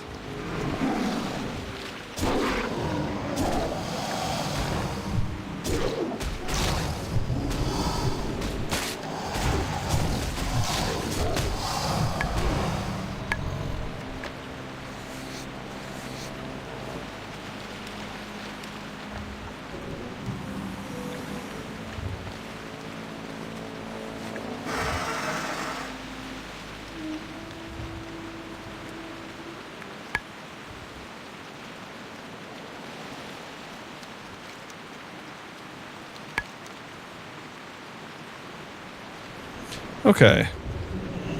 I think I'll go hearth, vendor shit.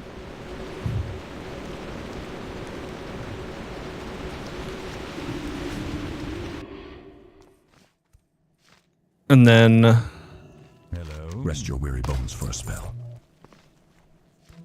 Trust no one. Oh, I got a lot of transmog stuff to claim.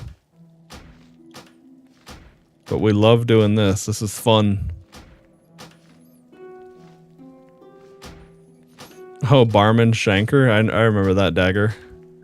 It's a dagger that looks like a broken... It's just a broken bottle, but as a dagger. Okay, 10 agility, 3 stamina. That's a slight upgrade. 8 int, 7 spell power, 5 haste. I might need that. Rest your weary bones for a spell. Agility, attack power, haste. No.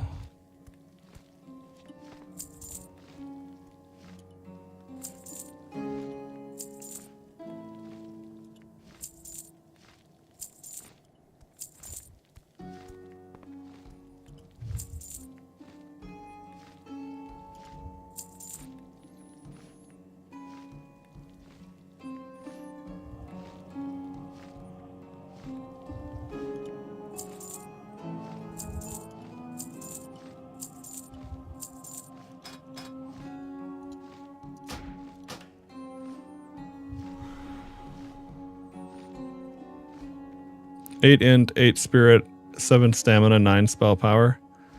The haste is nice, but the rest of it's not enough for it to matter. Farewell.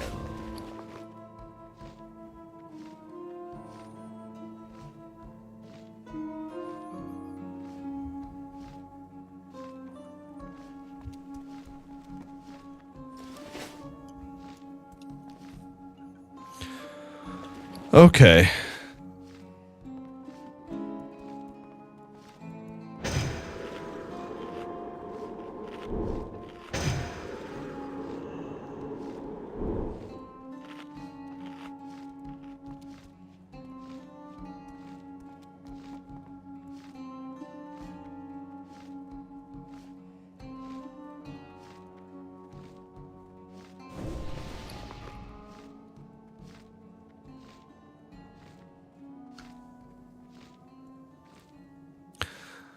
There we go. You know what? I think I'm just going to go ahead and call it a night. I had a bunch of IRL shit pop up in text messages. Everything's all good. It's just various family members that need various things, and I already feel like, you know, if I had an abundance of energy, I'd probably bang out some quests here in Terran Mill, but I think instead of worrying about doing it all right now, I'll just what kind of trees? Okay, this is softwood logs. Nice. Yeah, I'll start out here on the next WoW session, which will ideally be tomorrow. And then we'll just start questing here. But man. Oh yeah, hold on. What did I want to put for my next talent essence?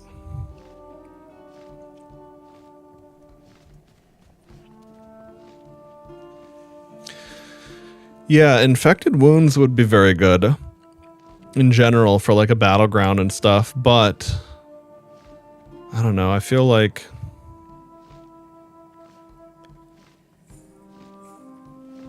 I'm only going to have a single point here.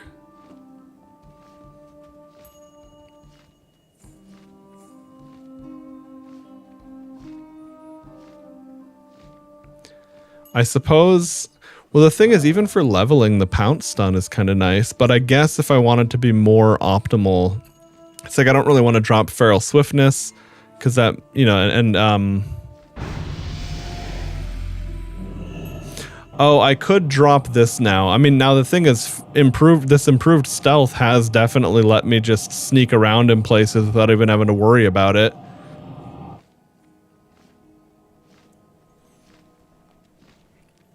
But the only reason I was leveling that up is, yeah,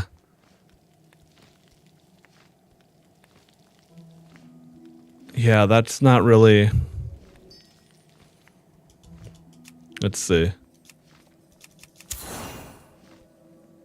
Then we'd have 12% more feral bite, or, ferocious bite damage.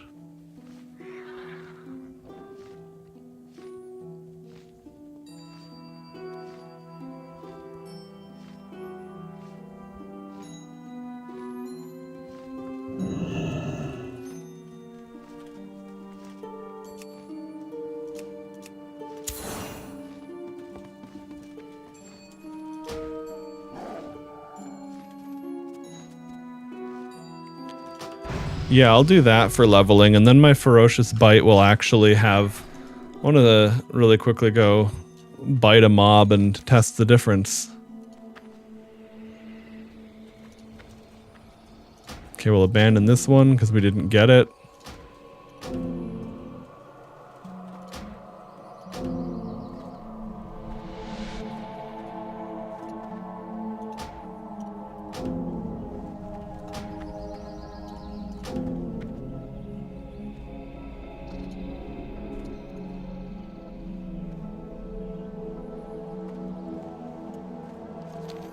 Okay, yeah, it's like I'd rather not drop the ones I don't need to.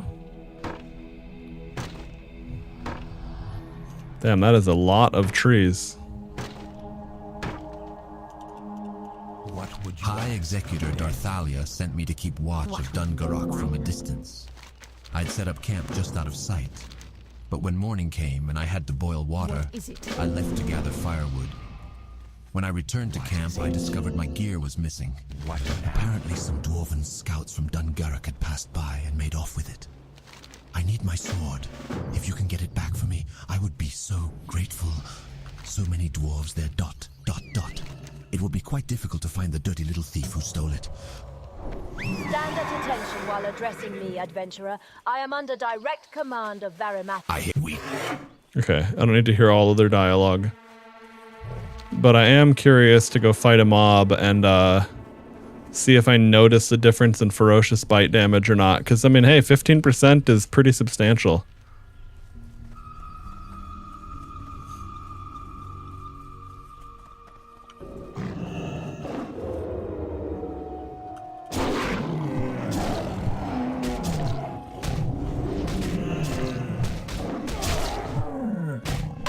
Oh, it's Pony. Hey, Pony. Yeah, 1400.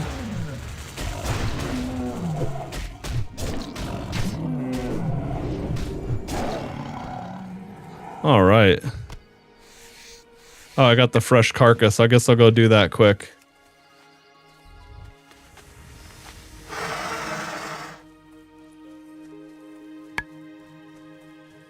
Because that's what you need. You need to take a mountain lion carcass and drop it up to go summon the Yeti. But do I care about doing that now? Not really.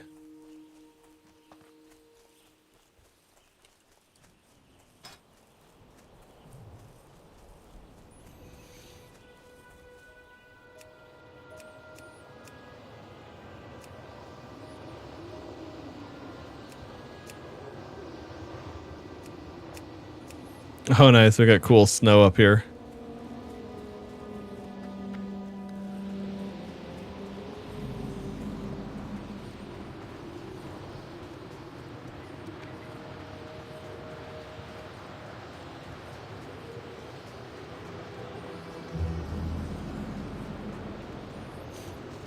Ooh, most importantly, orange level herbs.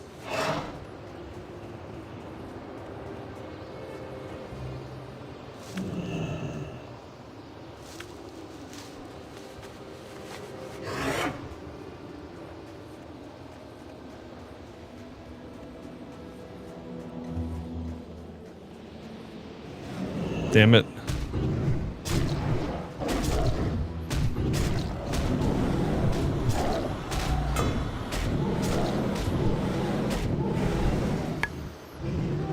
That ferocious bite does be hitting pretty hard.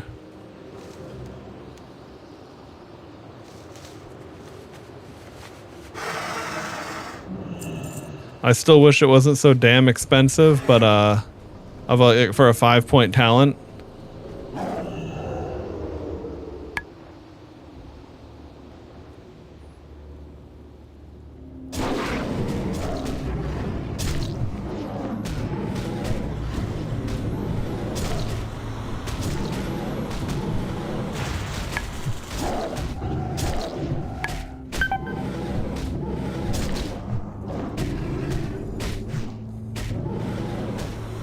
Oh, what the fuck? It didn't do the thing for me. I might die here. Nice, never mind.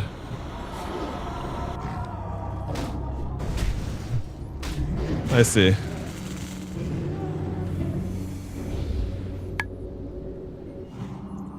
My finisher got parried or missed or something.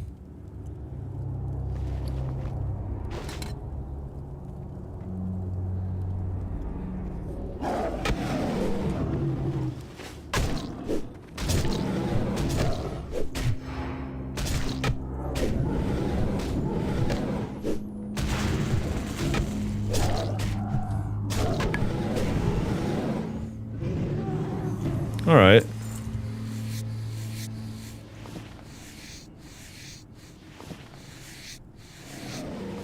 Oh, now this guy decides to aggro. I was kind of surprised he didn't earlier.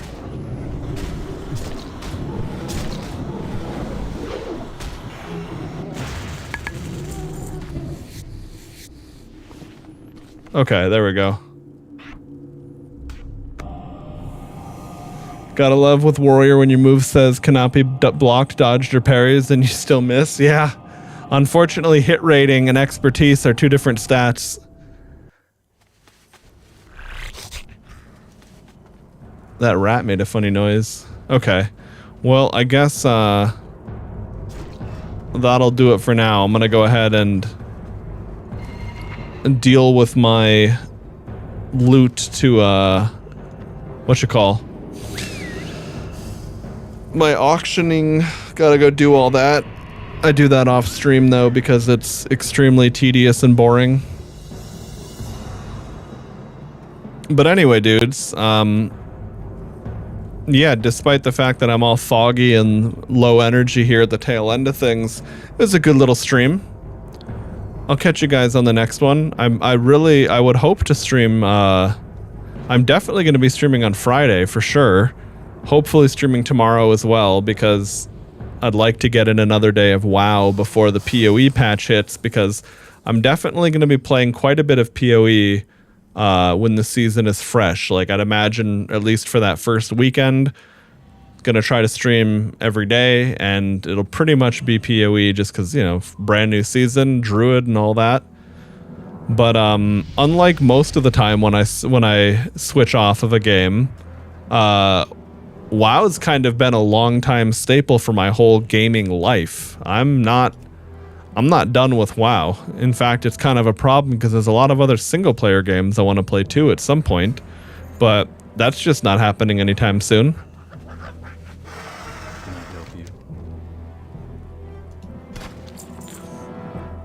Oh, interesting.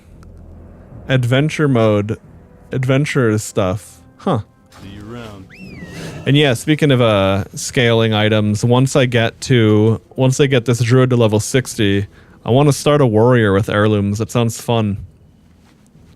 At least the axes and the trinkets, but you know, all the gear. That's what you really want. Anyway, dudes, I gotta bounce. Take it easy. Have a good one. Good to see you, Pony. Unfortunately, it is like right around the time you hopped on. I had to get going, but catch you on the next one. All right, dudes. See ya.